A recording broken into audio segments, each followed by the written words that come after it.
Hello, Karen Tam.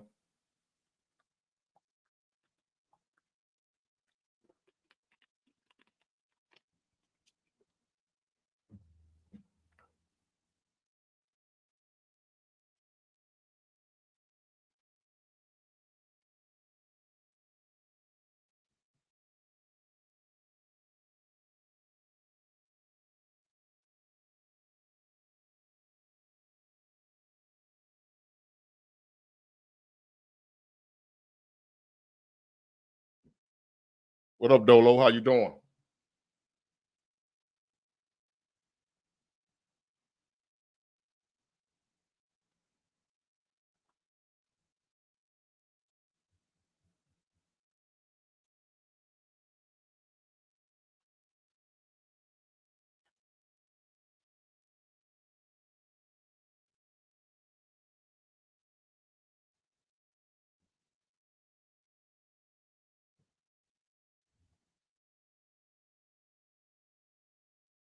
Welcome, everybody. Come on in. Come on in.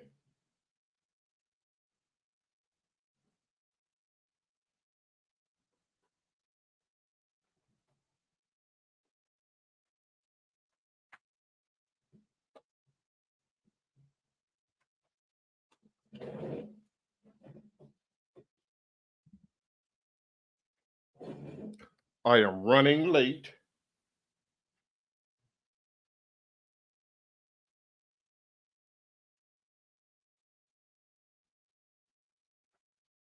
Mm. What up? What up, y'all? What up? What up? Y'all come on in. It's been a long week, and I am ready to talk to y'all. Get ready, get ready, get ready, get ready. Like TD. No, I want to be like TD Jakes. He in trouble.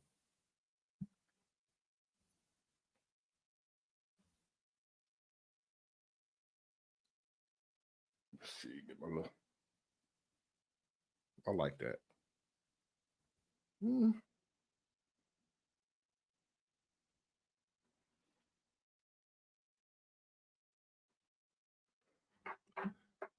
Let a few more people come on in here. I got my son with me, so that's been my hold up. I had to get some things situated with him. Can y'all hear me good? Roger Dodger, welcome, welcome. Master Miyagi, Mr. Miyagi, KJ.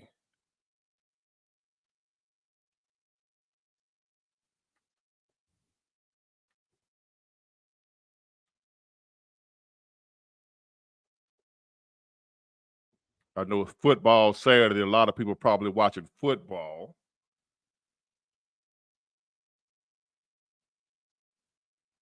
Sacramento, California. What's going on, Marcus Mitchell?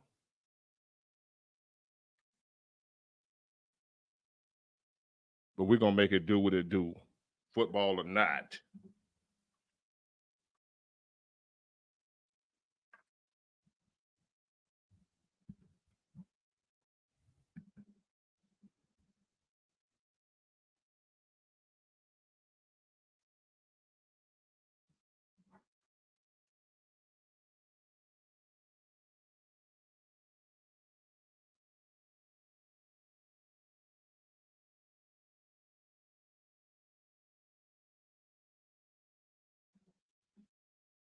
July 21st.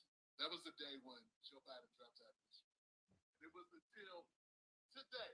Y'all come on in. Let me get a few more in here before we get started. Roll Tide Gators. Oh my God. What Gators you talking about? Mario.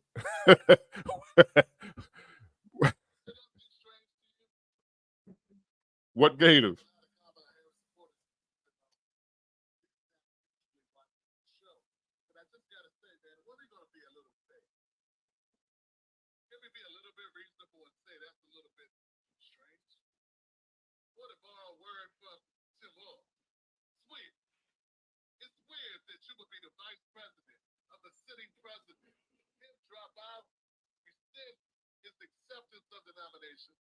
And it'd be over a month if you haven't spoken to a reporter about it at all.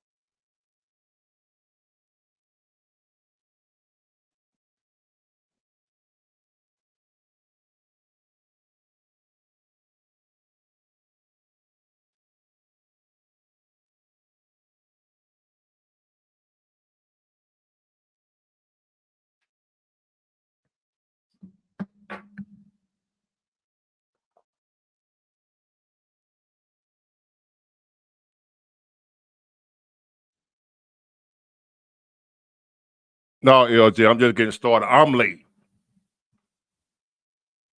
Roll Tide. What? But please, Roll Tide. Y'all finna be surprised this year. I don't know what them Gators talking about and them war chickens. It's football season, y'all. I know there's a lot of people probably watching them little Florida Gators. Oh, man. Let me see who all sad today. I know Florida. Y'all ain't looking too good. Looking horrible, as a matter of fact. Bama, we looking like we should look against some scrub. I hate when you play a scrub team and you struggle with them. That's a bad sign. But we taking care of business. We handling them, you know. So while I'm letting some people get in here, for the people that already hit up and asking me about cologne, I see y'all, a lot of people interested in what I wear. And I'm going to put y'all up on some game. See that right there? It's called Angel Share. Now, all this stuff is unisex, but it's men. But Angel Share by Killian. This the people that make Hennessy. That's who makes this. Hold on, y'all.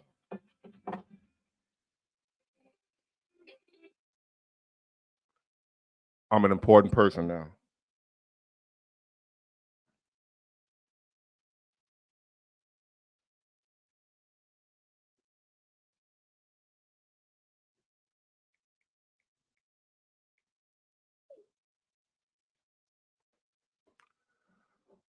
Yeah, no, I'm not getting sponsored for this. This is just what I wear. Y'all asking me some of the stuff that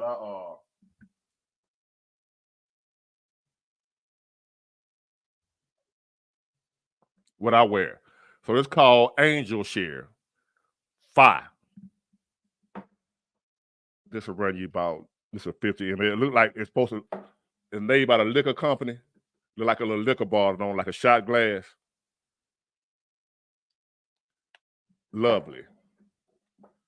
This is called Gucci Guilty Elixir. I'm just putting y'all, I ain't gonna tell y'all everything I wear. But I'm gonna put y'all up on game, fellas. Oh, Apple brand. Okay, AC Perkins, you know what time it is. What you know about this Angel Share? Tell them about this Angel Share. You know what time it is. That Apple branded. Then we got, this is by Sensual Obsessions.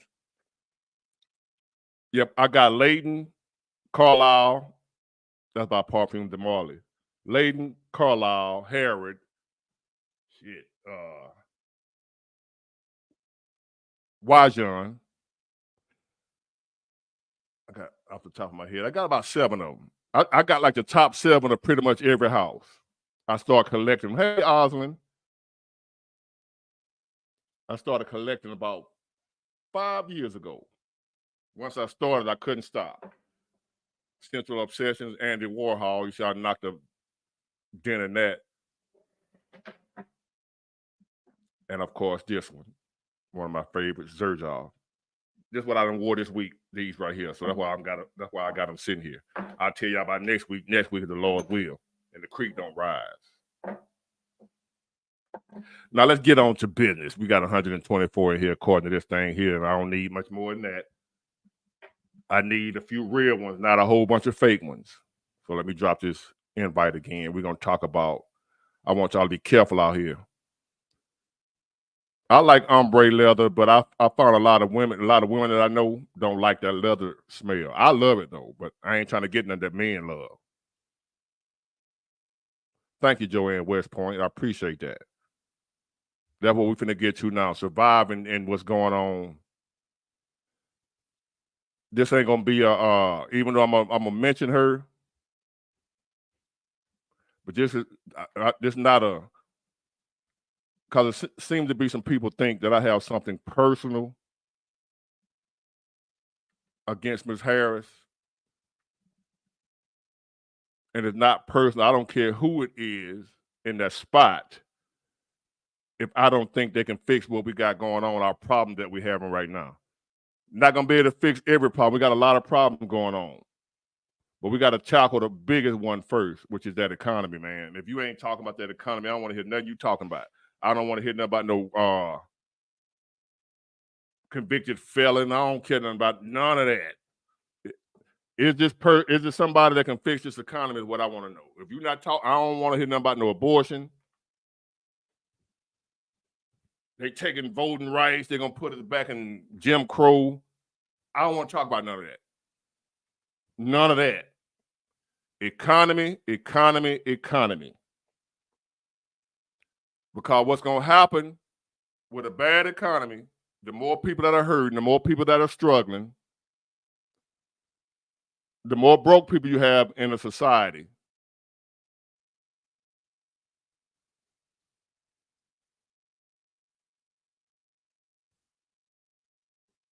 But anyway,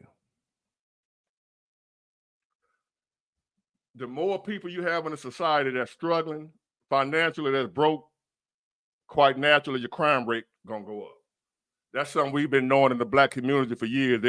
All the crime that's been in the black community was blamed on black people being like just some horrible people, when in reality, it was broke as hell, hungry, struggling, pissed. If you've been broke before, like dead broke, you know how angry that makes you feel. Hey, Miss Boss Lady.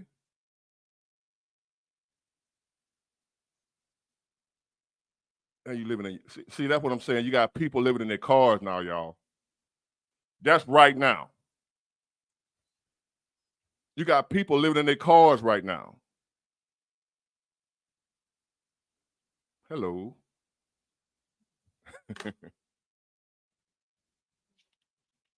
Hold on, y'all.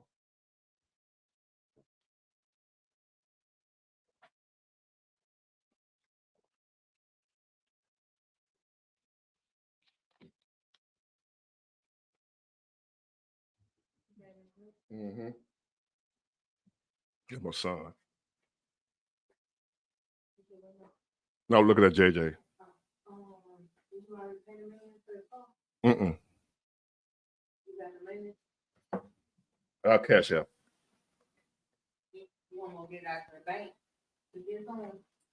No, just tell him I'll pay him when I finish doing this. Oh, okay. I'll let him know. In case he's not on the door.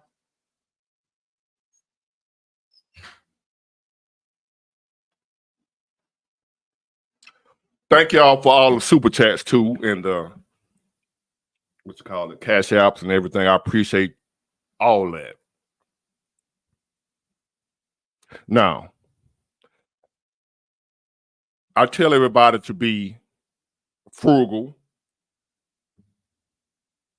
I was talking to a friend of mine the other day, telling him, he was showing me the little new Mustang he just bought. And I just shook my head. I'm like, bro, you can't know what's going on. But he was showing me, his new Mustang, what have you. Nice car. And I was like, man, you made a mistake, bro. You made a big mistake. Too late for him, but for any of y'all, because it's a couple of cars I can afford right now that I'm looking at that I wanted. I ain't buying them. So I want to address this. Somebody told me was one of the comments, what have you. It was old Dish Hayden type comment. Basically talking about, I'm telling y'all to be frugal, save your money, don't buy bullshit, right? And they mentioned my jewelry. You got a gold chain and rings and watches, and one of the most slick Hayden, download Hayden comment. I done had this stuff about 15 years, y'all. 15 years, gold don't spoil. I'm not out here going now recently buying new. Look at my new piece, y'all. This stuff is old. I just kept it. I put it up. I don't wear it every day. The most I'm wearing it now is because I'm on here doing, just trying to look perfect, like somebody who don't nobody want to listen to no broke joker. That's something I noticed a long time ago. People don't listen to broke people. Exactly. Gold is at an all-time high. So pretty much I got an investment, but I'm not out buying this. I've been had this. And as long as I live, I'm going to keep it unless, push come to shove. Yeah, I ignore them, but I just want people to know that I told y'all I'm not the type of person They're going to tell y'all to do something that I'm not doing. If I was a multi-millionaire right now, y'all would know it. Not out of being afraid, but I know people are struggling. And I know it's hard out here. I ain't going to be, unless I'm going to help y'all, I'm not going to be letting you, I'm a multi-millionaire, look at my new car, see a lot of channels, and them channels for some reason, boom, blow up of people. What's this right here? I got a little button right here, y'all. I don't even know what it is. I guess it's something you turn the mic up with. Let me see.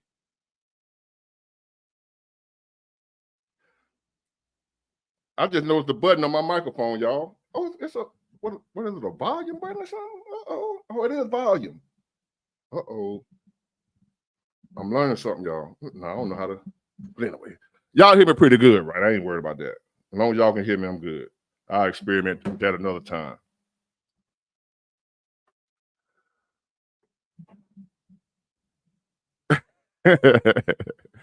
Yeah, but if I was a millionaire, I would be. I know y'all find it harder. You probably don't believe me. I'm the type. If I was a millionaire, that's a lot of money. That's a lot of money. Somebody to have millions of dollars. I promise God knows that's why He's gonna give it to me. That it won't be a lot of struggling people in my vicinity. I can guarantee you that. Now I won't be giving away free money, depending on the situation. But I wouldn't have multi-millions of dollars and not be figuring out ways, especially now the time that we're living in now, to like do stuff to help people. Now's the time to help each other. But really, at the same time, you can't really help people because you can't let people know you got something. Ain't that crazy? Let me see.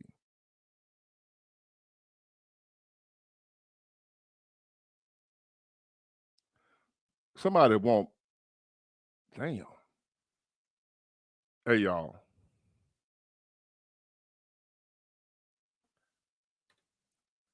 Hold on, everybody.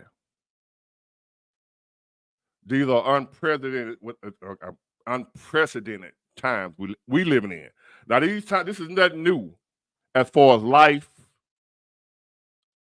but it's unprecedented as far as us. It's a lot of people that watches my channel that's alive right now that have never been through some really, really hard times like we're going through now and that we're about to go through.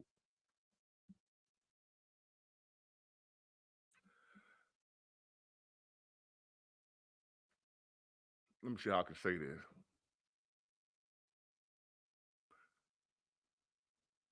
Anybody that happens to be, I'm president, however, say I'm country, Adrian John. I'm a country boy, Mobile, Alabama. Speaking of Mobile, and I'm telling y'all to be careful out here. Thank you, Hand Tate. I'm telling y'all to be careful. Because as times get worse, so will crime. Today is Saturday. We had 4 people get killed yesterday, murked. Like 5 Thursday. That's why I don't watch the news. I don't watch the news.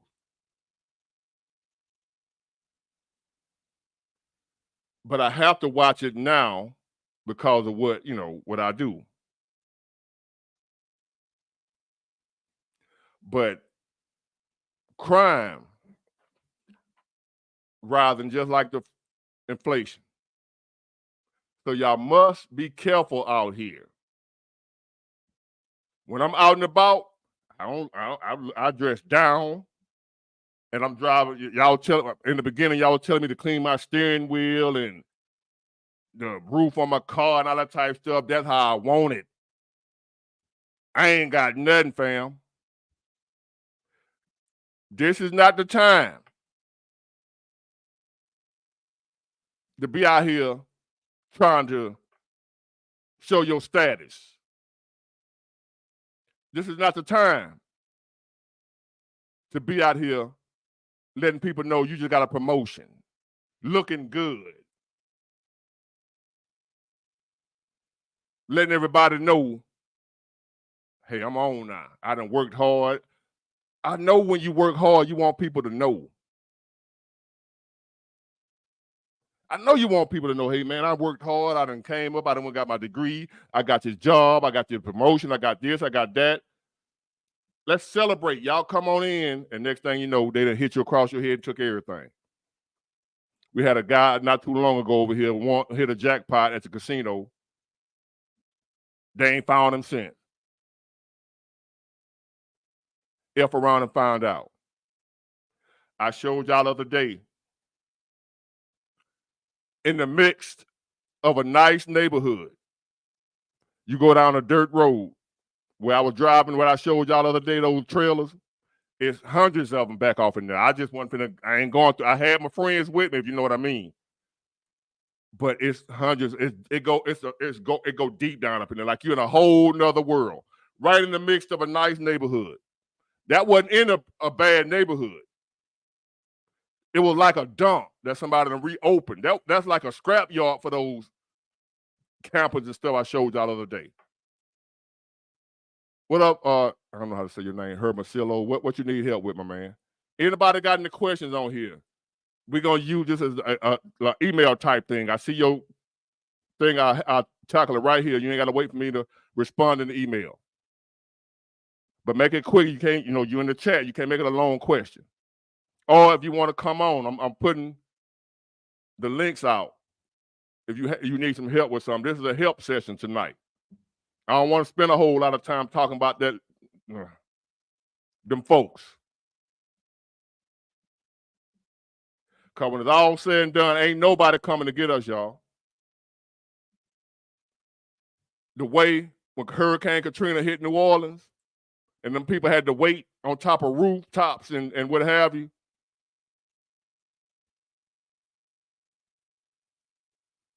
That's what's going on right now. Nobody coming to help us. Oh, damn. Hey, I've been ripping and running. I'm going to call you. I promise you. I ain't forgot you. Ripping and running. We're going to get this training thing going. I got you, young lady.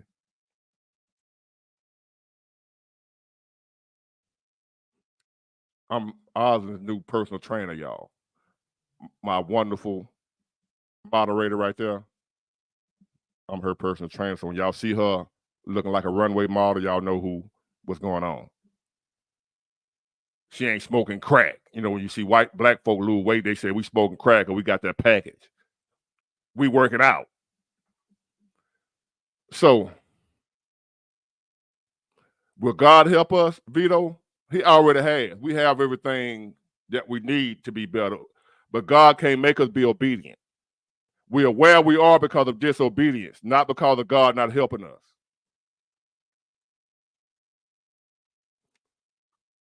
You don't have any friends, child. Get that out your mind. Nobody got friends. Your friends ain't fake. They're human. No such thing as a fake friend. I used to think, man, my friends are fake until I got older and realized they just human. They ain't fake. They got issues too. They got stuff they deal with too.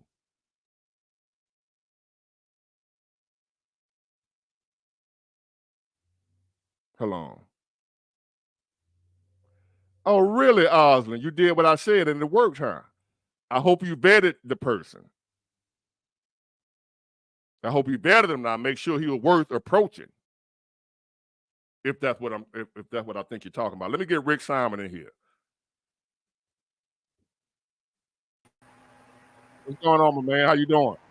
Hey, how you doing, Ward? I'm good. What's up with you? Oh, I'm just here chilling up here in Michigan. What part of Michigan? I'm like north of Detroit, about 50 miles north of Detroit. How's life up there? I mean, it's all right. I'm a trucker like you, but I've been off the last about 3 months. I've been doing regional over the road. It's just crap on the road anymore. Why you been off? Because you just took a break or because the work's slow? Well, I had run into an incident up in North Carolina is what happened with me. I'll tell you what happened and how I got done dirty by the company. So I'm out there. I'm delivering a load for General Motors, right? And I'm delivering a load to the Charlotte, North Carolina area, right? Yeah. You know, I get to GM. You know, I'm running low on hours. I got about 30 minutes left on my clock. I got my delivery done, and you know how the hours of service and stuff work, right? Right. Deliver my load, and I should have parked earlier. But see, that's the thing with trucking, right? They want you to get these deliveries done, but they don't care about parking or whatnot, you know, after that. So I go ahead and get that delivery done, and you know, I asked some of the local people over there that, you know, at General Motors, there were some DHL people that work local there. So I asked them, I said, you know, where can I park around here? You know, because I'm thinking, all right, well, I'll drop my loaded trailer, then I'll just bobtail park instead of taking an empty trailer. I'll go ahead and bobtail park, you know, because if you bobtail, you could park anywhere typically, right? Right. And so there was a you know, a Walmart, Lowe's, a big shopping center in the area, and one of the DHL guys said, you know, you could park overnight over there. I'm like, are you sure? He's like, yeah, I'm sure. I live here. I grew up here. So I go park over there, you know, and I went over there and I even, you know, got something to eat, and I parked outside the Walmart. Didn't see no signs or nothing. And even before I went to bed, I asked some of the people working at Walmart, I said, am I okay to park over here overnight? They said, yeah. I was bobtail parked. In Walmart parking lot? Yeah. How long you been driving? 8 years. No. Before you get going, I normally I never park at shopping centers. I'm a truck stop only parking person, but I was This is Walmart. Yeah. I usually don't mess with any kind of shopping centers or anything like that. But I was bobtail park. I was bobtail. So, you know, and plus I had asked permission. So, you know, what are you going to do, right? And you know, I went to bed. Come midnight, I get a knock on the truck door. So I opened the curtain. Some dude was in a regular 4-wheeler in a Honda Accord. He knocks on my door. He's like, you can't park here. And I go, okay, well, I'll leave then. You know, I'll move. Oh no, you know, unfortunately, your truck's been booted. Booted. You know, they put a wire chain between my tandems, right? Between, you know, two sets of tandems. They put a wire between it. I'm like, well, are you kidding me, right? No. You got to call this number to get this boot taken off. And I'm like, you got to be kidding. And I know about the stuff that's going on in Memphis over there, right? Because we delivered in Memphis. And I know the stuff that's going on in Memphis with the booting, $2,000 boot, towing trucks, yada, yada, yada, right? So I'm thinking, oh, shit, are these guys trying to scam me like they do in Memphis? And that's what it came down to, right? I got the police involved. They didn't want to do shit. Sorry, I don't want to get your stream screwed up. They didn't want to do nothing. We ended up paying $3,000 to get that boot removed. $3,000. You know, I'm dealing with the company. I'm just a company driver now, right? I'm just a company driver, 60 cents a mile, going out on the road 7 days a week, bringing home $1,000 a week, right? What does that come down to? If I leave the house for my job and I'm bringing home $1,000 a week, that's 168 hours I'm gone for the week, right? What does that break down? What does that break down to? Like $6 an hour, right? This company's a big company here in Michigan. They got money. I know the owners of the company, right? So they gave some EFS checks, right, to me, the EFS codes to give to this towing company owner. We give him the EFS codes. Of course, he's going to go through and verify them, and then they remove the boot. You can cancel them EFS checks right away. Anyway, I don't know what they did, but what it came down to is my company wanted to charge me the $3,000. That's not unheard of. Yeah, I'm not doing that. I'm not doing that. So, it's like what, you drive out there, there's not much money in it. Now we getting hijacked by these towing companies, this, that, and the other. I don't know. This trucking. It's crazy. What do you think? Right? I mean, like, that's certain things. That's not new for a company to want to charge you for something like that. I don't, cause me personally, I wouldn't even think to even ask Walmart, can I park here? I don't even ask their permission. I just don't park there. Right. Driving long enough, Walmart is a problem. Yeah. So you gotta think about, you ask somebody, but who was it that you asked? Was it really the one who, the whole manager of that Walmart, or was it just some employee that worked there? Yeah, you can park here. Right. You got to think about, is it the one who run the Walmart? Right. And I guess even though you ask somebody, you might have asked the wrong person. Just because they work there don't mean they got authority. Right. So that was on you, bro. You know what I'm saying? Self-accountability is very important. Yeah. This ain't the time to be quitting a job. I don't know, I mean, unless you got something else better, and it's a good chance you can try to get that job back, and they won't hire you back, and you might not find a job nowhere else. This is not the time to quit a job. Yeah, I know, but like, and that was kind of like, whether you want to accept it or not, you don't look at Walmart ever to park. I don't care who said you can park there, unless you saw general manager on their badge.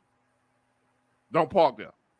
Well, yeah. I mean, I typically normally don't, but I mean, I was in a situation where they wanted the load delivered, and I didn't grab an empty trailer, so I'm bobtailing, right? So, yeah, bobtailing. But the thing of it is, it's these tow companies that are contracted to the people that own that. Hold on. What are you doing now for? What do you do for a living now? I'm not working now. I'm just living off my savings and I'm stuff like that. I'm not working now. I was sickened over the situation with this tow situation. Well, put that behind you. You don't work for that company no more, so they can get it like the Red Cross in blood. So what you do is you need to go find another job. Unless you got a couple of million saved up, you don't have enough money for the expenses that's going on right now. Right. So you need to be on another job immediately. Yeah. Whether it's $1,000 a week, what have you. See, this is what I had to do once in a truck. And I did it on purpose. People that live in their cars now, because the economy is so bad, you can live in your truck and get paid for it. Now, even though you're only making $1,000 a week or bring home, what if you ain't got no rent to pay because you sleep in the truck? That $1,000 just increased big time. Yeah, I mean, because time we living in right now, as it gets harder, you're gonna have to make decisions like that. To where you know what, I don't want to pay rent nowhere. I'm not. You live in an apartment or a home right now. You got a mortgage or rent. Yeah, I'm in a home, but there's no mortgage now, so that's why I make moves like that. If somebody so pay it off. Yeah, I mean, I've got taxes and utilities and insurance and all that. So there's always, you're never going to pay a house off in this country. There's no mortgage, But still, though, man, you got to get. Still, yeah. I mean, if your house paid off, that's $1,000 a week is good. Yeah, well, you're gone 7 days. $1,000 a week. You're gone 7 days, though. You're having 14-hour days. Now you're driving every bit of 10 hours a day. It's not that good. It ain't that good. It's not. You own a house, right? Yeah. Do you get income tax refunds at the end of the year? Yeah, but it just depends on how I do it, on how my income was. I mean, we pay property tax. I pay property tax, and then it's like a washout from your income. So the only write-off is the property tax, but it's a wash between your income taxes and the property tax, depending on how much you claim from your income. You're not saying owning a home as far as that stuff goes. Well, I don't make no money there. You owe what you owe. Whatever income you owe, whatever income you make, you're going to pay 25%. You know, my property taxes are a good $2,700 a year. It washes that out. So, you know. Well, unless you got about 30 million saved up, you need to be getting back to work real soon. I got my 2 tickets for Tuesday. The Powerball is 640. Good luck with that. The Mega Millions is 640. I'm banking on that. Good luck with that. I know.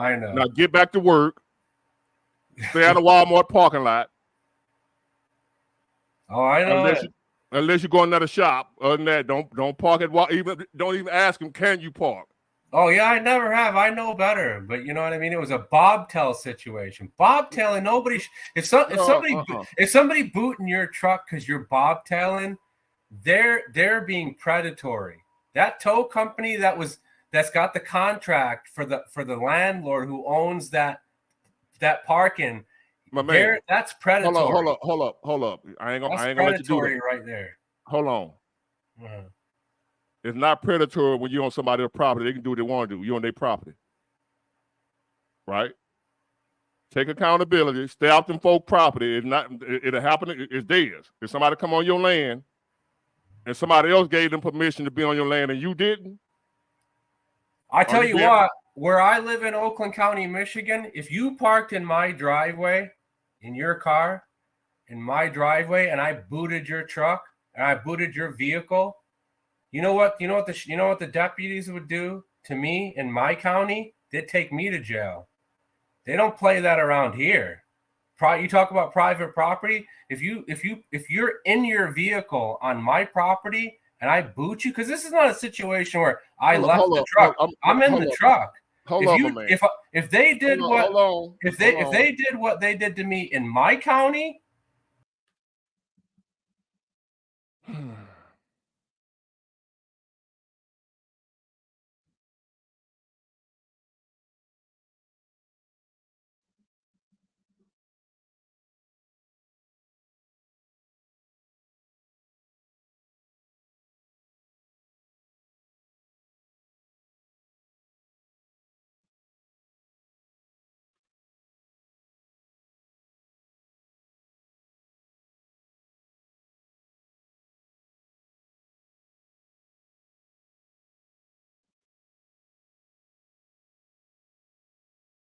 Y'all know. We don't do that here.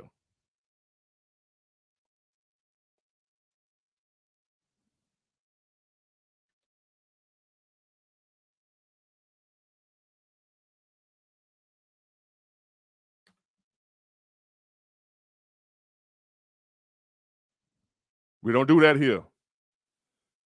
Yeah, LJ, let me breathe.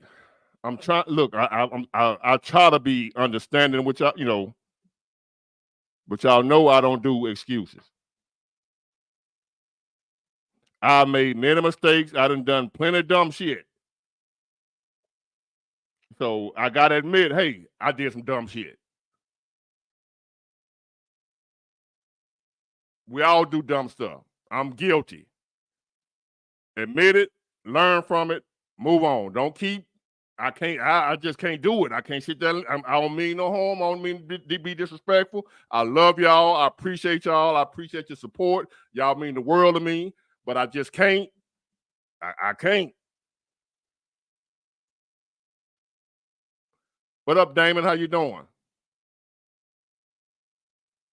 I just can't do it, y'all. Come on now. Come on, work with me. I'm trying to look. Own up to your own action, mistakes, what have you, and keep it moving. We all do that. Let me add my man Damon in here. Oh shit, he just left.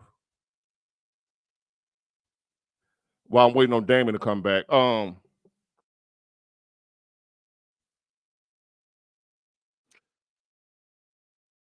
want to change gears a little bit because I got an email the other day. I didn't have a chance to make the video on it yet, so I'm gonna address it right here. And you know who you are with this email about. It made me think of the Judge Matches dude, right? If y'all don't know who Judge Mathis is, his wife just filed for divorce after like 40 years. And I normally don't get into that, you know what I'm saying, people's personal business, but this ties into an email that I got, a question somebody asked me to help them with, right? And this go for men or women. Well, hold on now. I know damn well this man just gave me $100. What? A man takes accountability for his actions. Salute Big Ward, man. Salute you, Pac-Man. What a blessing. I'm gonna leave you up right there for a little while. So let me shift this out here again too. Y'all come on, join in, man. We got some talking to do. We got some healing to do. We got some learning to do. We got some understanding to do. We got some changing to do. And we got some saving to do when it comes to this country that we're dealing with. But first, let me talk about this guy here who sent me the email about his wife filing for divorce. And that he know what I say about this, that, and the other, but he want to fight for his marriage. And ask me what I think about it, you know, and then I saw the other day with Judge Mathis, if y'all know who he is, said the same thing. He gonna fight for his marriage. He don't understand why people are giving away money on here. Well, you finna understand why you just got blocked. Make sure I'm blocking the wrong one. I mean the right one. Yeah, Shelby Gary, you don't understand. Now you out of here. Understand that.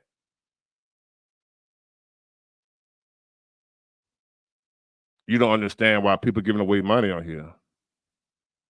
Did they give away your money?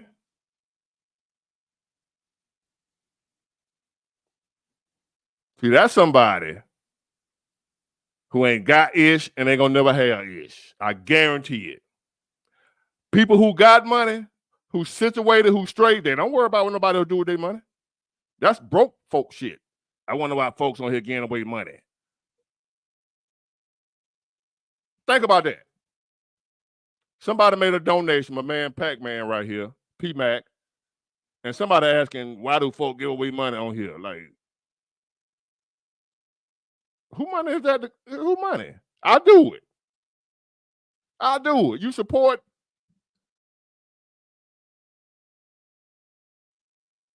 If somebody, I ain't got to explain all that to y'all because you ain't gave nothing no way. So what the hell I got to explain to you for that? Why your ass up out of here? So if you're watching, you can watch, and you can't type shit, but you can watch, or you can get the hell on. So anyway, my God, y'all, for everybody that wants some help, let's get it going. First of all, to the man that's talking about fighting for his wife, fight for his marriage. You fighting a losing battle. Appreciate your Southern diplomat. I appreciate that. And love back to you. That's what I'm trying to do. Hopefully, I want y'all to hold your head up, keep going, don't give up. But anyway, let's get this going. So he want to fight for his marriage, right? And I had to explain this is what I would do in the video, but I ain't gonna make a video. I'm gonna do it right here. Just go for man or woman. If your husband done left you, it's applied to you too, which that don't happen too often that a husband leave a wife. But if it didn't happen to you, now I'm a LJ, he's 64, but he ain't no ugly 64, and he's a millionaire 64. He won't be alone.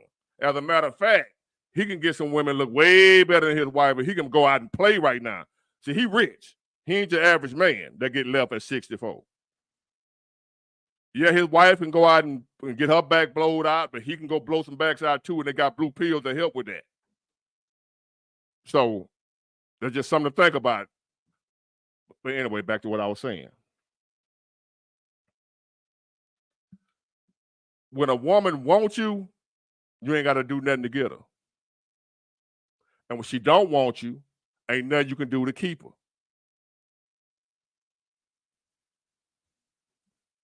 Keep that in your head for a minute. It go for a man too. Exactly, Southern Diplomat. If you're chasing, that means she running. If you're chasing, that means he running. When a woman, this is what I noticed throughout the years in my life. I've had to pursue women before in my lifetime.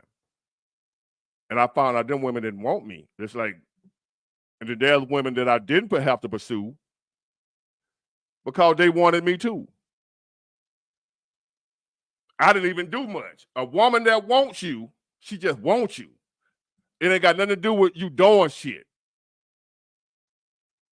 Thank you, Coco, Alaska. I appreciate you. Let some other folks ask, why they getting away money on here? Because I'm me. Because it's me. I'm Eels, Big Ward. So anyway, man or woman, if your husband left you, or if your wife left you, don't fight for no damn marriage. Let them folk go. Let them go. Don't fight for shit but your own sanity. That's what you fight for.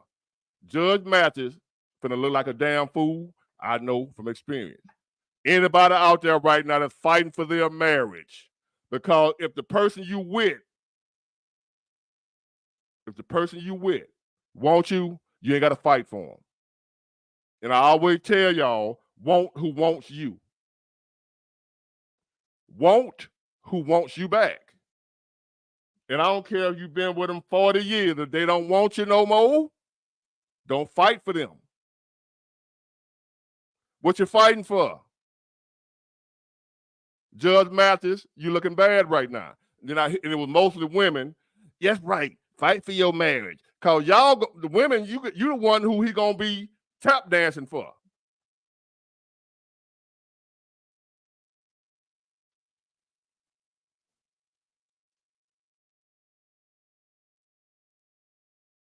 Think about that.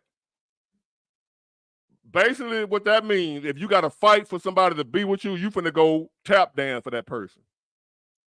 Whether you man or woman. If you fighting for somebody to be with you, think about what all you finna have to do to try to make them want you again.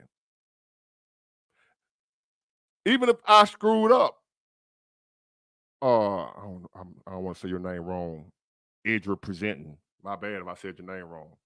Even if you screwed up, you don't fight for it. You apologize. And you fix what you did wrong. As in, don't do it no more.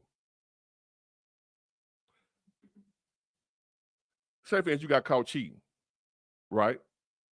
Cheating is wrong. Cheating is bad. I don't recommend it. If you're gonna be with somebody, if you call yourself being in a relationship, you want to be in a relationship. If you want to play around, stay your ass single. But it happens though that you get in a relationship and for some reason you decide to step out of that relationship, and you dead wrong for that, and you get caught, and she hurt or he hurt, whatever. And you tell him, I'm sorry, man, I was wrong. And you really mean it. You sorry. You feel bad or what have you. And you really mean you ain't going to do it no more. And you ask him to forgive you. Leave it at that. Don't keep asking him to forgive you. You was wrong. You screwed up.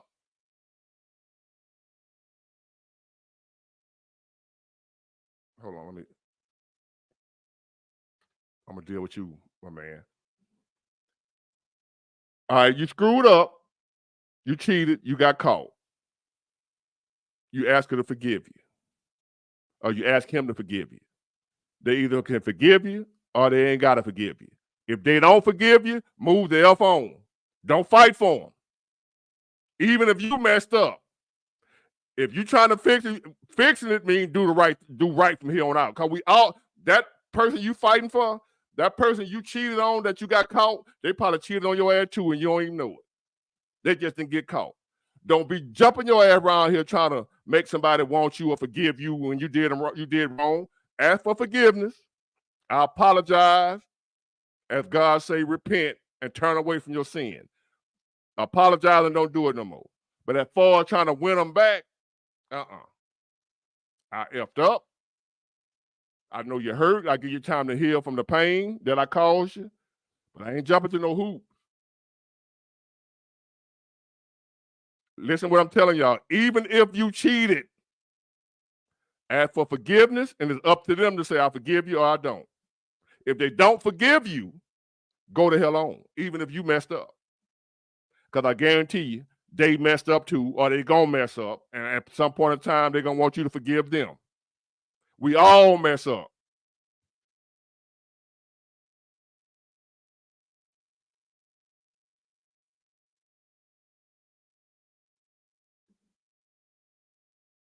Damn, that man just gave me another $100.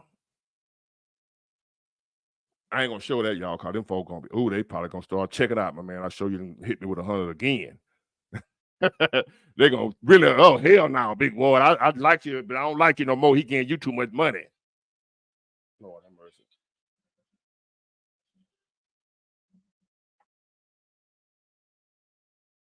Hold on, y'all. That's my son's mom. Let me make sure she all right, even though I got him. So I know he all right.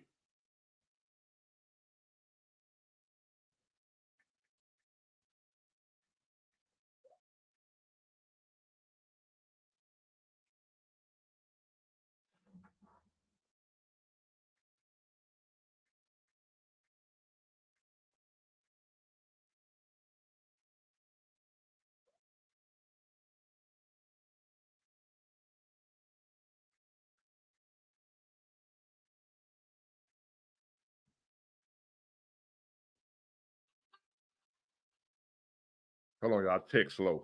I'm not a fast typer.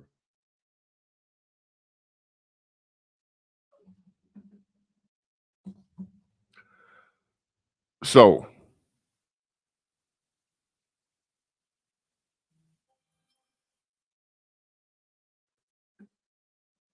now let me get to this right here. Best advice for a 33-year-old making 6 figures a year: play or settle down with a good girl. Scared of marriage. Can y'all see that? So y'all know where I'm finna go with this. And by the way, thank you, Joseph, for supporting the channel and just being here. I appreciate all of y'all, whether you give money or not. I appreciate your presence.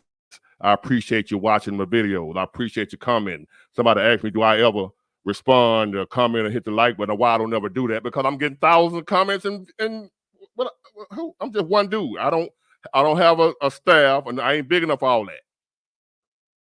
I don't have a staff. I don't have people. I also have a life. I have a son. I have a job. I work. I other hustles. So I ain't on my page all day long. This ain't what I do for a living. All right. I don't just do YouTube, and that's it. So I got time to sit there and read every comment, like, respond. But don't think I don't appreciate all the comments. I don't appreciate all y'all being here. Y'all could be anywhere. It's football season, and y'all sitting here watching my big goof ass. I appreciate that. Don't get it twisted. So if I don't respond to every comment, hit the like button, whatever, look and see how many comments I got. How would you do that? Put yourself in my shoes. When I first started, I did everybody. Every comment, every day, every video. Now I'm in the thousands. What am I supposed to do? Thank you. Let me put the link back out here. Hold on, Corey. I'm coming. Don't go nowhere. I'm on a roll.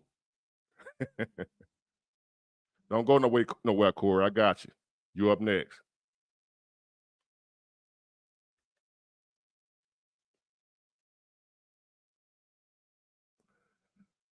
Yeah, or Mitch Cullins. I can be big goofy self sometimes. Yeah, I admit my flaws. Sometimes, believe it or not, y'all, I'm playful. With the right person, with the right people around me. Everybody else, I'm ready to knock your head off. But you get to know me, hang around me, I'm playful. I like to really laugh and joke more than anything else, but you can't do that around folk, because nowadays folks will think you're soft and want to try you. They call you're laughing because you're happy. Yeah, I heard from Danielle. She I'll tell you, Alison. I'll tell you. She's doing some self-improvement, put it that way. I know, Mitch. I'm just, I know where you're coming from. I ain't take it personal. I know you're just joking. So the best advice for a 33-year-old making 6 figures a year: Should he play around, play the field, have plenty of women, or like we used to say in the barbershop, plenty of hoes, or settle down with a good girl? I'm going to say neither one of them. Unless you know of a good girl. And if you know of a good girl, let the rest of us know too. We want to see her. If you done found that good girl that we all looking for, I done came close, so ain't none of them perfect. But get rid of that good girl moniker. Ain't none of us good. I'm not a good man. Ain't none of us good. We just do what we need to do for what we want.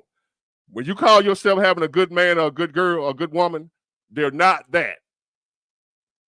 People are as good to you as how much they want you. The more they want you, the better they are to you. The less they want you, the less you're going to get out of them, the more they ain't studying you. That woman or that man that treated you great in the beginning, that because they wanted you more in the beginning.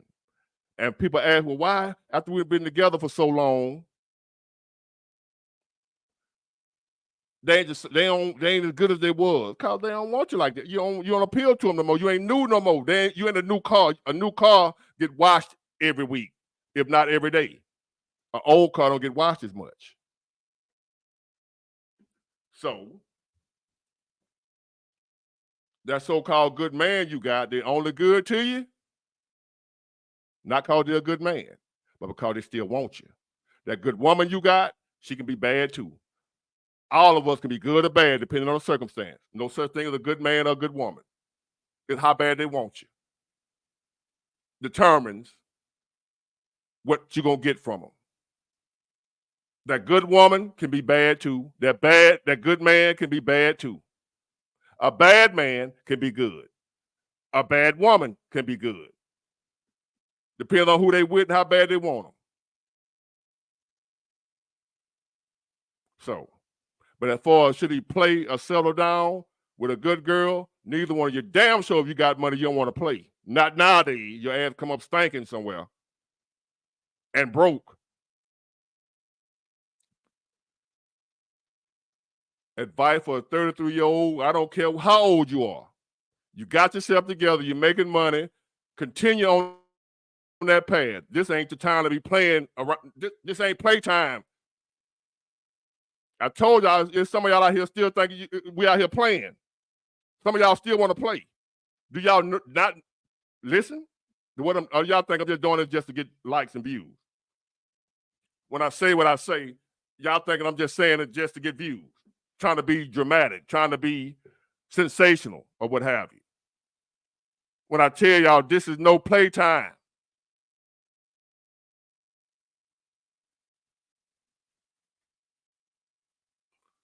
This is no playtime. That's right, Life with T. And if they want you, they're going to do what needs to be done to be with you. And if you're with somebody that used to do what they're supposed to do and they stop doing it, that's because they don't want you no more. It's simple as that. As long as that person wants you, I don't care how long y'all been together, they're going to do whatever it takes to keep you. When they don't want you, they ain't going to do nothing to keep you. It ain't got nothing to do with them being a good man or a good woman. It's how bad do they want you. That's all that matters. We all good and bad. All of us. I done cheated before. I'd have been faithful before. It depends on the circumstance, who I was with and where I was and how I felt about the person at the time.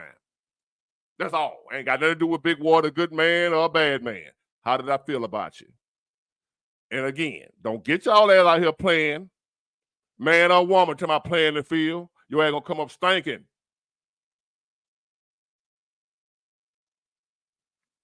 Should you play? No. Should you settle down? Depends on the woman. If you feel she's a good girl, if you with a woman, don't worry about if she's a good girl or not. If you with a man, don't worry about if he's a good man or not. If you with somebody, be with them as long as they treat you right. You can't worry about whether they're a good man or just real, just who they really are. You'll never know. If you with somebody, they start out treating you good, and they've been treating you good for 3 months, you stay with them that 3 months. They treat you good for a year, you stay with them a year. If they treat you good for 5 years, you stay with them for 5 years. If after 6 years they start treating you bad, now it's time to go. I don't care how long you've been with them. You be with somebody for as long as they treat you good. Ain't got nothing to do with them or their character. Exactly, Arthur. When people change, you change. When they change on you, you change on them. You got to be a mirror nowadays. You got to be a reflection of what you get. You got to reflect back on the people what they're reflecting on you. If they're treating you good, you treat them good. They treat you bad, you leave. I ain't going to say treat them bad back. You leave. Get out of that situation. I don't care how long you've been with them. As long as they treating you good, they're a good person. When they're treating you bad, even if they was a good person at one time, they're treating you bad now, they ain't a good person no more. You deal with what you get in the moment. And that will keep a lot of people stuck in bad situations because they have memories of how it used to be. How it used to be will keep you in a fucked up situation that's going on right now. Me remembering how good a woman used to be to me kept me with her way too long when she wasn't good to me no more. Because I was remembering when she was good to me.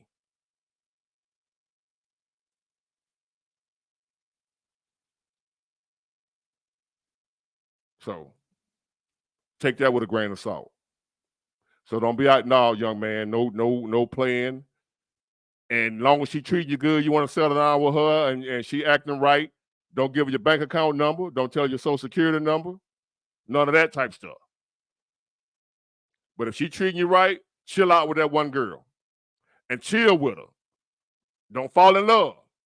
You better off dealing with one woman nowadays or one man. Don't be out here with all that bullshit. Talking about playing around. I'm single. I'm ready to mingle. You ain't ready to die.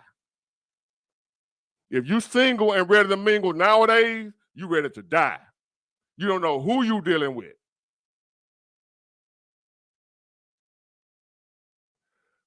She said, why do people pretend to want you? They're not pretending. They might have wanted you at the time, even if it ain't never that one day.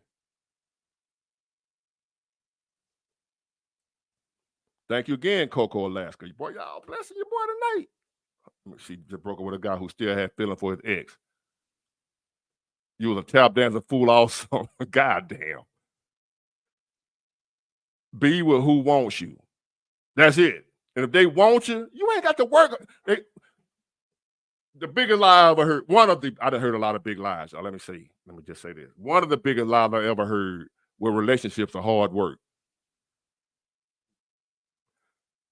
Relationships are hard work. No, they're not. Being with the wrong person in a relationship is hard work. Being with the wrong person in a relationship is hard work. Being with someone who don't want you like you want them, that's hard work. And 9 times out of 10, the one who working hard is you. Because you're trying to get somebody to like you that don't like you. When somebody like you, when somebody feeling you, it ain't hard work. That shit comes smooth. It's smooth sailing. It's smooth sailing. When the feeling is mutual. Whenever you're in a relationship and y'all on rocky terms right now, y'all arguing and it ain't like, why they ain't acting right? Because one of y'all ain't feeling the other one the same. Whenever you having issues in your relationship with your partner tripping, ain't acting right, they're not feeling you at the moment like they was. They're not feeling you the way you still feeling them. Because when somebody feeling you, they ain't trying to run you off. They ain't trying to run you off. They ain't trying to do nothing to get rid of you. So if the person you with acting a fool, even though they weren't acting a fool yesterday, because yesterday they were feeling you a little bit better than they feeling you today. That don't mean they done found somebody. That don't mean they're ready to leave. You getting on their nerve today. You just getting on their nerve today. They ain't feeling you today. But overall, if you're in a relationship and you have a more bad days, because you're gonna always have bad days, because we human, I go through feeling. I ain't perfect. I I get on your nerves too. I'm a great guy, but I would get on your fucking nerves sometimes. I know that. That's just part of a relationship. That's part of life. That's part of your brother, sister, whoever. They're going to get on your nerves. Your mama going to get on your nerves. You're going to get on your mama nerves. But overall, the majority of time in a relationship, it should be smooth sailing.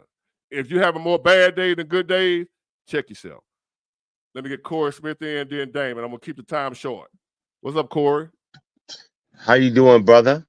I'm good, man. What's on your mind? Yeah, let me it's a lot of stuff that's on my mind. When I talked to you earlier last week, it got cut off and it built up. So everything is built up. But what I'm saying with What got cut off? Elon Musk and stuff, Hold on. What got cut off? I cut you off? Or something happened with your connection? no, something happened with my connection. But what I'm saying though is too, like with Brazil, with Elon Musk too, they cut off SpaceX in Brazil. So it's not. I think they're trying to get rid of free speech out here. That's what I'm saying. That's number one. Number two, everybody cash at Big Ward $251 Big Ward 251. Girl, man, you gonna have money going all over to the wrong place. That was so wrong. Yeah, wrong. but what I'm saying though too is that the since the pandemic is like it's a demonic spirit out here. Yeah, I go to work just like just like you go to work, the work slowed down. It's a demonic spirit out here. It's something out here and it's real. The Bible is real. Everything what you saying, Big One, is real. If people have a problem with you on your email, come talk to me. Cause I'm a real nigga. I'm a street nigga. And I don't play. Come talk to me. And I'll handle them. I got They come to you. Y'all see I'm that, don't coming down the mobile. I'm coming up there. I'm coming up there right now. Come on. I'm coming up there right now. I'm gonna come get them. Cause Hey, Big hold on, Boy, you the genius, Hey, Big Boy. we gotta keep that a Everything you secret. spit out, you want is fire. Hold on, Corey. We gotta keep that a secret. We can't let nobody know I got hitters, all right? We can't let them know that. That between me and you. We gotta keep that on the low, all right? Yeah. That between me and you. So when I make that call to you, they won't know who I done call when you come up like Equalizer. Fire. Equalizer 3. That what I'm 1, talking 2, about. 3 kid. On this Saturday night. And I'm y'all out here messing with me? You trolls. Don't make me send them at you. Don't mess with Big Boy because we'll call the police on your ass and we'll lock your ass up if you mess with Big Boy. Hold on now. This a real trip. I'm thinking you body. You talking about the police. I said if they mess with Big Boy, we coming out. I'm gonna mess. I'm gonna call the police. You gonna call the police, man?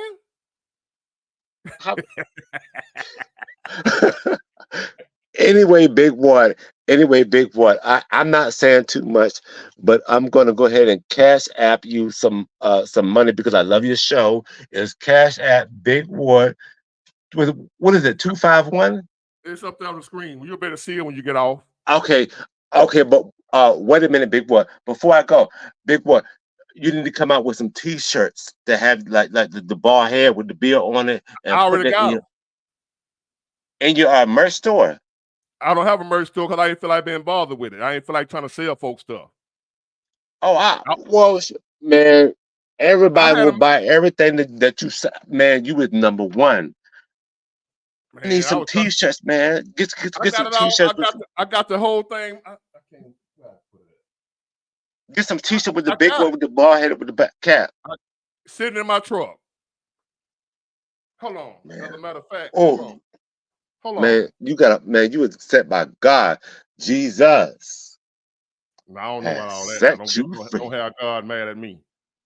All right, Big Boy. It means so much to me. How everything going with you? How you feeling, man? How are you feeling in these hard times?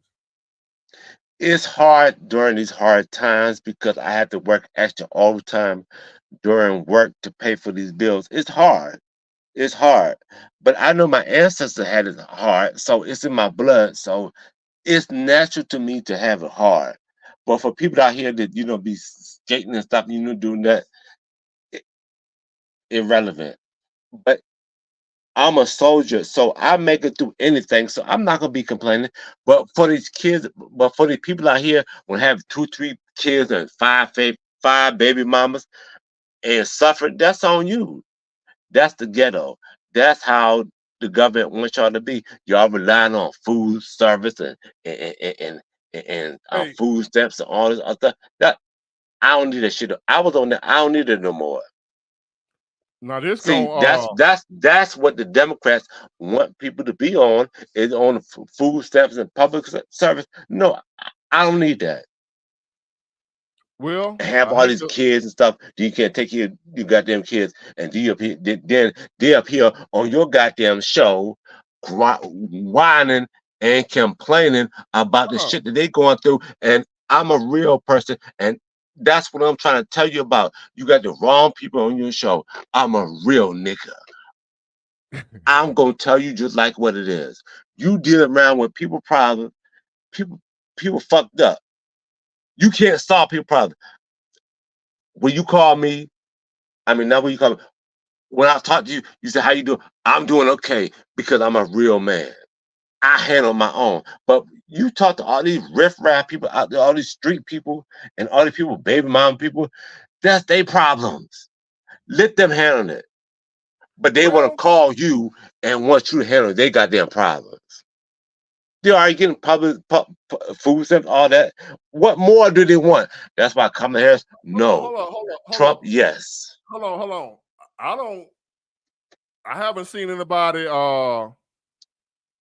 that come to me that fit that description. All my people are hard working. I don't have the food stamp people. If they don't like me, they don't even come on here. So the people that's my guests, the people that asking me for help, as a matter of fact, I want some food stamps. To be honest with you,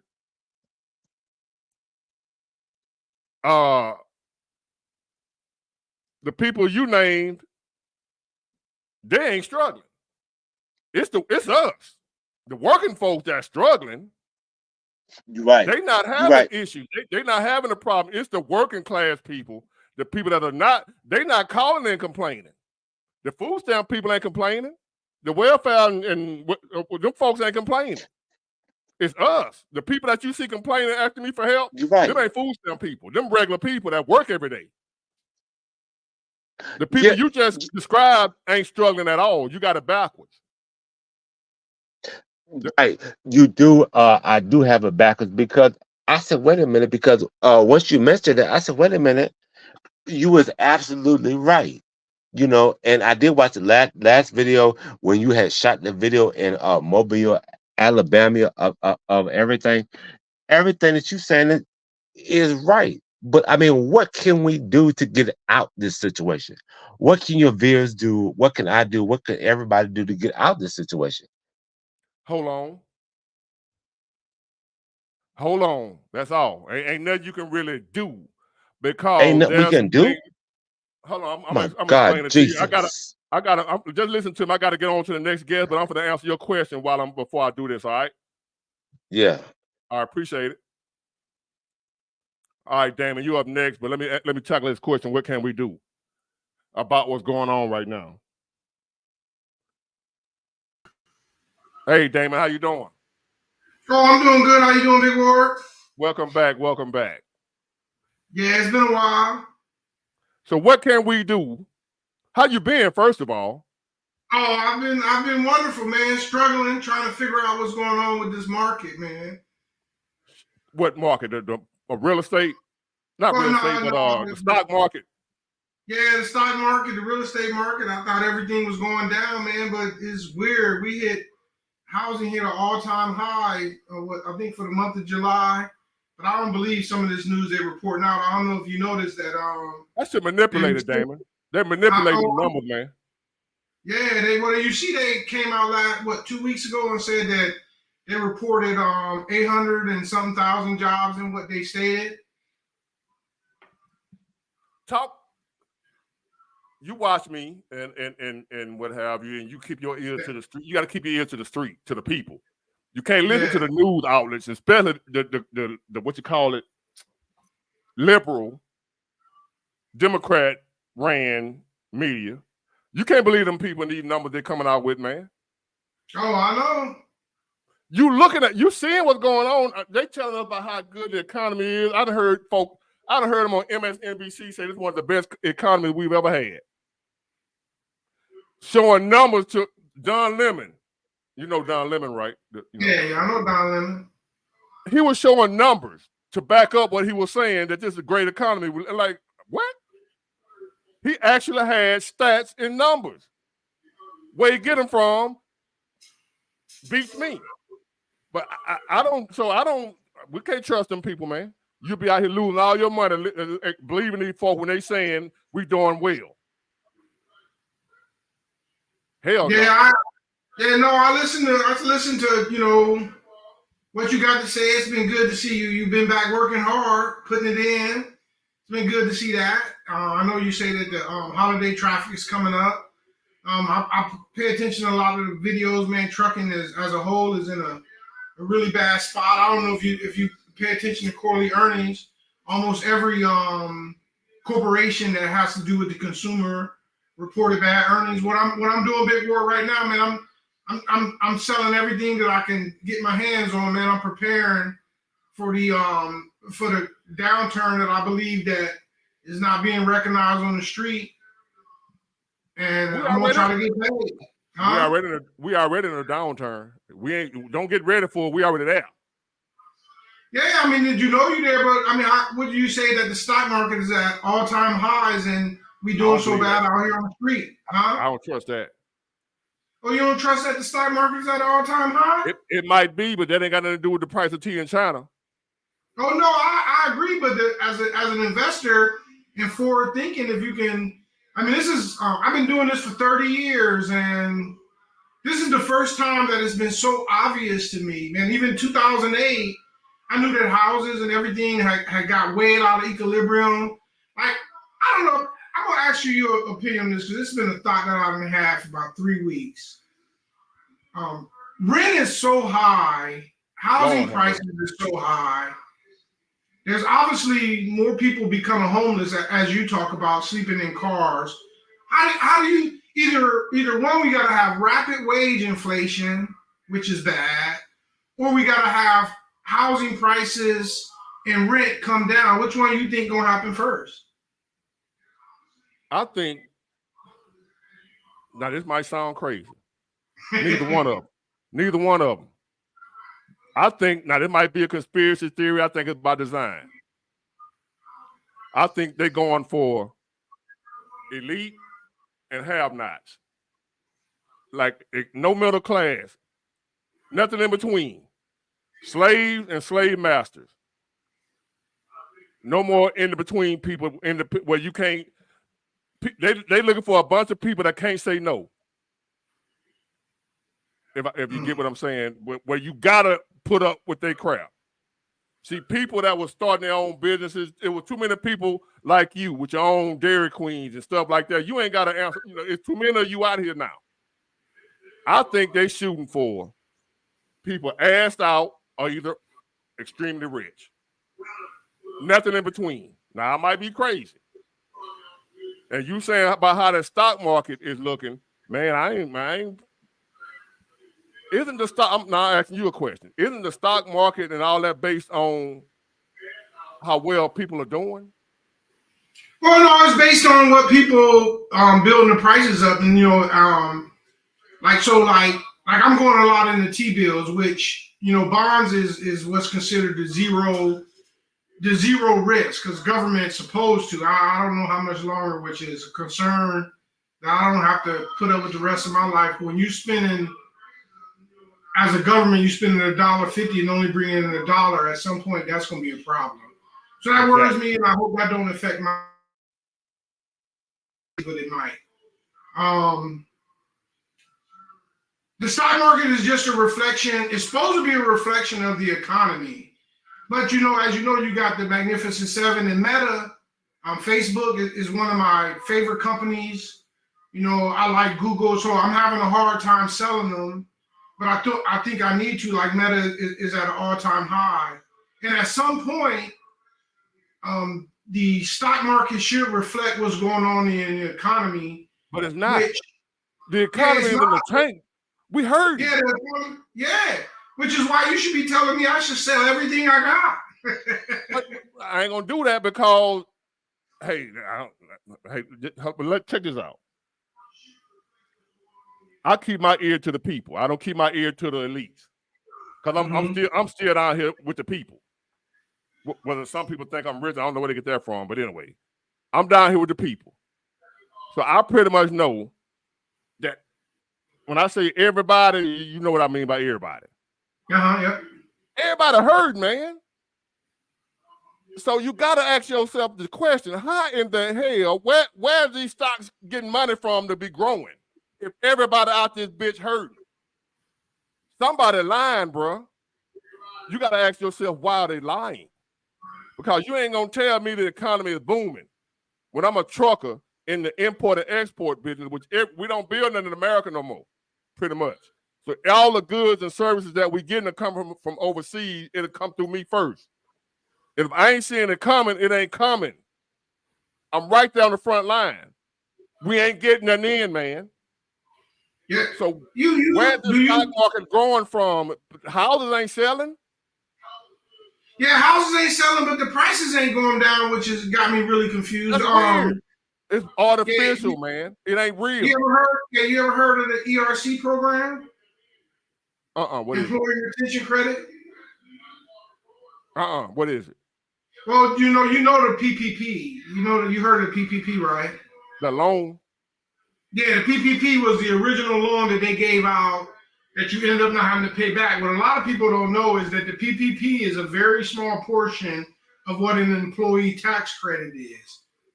And so there's a lot of people, the businesses, public companies, independent truckers. I mean, I'm sure if you're an independent trucker, I'm sure you got a phone call from the ERC. You see the commercials talking about employee tax credit. And an employee tax credit is a whole lot more. The PPP was small. I own a couple businesses, as you know. I got the PPP, and I actually owned a mall store, a Dairy Queen in the mall, and I had to close it up, man. I was terrified. Like, man, y'all telling me can't nobody come in the mall? How am I supposed to sell ice cream? But I ended up closing that because the mall just started doing bad anyway. But the PPP in the ERC program, it basically was an employee tax credit, which is a lot of money. So there's still a lot of money floating around out there. And Big Ward, I'm concerned that you might be right, but the separation from people doing well to people doing bad is distancing further. And I hope we do something about that. But when you got technology like artificial intelligence and stuff like that coming out, the separation in the American dream may be going away, man. It's going to be hard to get by the boot. I know you did a video and you talked about black jobs, and you was kind of explaining, what your definition of black jobs is like. Black jobs at one time, black owner companies did what you was calling black jobs, but a lot of those things is going to be going away, man. If you ain't got wealth, it's a real concern. Like, how do you? Like, I came from, I didn't have a mother, I didn't have a father. I grew up in the projects. I got raised by my aunt, and I was able to go into the military and save my money and do different things. But that separation and that American dream may be going away, and I'm scared you might be right. Oh, it's gone. And those jobs you were talking about, they're going to be going away. They're not going away. The immigrants going to be doing it for a little nothing, like they're doing now. There's going to always be a need for somebody to build a building. There's going to always be a need for an electrician. There's going to always be a need for the plumbing, the heating and air conditioning. So that's not going anywhere as long as human beings are alive. What's going somewhere is people like us doing it for a decent, respectable wage. That's what's gone. They're not going to pay nothing for it. They're going to still have them jobs here, and they're going to be in high demand, but they're going to figure out a way, bring these immigrants in here, they do it for peanuts. Well, Big Word, you said, and I don't know if, and this might sound crazy, but you're a lot smarter than what I think you are. You made a comment, huh? You made a comment. Is that a compliment? Yeah, it's a compliment. You made a comment on the video, and you said that the immigrants are coming in and doing jobs that we don't want to do. And that's just the truth, man. Like, I lived in Germany for years on top of years, and when they established the European Union, there was a lot of Polish people coming to Germany, and the Polish people was willing to do jobs that was needed to be done, but the Germans didn't want to do it. And what's been happened is we done got to a point that we bought into that, which I ain't knocking about it, that get a college degree. You go get your degree and you have your doctorate on the wall and you pledge your fraternity, your sorority, you know, all that, and the dog, you're a dog, and what have you, the Kappas, the little gay dude with the red and white. What's it called them? The fraternity, the Kappas, I think, ain't it? Kappas, that's the Kappas, the red and white ones, the sweet dudes. Yeah. But anyway, they done convinced us that that's what it is, you know, and we want, you know, we don't want to do the menial job. It seemed like those jobs, you didn't have no status with those. No clout. Even though you making six figures too. It was like the six figures as a air conditioning specialist is not the same as six figures as a school principal. Like the school principal, his $100,000 a year is better than the guy who fixing air conditioning. Like it ain't the same 100,000. So people decided to go to college and got to the point of where everybody wants them office jobs, them easy jobs. They don't want to be out here working, getting their hands dirty. You got men getting their nails and toes done now. Metrosexuals or whatever you call them, which was unheard of in my day. A man getting their nails done. You got men. I ain't talking about gay men. I'm talking straight men. I ain't talking about no, you know what I'm saying? I'm talking about straight men getting their nails done. Now, I think they're straight. I don't know. They claim to be straight. Put it that way. They don't want to do those jobs no more. So the need for those jobs ain't going nowhere. So therefore, open the borders up. Here they come. Now, those college jobs that we was doing, they ain't there no more. So now you got people that can't, you know how many people getting college degrees and can't find work? Yeah, I know what you mean. They're getting all these college degrees and graduating and ain't got no job waiting for them. But where all the work is, well, you can go get a job like that. We don't know how to do it no more. So you're in a dilemma now. You got a college degree, you got a student debt, all that shit. You trying to get Joe Biden and all them folks to forgive you of a debt you incurred, and you can't get a job. And you don't know how to do heating and air conditioning. You don't know how to be a plumber, welder, and you ain't got the fortitude to do. You're too soft to do it now as a man. The men are too soft to do jobs like that. So therefore, bringing the immigrants to do those jobs, and your ass just out of work with a college degree. And it's just what it is. So therefore, our economy is screwed. It's screwed. You got a whole middle class about to be gone, completely wiped out.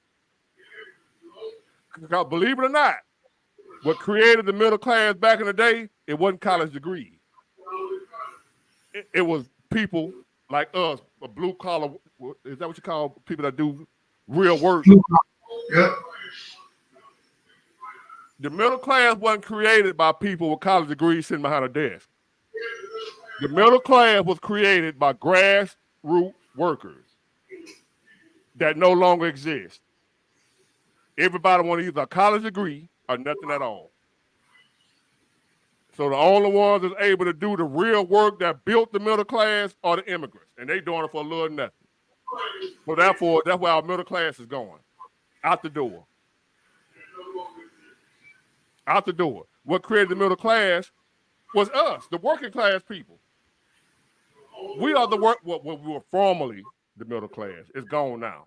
We created the middle class, the grassroots, electricians, plumbers, welders, mechanics, factory worker. You remember once upon a time when you could work at the factory, at the plant, and take care of your whole family on that one income? That built the middle class. It wasn't doctors and lawyers and what have you with the college. It wasn't them. It was the because the majority of people was not doctors and lawyers. The majority of people were people that had trade skills. I worked at the plant, worked at the factory, worked at the paper company, Scott Paper Company, International Paper Company in my town. It was a good job for people that didn't have college degrees. Once upon a time, you could be somebody without a college degree and made enough money to take care of 3 or 4 people in your family. You remember your grandparents back in the day, right? Yeah. Well, I don't know where you come from, but my people didn't have college degrees. They had new cars, nice houses, kids were straight, and we was poor compared to, that. We wasn't. None of us was dirty. The neighborhood was clean. The people were clean. The kids were clean. It was just a different time, man. We don't have a middle class anymore. Do you agree with that? Oh no, I agree with it, but I do. Well, first, I want you to. You see my glasses, Big Ward? Hold on. Yeah. These are the new Meta glasses. They're genius, man. They talk to you and everything. They're beautiful. But anyway, that's rich folk. That's rich folk status. They have to buy them all. No, no, they're not. They're actually not too expensive, man. But they hold on, Damon. Hold on, Damon. He said CT guys say the union built the middle class, which is the grassroots blue collar worker. You don't have lawyers in like a union and doctors and shit. The unions are the blue collar workers, the steel mill, the electricians. That built the middle class. Whether it be through unions or not, it was the grassroots, get down in the hole and work type people. Not just what we got now, where everybody want to be some type of celebrity. Everybody want to be some type of. It is what it is, man. We in trouble, bro. The average everyday citizen, we dead. Yeah, but only thing I would not so much disagree with, I wouldn't combine a union worker like the unions for carpenters, plumbers, electricians. Those unions are still real strong. Like, and I pay a lot of money, man. At least $150 an hour, man. You come and look at one of my refrigeration units. You come and look at my HVAC, man. I'm paying at least $150 an hour. And one of them are unions. And so the unions and those are real strong. But what happened away and never coming back. I come from Warren, Ohio, which was a General Motors and steel factory. Now, those union jobs are gone and they're never coming back. Just being a factory worker, not just being a factory worker, but being a factory worker in a factory like in General Motors and stuff like that, a lot of those well-paying jobs is not coming back, and we better be on the lookout. And I think cars, and I think me and you talked about it, I think the price of cars got to come way down, but people need to be paying attention with China trying to build all these factories in Mexico and bringing these electrical cars coming over here, at $20,000. So a lot of things, I wish Trump didn't talk so crazy the way he talks, but a lot of the stuff he's telling the truth, man. They're getting ready to start shipping $20,000 electric cars over here, which is going to wipe out a lot of those union jobs that we got left in the auto industry. There ain't nothing we can do about it. Man, if people allow the fact that Trump talked like an old school man, if they let that make them vote for Miss, they deserve just what they're going to get. I just hate it for the people that didn't vote for. Got to suffer too. I wish it was a way that we can fix it to where only the people that vote for her, if she win, only they suffer. The problem is we all going to suffer if she win, not just the people that voted for her. I got a That's the question for you, Lord. You got so much common sense. I got a question for you that I can't figure. Why won't she? You know, and this just being a real question. Why won't she do an interview? And then when she do an interview, she bring her vice president on. I found that to be weird. I'm glad you asked that question. Hold on.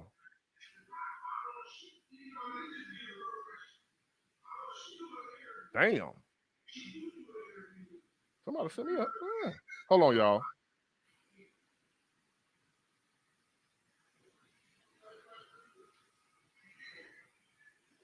I want to thank P. Mac again. But as a matter of fact, we need to get into something right here. You asked a great question. Why she don't do no interviews? I'm going to show you why. And they know it. And you got to be just as. Hold on. Great question, Damon. Hold on. Be patient. Be patient, my friend.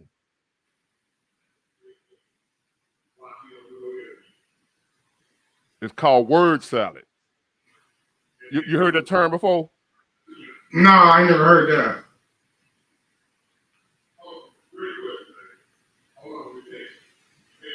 I hear echo. Oh, hold on one second. Like a delay in what I'm saying. Yeah, I think my wife is watching it upstairs. Your wife? Was your wife watching us? Yeah, she found the last dude, man. She said you can't follow him up. He was too much. Hey, shout out to Damon's wife. Let me see. Hold on. I want to show you why. I'm glad you asked that question. Here we go.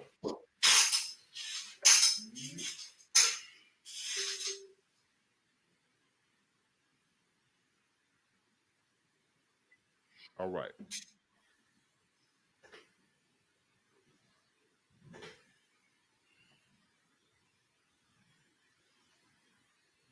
And our present, and to be able to contextualize it. What's going on here?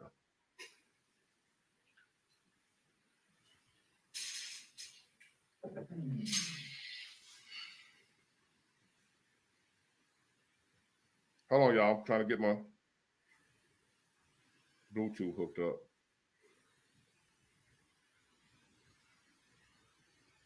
Oh, I ain't hooked it up to my new phone yet. My bad, y'all. I got a new phone. And I got to pair this one. My bad. I wonder what's going on. Hold on, y'all. Let me pair this new speaker.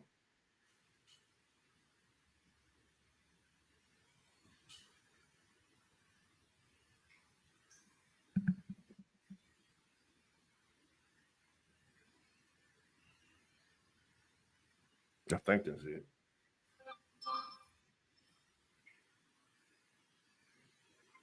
That's it. All right. Let's go, Miss Kamala. Let's answer Damon's question why they won't let her do no interview. They've been hiding her for 40 days. I think it's very important, as you have heard from so many incredible leaders, for us at every moment in time, and certainly this one, to see the moment in time in which we exist and are present, and to be able to contextualize it, to understand where we exist in the history and in the moment as it relates not only to the past, but the future. What the hell she just say? Hold on, wait, there's more. She was supposed to be asking about pro-abortion, about abortion, right? Mm-hmm.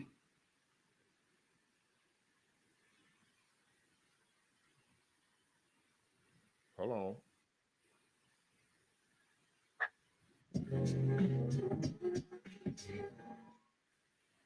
I can imagine what can be and be unburdened by what has been. You know, what can be unburdened by what has been. There are those who are unable to see what can be.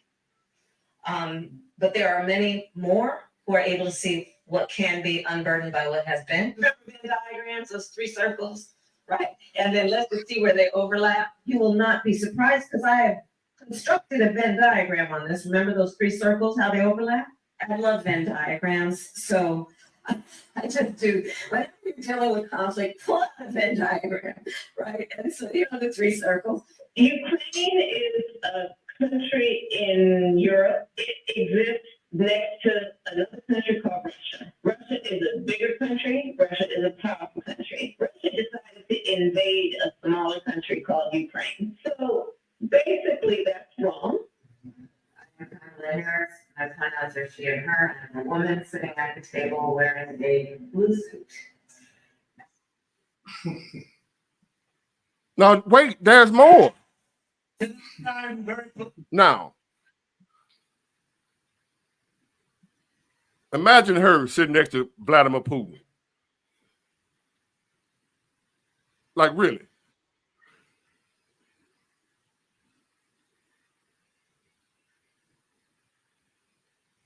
Imagine that. Vladimir Putin, the dude from South Korea, North Korea, I mean, sitting next to her, talking business. But there's more.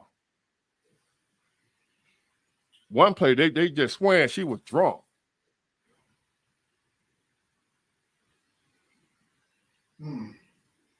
Hold on, y'all. I got a lot. It's more where that came from. This woman. But what is the culture of the environment? How are we approaching this issue in a way that we also understand we cannot support and help our young people if we also don't also look at the context in which those young people live and are being raised, which means necessarily, because our edict and our mission is not to come out and say, well, we could do this better. Part of the extension of the work you will do is you have to focus on our young leaders and our young people. But understanding we also then have to be clear about the needs of their parents and their parents and their teachers and their communities. Because let's just live in a silo. Everything is in context. My mother she would give us a hard time sometimes, and she would say to us, I don't know what's wrong with you young people. You think you just fell off the coconut tree? You exist in the context of all in which you live and what came before you. What the fuck is she talking about? So all of this is part of the work of this group. Extraordinary leaders who will help inform and advise how we think about our work. And like the secretary said, give us feedback, give us counsel, give us direction. I can't do it. What the hell is she talking about? Can somebody help me? I'm trying to help my man Damon right here, but I need help.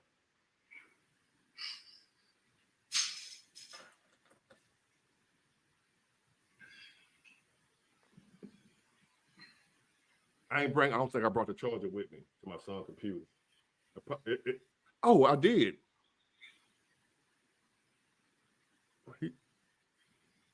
It's in there somewhere.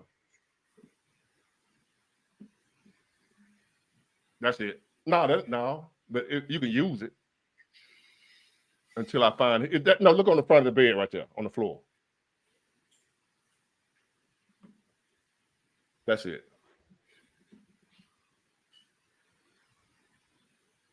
Now, that's it. Yeah, that was it.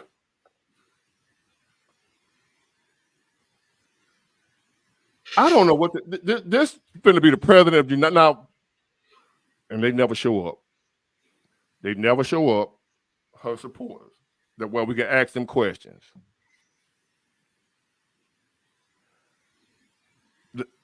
She remind me of you remember Sarah Palin? Yeah, oh yeah, I remember Sarah Palin. That's what she remind me of, but worse. Because I don't think Sarah Palin had the so-called degrees in education that Ms. Harris had. How in the hell you gonna tell me that's an educated woman right there? That just shows you right there our education system is trash. Think about it. She got college degrees. She's highly educated. She's a lawyer. A district attorney. Yeah. What the and we can't figure out what the hell she talking about. I can't. I got more. We're not done, Damon. Hold on.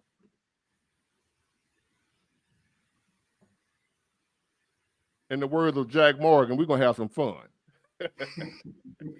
Shout out Jack Morgan. He gave me a shout out when I was just getting started. Helped me grow. Just from people just coming to check me out just because he said so.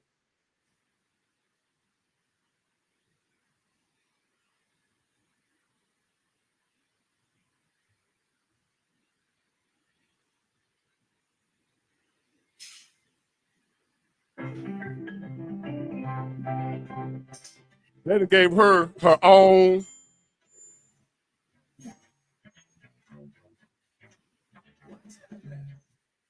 To do with Alba. As you remember, when he went to Europe, he was full. I want y'all to see that comment right there. I don't know who the clown is. It might be some type of. I guarantee that's a Kamala Harris supporter right there. Why won't they come on, Big Ward? You be asking them to come on. I'll be real interested in seeing it. I don't know if you can see the comment right here. I put it up on the screen. Yeah, I can see it. All this shit we got going on, somebody worry about the windshield in my car. You see that shit? Yeah. Is that a real channel like Cyclops? Somebody go find out if that's a real channel. See what they over there talking about. Cyclops TV 24. Who the hell is that? You worried about my windshield. And people out here worried about how they're going to pay their goddamn rent. The fuck we got going on here? That's a man that's in the mall right now getting the toes and nails done. I guarantee it. That's what that is. My windshield. Did I get my windshield fixed? Bitch, I can buy 10 windshields. Don't play with me. It's about a damn windshield. I don't care. Where I'm from, they don't ticket you for that. I can still see. A windshield is $150. I'll take your wife out, not your wife, Damon. His wife, if he got one. For that $150 that I'm going to buy my windshield with. My windshield. Man, get your bitch ass out of here. I ain't going to even block you from out of here. I'm just going to let you sit right here and suffer. Listen to some real people talk. And I'm going to let you hear your girl some more with the word salad. See what you got to deal with, Damon, as you grow? These people, fuck are these folk, man. Full. If he'd had his angry pills that day, he had a big nap and he was ready to channel Ronald Reagan. For God's sake, this man cannot remain powerful. Now, of course, this was walked back by the White House when they said they weren't doing anything about regime change.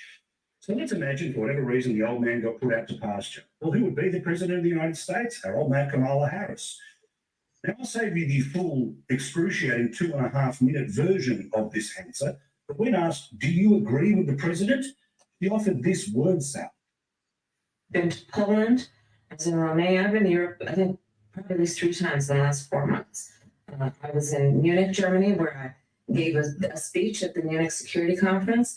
I was in France before that, speaking with heads of state about this issue, among many other issues, but most recently about this issue. And I will tell you, it's sitting down with prime ministers and presidents.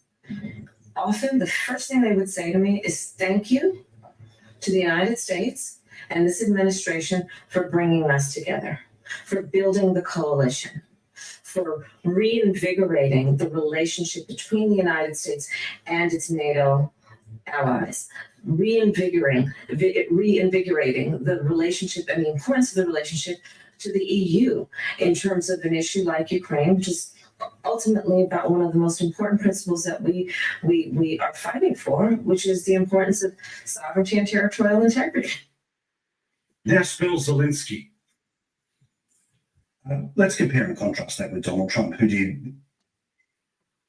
Hold on, I missed that. I want you to. Hold on. Come on, commercial. I know how y'all feel about the commercials now. This has nothing to do with Alba. Have you? I gave a together, for building the coalition, for That reinvigorating same the thing. relationship. It's all the same thing, man. Do you see now why they won't put out to do an interview? Now I'm joined by political journalist John Fund to break down everything that's just happened in this extraordinary interview. John Fund, we've now had the big interview. Because, you know, Joe Biden is as bad as it gets, or we think it's as bad as it gets. It could potentially get worse. Because, of course, remember, if the president died tomorrow, we would end up with Kamala Harris as the president of the United States. Now, we know her expertise is in word salad. She talks absolute nonsense. She cackles at her own jokes, on and on it goes. Have a look at this. Tell me whether or not you think she's had a couple of sherbets before. Because when we think about the strength of our democracy, you know, I think that there's a duality to the nature of democracy. When it's intact, oh, it's so strong in terms of what it does to uphold and protect individual rights and freedoms. So strong in its nature. It's very fragile. It will only be as strong as our willingness to fight. What is she? As she is fond of saying quite often, she looked quite unburdened by what has gone before in that clip. She opens her mouth, absolute nonsense comes out. The wine's not connected. By what has gone before. I don't think anything went before she said. Well, I think opened her mouth and started speaking. I think a few beers might have gone before that. She talked about the duality of democracy, and then it's like. And y'all might say, well, them people there, them just Republicans. They hating. They ain't from here. These are not Americans. These are outsiders looking at us laughing. These people from Australia some damn well. They making fun of our potential president. These are not Republicans. You know how Republicans do. They just hate, These are outsiders that are outside looking in at what we got going on and who we might put in office as the president of the United States, and they laughing at us. They're making jokes about us. These are not Republicans. I want to get that understood. Before people say, oh, them just Republicans. That's Fox News. That ain't Fox. I hadn't thought, and then she completely lost it. Yeah. In it, right? But just not that often. Be like, I have a banging point to make. I cannot think of anything. I'm just a. You hear the accent? The way you can tell these are not Americans. Talk to fill in the time until it reoccurs to me. But we just showed you that almighty clip from MSNBC host Joe. This masterclass from Republican Marjorie Greene. She represents the 14th district of Georgia. Masterclass. Here it is in how to handle the lefty-leaning media. Tell me why so many people that support Donald Trump love conspiracy theories, including yourself. He seems to attract lots of conspiracy theorists. Well, let me tell you, you're a conspiracy theorist, and the left and the media attracts more conspiracy theories. We like the truth. We like supporting our Constitution, our freedoms. What about Jewish space lasers? Tell us about Jewish space. Why don't you go talk about Jewish space lasers? And really, why don't you? How about that? Thank you very much. She is not being led by this woman. Man, we're in trouble, Damon. That's our leader, man. Look at this. Wow. Look at her. Here she go again. One more. This is the last one, Damon. That's it. But yeah, I mean, we will make sure it's way more immediate. I mean, has it always been this easy? Well, Liz Storer, is Kamala Harris the worst communicator you have ever heard? Absolutely. Feast your eyes on this latest word salad from the Vice President of the United States of America. It's very important, as you have heard from so many incredible leaders, for us at every moment in time, and certainly this one, to see the moment in time in which we exist and are present. And to be able to contextualize it, understand where we exist in the history and in the moment as it relates not only to the past, but the future.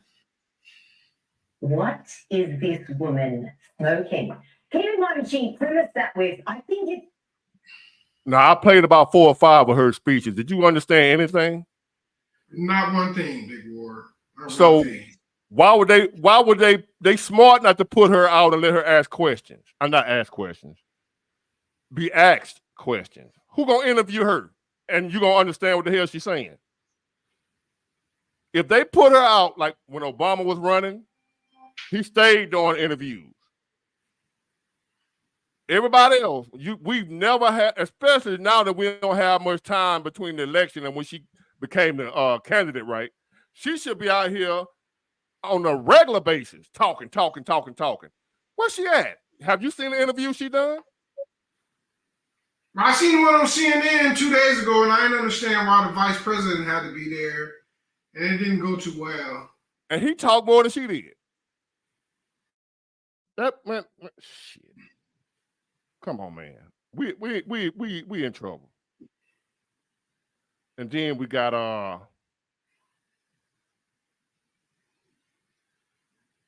hold on, we got this dude. And then that's why you got to have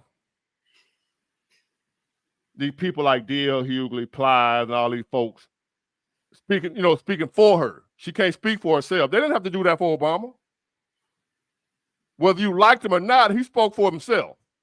He didn't need you to come out and stump for him. You know what I mean?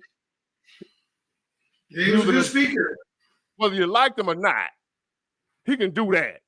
She can't do shit. Hold on, watch. Look at this clown. Motherfucking simple with me. Until go to jail. Until Kamala Harris becomes the biggest felon. Until Kamala Harris motherfucking bankruptcy 6 times another company. Until Kamala Harris is impeached twice. Until Kamala Harris is indicted 4 motherfucking times. Until Kamala Harris is found liable for sexual abuse. Until Kamala Harris is found guilty of motherfucking fraud and got to pay $300 some motherfucking million. Until Kamala Harris stalled motherfucking insurrection. Until Kamala Harris tried to overthrow a motherfucking election. Until Kamala Harris is married 3 motherfucking times. Until Kamala Harris has 5 years and 3 different motherfucking men. Until Kamala Harris do it. She's a better motherfucking candidate to me. Motherfucking book. But voting for no motherfucking rich white man to be able to do what motherfucking rich white man. Motherfucking women. I don't hate motherfucking women. That money. So you can vote for a motherfucking hate.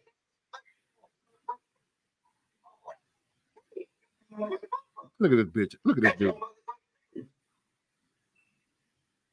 But Trump been telling you since 2017, he gonna show you that motherfucking option of plan. He's showing you, yeah. He been telling you since 2017, that motherfucker coming in 2 weeks. It's gonna be big, it's gonna be beautiful. He showed you, yeah. He gonna all the motherfuckers gonna get. Did he do it? Yeah. He told you Mexico gonna pay for that fucking hands all over there. He motherfucking pay for it, yeah. He told you gonna rank motherfucking minimum wage. Did he do it? Yeah. He was gonna lower motherfucking. Who is that dude, man? That was a dude that one time was talking about he was a goon, he was a thug, he was a killer. Ain't none of that. And we supposed to believe him. We supposed to listen to him. He getting paid. And I told you now, if they offer me $5 million, I'll be on here Kamala Harris tap dancing too. I don't know what they're paying him, but it'll take about $5 million for me to get on here and do it. His rap career is over. So therefore, you got to make money some kind of way. Man, that dude. Anyway, there's plenty of them out here. Talking that convicted felon shit and all that bullshit. Man, I tell you what. If Kamala Harris win, y'all look for Plies. That's what you do. Look for Plies. I ain't gonna tell you what to do to him, but just speak your mind. Him with that pink hat. That joke. But anyway, that answer your question, Damon. Why they ain't showing her? That answered my question. I guess that's why they don't let her speak. She horrible, man. She is the worst. She has no ideas. She can't explain nothing she want to do the way you can understand it. If she don't have a teleprompter, watch when the debate come up. She in trouble. She's in trouble. Hold on. As a matter of fact, speaking of debates, thank you, Fire Sign, for that clip.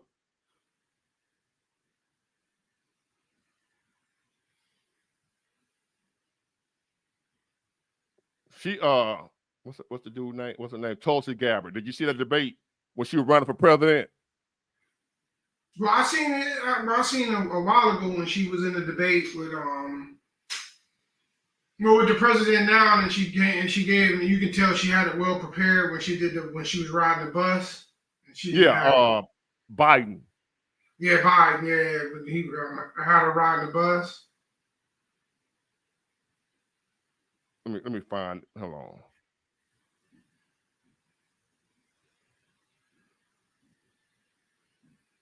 I hope she be better prepared for this debate. No. She in trouble because she gonna have an already prepared answer. Trump gonna go off script, and she ain't gonna be able to come back because they didn't rehearse that. They didn't. If he go off script.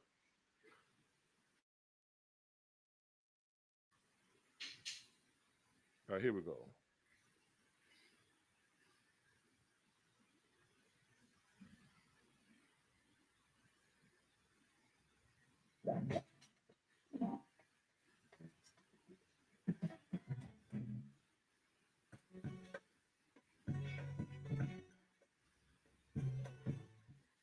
I think that it's unfortunate that we have someone on the stage who is attempting to be the Democratic nominee for president of the United States, who during the Obama administration spent 4 years full-time on Fox News criticizing President Obama. That's criticizing people on this stage as affiliated with the Democratic Party. When Donald Trump was elected, not even sworn in, buddied up to Steve Bannon to get a meeting with Donald Trump in the Trump Tower, failed to call a war criminal by what he is as a war criminal, and then spends full time during the course of this campaign, again, criticizing the Democratic Party. What we need on the stage in November is someone who has the ability to win. And by that, we need someone on that stage who has the ability to go toe-to-toe with Donald Trump, and someone who has the ability to rebuild the Obama coalition and bring the party and the nation together. I believe I am that candidate.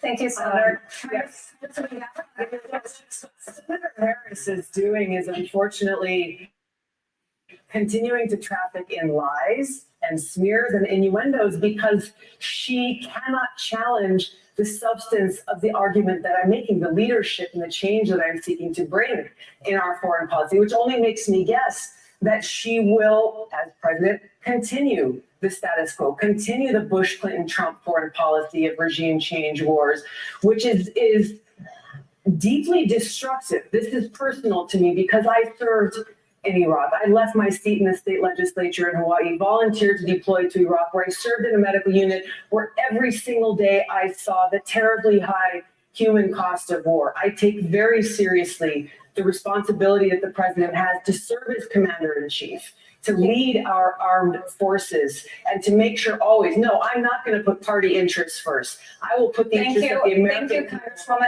I want to briefly give Senator Harris a final second to respond.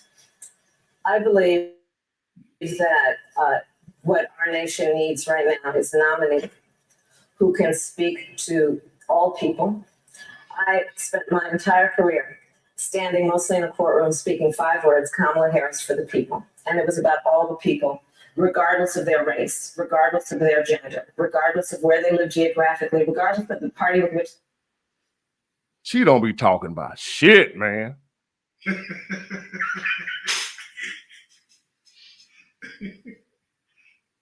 Not a damn. I'm however long I spent watching that, that's how much dumber I am.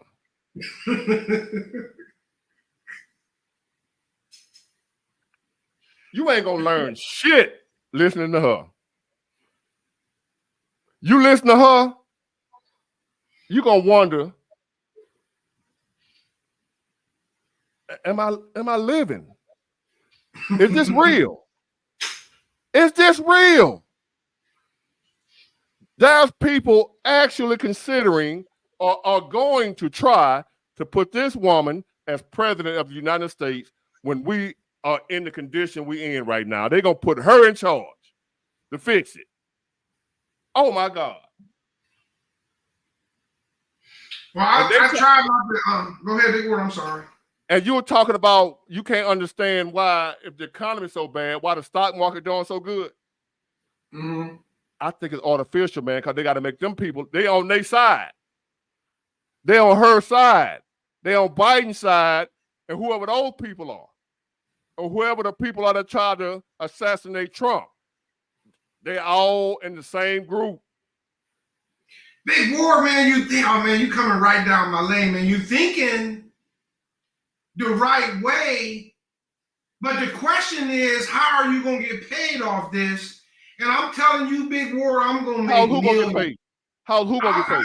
How you should get paid? I'm telling you, I'm gonna make millions off of it. You saying everything I need to know. You saying it's artificial, right? Right. It's gonna come to truth. It came to truth in 1929. It came to truth in the 70s. It came to truth in 2008. It's gonna come to truth. And what's gonna happen is everything goes down. This is why I watch you. This is why I pay attention. It helps me what's going on the streets and to understand that the stock market is saying one thing, and I'm telling you, I don't understand why. It's just craziness, which makes it even better. And so, what the wise person should do is realize that we're out of sync. We're completely out of sync, and we need a correction. And we're going to have a correction. And when the correction is when you get paid. That's when you get paid, Big War. It's artificially high, which it is. It's held up by Google, Amazon, Facebook, Microsoft. So those things are keeping the stock market high. And plus the stock market as a whole is just overvalued. The government gave a lot of money away. That money is in the stock market. But when this thing tank, that's what I'm waiting on, man. That's what I'm building for. And I'm going to get paid. And I want you to know, and I want the people that you follow to know that I'm going to get paid. Well, let me ask you this. Yeah, go ahead. If they're running game and they're playing games, how do you know it's going to ever tank?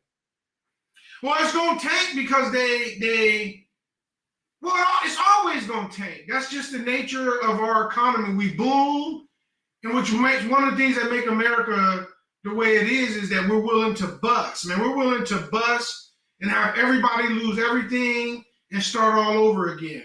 That's just who we are, man. Make sure you pay attention, man. Warren Buffett is still selling his Bank of America. Warren Buffett is still probably selling his Apple. Warren Buffett is probably going to have $400 billion, and he's going to be ready to invest when this thing tanks. And I'm just asking you, man, it is you got all the reasoning that it's artificially high. And you saying the same thing that I'm saying. How can this thing be staying up so high? And I think I've done it before, but I'm gonna show I wrote a book. Let me see if I can get in there. It's called The Culmination, the Risk-Free Method to Consistently Outperform the S&P. And anybody that I talk to, and I talk to you, you don't have to know about investing. You don't have to, and I give this same advice to my kids. And they're pretty highly educated, but they're not really, like, I love making money. I love investing. They really don't love it. But I tell them, if you don't want to get involved in analyzing companies or anything like that, you should be prepared to buy the S&P. So when you turn on the news, Big Ward, or the people that you know and that follow you turn on the news and they hear the S&P is down 30%, they should be getting ready to invest for their future, Big Ward. I mean, this is big talk, huh? I love what you're saying. This might sound a little bit on the deep end, like I done fell off the deep end, what I'm about to say. Okay. All that's fine and dandy what you're saying about getting rich, having money, playing the stock market, and it's artificially inflated, what have you, and then you play it the right way, you win, you get make millions, right? Uh-huh. What good is that gonna do you if we in World War III?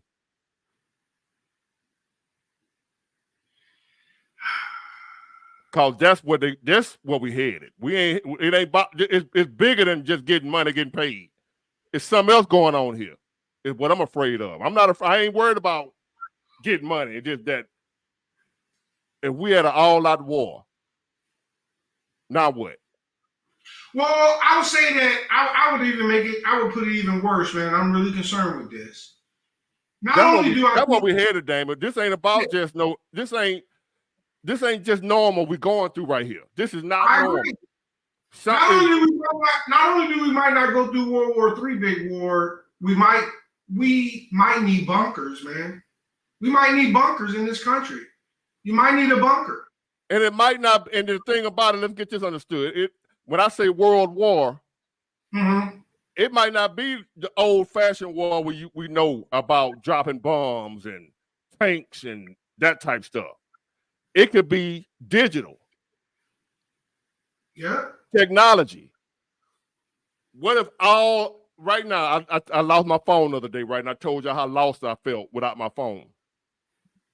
So just imagine if somebody attacked us by shutting down our entire grid. What you talking about chaos? Right now, where you can't get to your bank accounts. All your money in your bank account is gone. You can't access no money. Your debit cards, your credit cards, everything at the push of a button, gone. You don't have to drop a bomb. You don't have to drop a nuke. You don't have to drop none of that shit. Just wipe out the computers. Wipe out, like, say for instance, I don't know how much, I'm just guessing. So you got $20 million in the bank and you go check your account, ain't shit in there. Or like Wendy the Williams, you can't touch it. You can't spend it. You broke now. You went from 20 million in the bank to broke. Because it's in there, but some type of glitch or some type of computer shit got it where you can't get your money. What you gonna do about it? Who ass you gonna whoop? Who ass you gonna whoop? That's where we headed. That's just I'm just a YouTube content creator. Don't hold me to it. If you want to invest your money and you're gonna get rich, knock yourself out. This shit bigger than that, man. This is what I'm seeing. I'm seeing some bullshit going on. I'm seeing some deadly, evil, wicked shit going on. Ain't got nothing to do with folks just trying to make a few dollars. It's bigger than that. This some world domination type shit that we saw on TV growing up that we thought was just a movie. I'm one of them conspiracy theory little girl was talking about, I guess, because that's what I see coming. I ain't investing shit. No, Big Ward. Here's what I'm gonna tell you, Big Ward. I mean, you're going down the right track, but here's what I'm gonna tell you. Is the capitalists are always gonna win, man. They're not. That's what our system is based on. Our system is based on making money. And I struggle with it, man. Just so you know, Big Ward, if I go to the bank and I ain't got no money, man, I come from the gutter, man. And I can start all over, man, and do what I got to do. So I'll be fine with that. But when you say the capitalists are going to always win, what you mean by the capitalists going to win? The capitalists you probably heard of the Wealth of Nations, right? Adam Smith? Yeah. Okay, that's the book is the father of capitalism. Capitalism is going to always win no matter what, man. The capitalist is the people that make the money off of society. And they're going to always win. When I first read it, man, I was a couple pages in. And I hope, man, and I post this to my page, and this is important. I struggle, man, because I come from poverty. And in the Wealth of Nations, as I started reading it, it basically told me, and I read it about 20 times. One time I read it The last time I read it the left page, right page, thought about what I read, and thought about it. And every time I could highlight new things. But at the beginning, it told me that basically I got to pick a side. No matter what, there will be poor, and no matter what, they will be rich. And you got to decide what side you want to be on. So you can be on the struggle. And I come from poverty. I'm talking about, man, I didn't have a mother. I didn't have a father. And I got raised by an aunt. And that didn't ask me what college I was going to while she was asking her own kids what college. So I know it can be done. But you're going to have to make, and because I come from, and just like, you know, and I hate to, I don't like to talk politics. I don't talk politics on my channel. But everybody I grew up with was a Democrat. Everybody I grew up with was a Democrat. Democratic way of thinking. And because my family didn't love me the way they love their own, they didn't teach me as much as they were teaching their own kids. And I formed a different thought. And next thing I know, I was a Republican because I thought as a Republican. But you have to choose a side. And you have to accept it. And I got a kid that's, you know, in a junior in high school right now, getting ready to be a senior. And I try to tell him that you got to learn from the mistakes that you made so that you don't make the mistakes again in the future, because the truth is the truth. And if you didn't get straight A's and you're not getting accepted to the college that you wanted to be accepted to, you got to live with that. You got to make a choice. And the choice is easy. And in America, there's still money laying all around here, Big War. And those that want to get it can get it, man. They can get it. And it's going to get ugly, but you can believe at the end of the day, the capitalists will win. They will win. And that's the people with money, trying to get money, they will win, Big War. And the people that you're talking about, that's going to be in this fight and in this struggle, and the Wealth of Nations, man. And if you never read it, Big War. Hold on. Let me say this. I'm listening to everything. No. I'm gonna let you finish, but I just want to interject right quick. I'm listening to everything you saying. Where you went? Hold on, Damon. Let's see. Device is not connected. Check your connection, Damon. There you go. Let me bring you back up. You there? Yeah. I think my thing went out.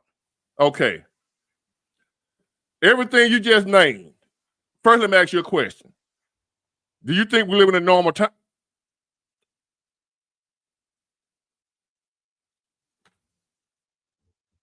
Yeah, go ahead. Yep.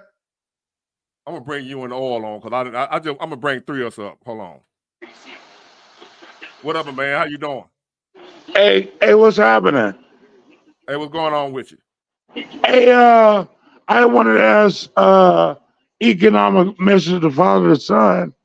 I mean, what's the secret? Hold on for to bring him back up. His thing keep going down. I was trying to bring you up with him. Hold on. Don't go nowhere. All right. All right, Dan. You ain't got Boost Mobile, do you? Yeah, no, I'm here. All right. Now, my man want to ask you a question. I mean, do you got Boost Mobile? Let me ask you that first. No. No, I don't. Now, you were saying that you got some sons that had went to West Point. Did you say that? Yeah, West Point, Colgate. And you got a son. And what did you say something about another son? No. My oldest went to West Point. He went to Booth. And actually, I'm getting ready to go to Chicago. Can you tell me what Booth is? Booth is the grad school for the University of Chicago. And I'm actually getting ready I said that the last time I talked to Big War. You got a good memory. Yeah. I'm actually driving. I'm flying to Chicago tomorrow and driving to Portland. He got a job at Nike. Are you serious? Yeah. How did he get a job at Nike? Well, it's funny too, because I seen somebody in the comment. He went to Chicago Booth. He went to the business school and they gave him a job from there. But hold on, Big War, I want you to answer your question while Mitch is on. What question was you gonna ask me? I just want to know, how do you Hold on. first of all, do you think we're living in normal times? It's not normal, but it's normal. 2029 was worse than this. But go ahead. Is this like in the 80s or the 70s? Hold on, Ewan. Hold on a minute. Hold on. All right. Now, I say we're not living in normal times at all. I don't mean normal as in we've always had ups and downs, hard times and good times, the economy good, the economy bad. I ain't talking about that type of normal. I'm talking about just people. Life. You can feel it in the atmosphere. Well, I can't speak for everybody. I can feel that there's something different about what we got going on now compared to the past. I've experienced bad economies, recessions, ups and downs. This don't feel the same. This bigger than just the stock market. This bigger than just, I lost my job today. I go get another one. I'm in trucking, bro. And I've been in trucking since 1996. And we've always had times where it got slow. The work wasn't good. I could just go get another job somewhere else driving a truck. Right now, you can't do that. You can't go, this is not normal for where, all right, my job ain't booming right now. I could just go get another job somewhere else driving another truck. You can't do that. This ain't never been like this. Even during the recession, it wasn't like this. Not in trucking. If trucking this bad, this is not normal. Now, everything you just spoke about, what happened during normal times. And I don't believe we're in normal times, so I don't think those rules, what you're saying, apply to what we got going on right now. So what do we do about it? Okay, Pray. That's man, right. you know what? Hold on. Big Ward, man. Dude, man, you are really making me a really happy guy. We are not in normal times. Right. But all you're telling me is, as I wake up every day, I say I need to sell every stock I own because this is bad. But why would you sell? You still talking about stocks? I know, but hold on, Big War, because it's the downturn. It's the downturn as we go down. But what I agree with you on is, I know, yeah, but what I agree with you. But here's the question: we got hard times coming, man. I agree, and there's going to be wealthy people that are going to pay because the stock market is going to tank, and they still going to have money, but they're going to feel less wealth. But hold on, let me ask you this, Big Ward. Money ain't gonna matter, Damon. Let me ask you this. No matter how bad it get, do you think America is gonna come back? No. What? America as we know it would never be the same. Ooh, man, we ain't got enough time for what you speaking of, Big Ward. You talking about normal, stocks, bonds, making money. No, I'm talking about the economy. You don't think the economy is where it is now on purpose. It's not an accident. It's not a bunch of dumb people made bad decisions. That's how we got here. This done on purpose. This just I don't know. I ain't got nobody. This just my intuition, as they say, women's intuition. My intuition saying this is not a mistake. This is not a result of dumb folks. Oh, damn, I can't. Oh, my bad. That was just a bad choice. No, I think it's on purpose. But you don't think it's by design. How bad the economy get? It ain't about the economy, Damon. It ain't. This got to be for people that believe in God. I ain't saying you don't believe in God. I'm not saying that. No. This ain't about no man stuff no more. This is a spiritual warfare we got going on. We setting up for end times. I didn't believe in all that mess. I didn't believe it. This ain't about no stock market. This ain't about making no money. They're gonna come a time when your money ain't gonna mean shit. You got 100. Warren Buffett gonna be broke. No, what do we do in America? What do we do in America? You don't believe it. I know, but in America, Big War, what does anybody do in moving a finger that don't got to do with making money? Bro, I don't mean no disrespect. You ain't listening. I'm listening. Do you believe in God? Yeah, I believe in God. Okay. What I'm talking about is a God thing. Mm-hmm. What I'm talking about is some stuff I didn't once believe in. Your money ain't gonna mean shit, Damon, is what I'm trying to tell you. You can make all the money you want to make. It ain't gonna mean a damn thing. it's gonna be worthless. Is what I'm telling you. That's where we headed. So Now you might we think go you probably dark. don't believe. You say you believe in God, but you don't believe that. So therefore, you still talking about how you can make some more money, not realizing what I'm saying is your money ain't gonna mean shit. I don't care how much. When I say Warren Buffett gonna be broke, what I mean is he gonna still have $400 billion. What I'm saying is that $400 billion ain't gonna be able to do shit for him. That's where we headed. Now I might be crazy, so don't listen to me if you think I'm crazy. But if you know, you know. So what you talking about ain't gonna mean a damn thing for the time that we in right now. What's coming? I didn't believe this mess. And I don't want to believe it now. I want to believe what you believe, that if I make the right decision and cause the stock market, if I make the right investment, I'm going to make millions. And you're going to be a broke millionaire. Because there's going to be folks out here right now with them things like the purge. The way your millions, that's what I'm coming from. And you might say, damn, big boy, you out there in left field, man. I know. You talking about normal stuff.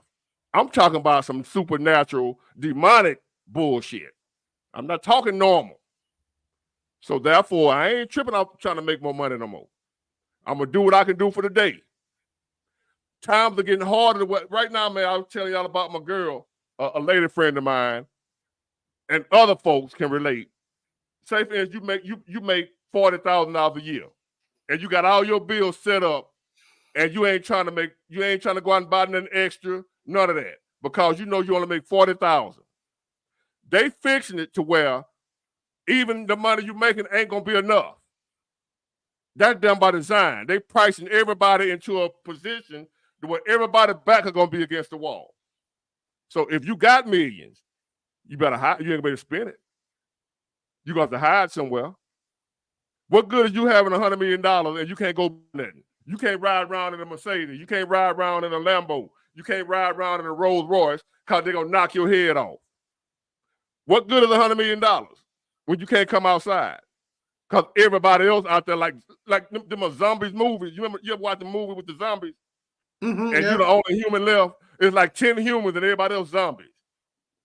That's what it's gonna be like for folks. Say like you hit the stock market, you hit all the millions you want, but everybody else fucked up. You can't come outside, Damon. Adam Smith addressed that in the Wealth of Nation Big Ward. You know why they teach us morals? They teach us morals because morals. This is in the Wealth of Nations, man. It was written. What you mean by morals? Talking about right and wrong? Morals, yeah, right and wrong. It was written. People don't care about right and wrong when they're starving. I know. I want to say 1775, but it was written. It was written before America. But they taught us morals so that because it's cheaper to teach the people morals than it is to hire security. And they're gonna hire security to protect themselves, big boy. That's why I say we probably need a bunker. I need a bunker. And I can't afford security, but I can afford a bunker. And what you gonna do with a bunker? Hide in it. Exactly. But you got millions, you done hit millions on the stock market. Now what? If now I could, Damon, don't you not invest in the stock market because of what the hell I'm saying? Because I could be crazy as hell. Oh no, only thing you helping me with is that it's gonna go down more than what I think. But go ahead. And I believe you too. It's gonna be bad. But when and how? The question is when, and the other question is what's gonna make it go down? That's why I'm talking to the genius. That's why I'm talking to the genius. The point is you don't know what's gonna make it go down. Though what makes it go down is that we had a nuclear attack. And that made the stock market crash. Don't say that. Now what? Yeah, we done. We have a nuclear attack. It's over. Not nuclear, just an attack, period. If the stock market crash, not because just normal, like the normal stuff. You think about normal crashing and then you invest and hit a lick. What if it crashed because Russia attacked somebody? You know what I mean? Yeah, no, I know what you mean. And then we plunged into a world war and now the stock market crashed. What your investors gonna do now? That's how it's gonna crash. It ain't gonna crash just because people made bad investments. I think it's gonna crash. They inflating it. I think it's gonna crash because some shit gonna happen, some catastrophic shit, and that's gonna cause it to crash by design. Now, I might be crazy. If y'all investors out there, don't listen to me, because I ain't investing a damn thing, so it don't affect me. I'm making what I make. I'm trying to save it. I'm trying to flip it other ways. I keep it, you know what I'm saying? I don't put all my money in the bank, what have you. Now, I ain't giving out too much information. I don't trust banks right now because if somebody can hit a button and wipe out your total life amount of money, hey, I don't trust that. I was at the port the other day. They were hacked. The computer shut everything down. We couldn't work because of computers. So everything that our money is tied up into right now is computers, right? So but again, you're a smart man. I'm a YouTuber. So don't take your, which I'm quite sure you're smart enough not to do that. Don't take your investing advice from a YouTuber unless I'm one of them, I'm one of them dudes that's what I do. Yeah. But that ain't what I do. I'm looking at other stuff to where I don't care nothing about that no more because now I'm looking at this bigger than that. Because once upon a time I try to figure out and learn the stuff that you're teaching now. If you'd have caught me 10 years ago, I'll be wide open in what you're talking about. But where we at right now, that stuff don't mean nothing to me. I'm trying to get these AKs and the ARs built up, get my rounds together, trying to find me a Kevlar vest and some gear, like the white boys said, the gear. I'm trying to find that shit. That's what I'm investing in. You invest in the stock market. I'm investing in some 7.2, whatever the number is, or 5.56 ammo. That's what you need to be investing in.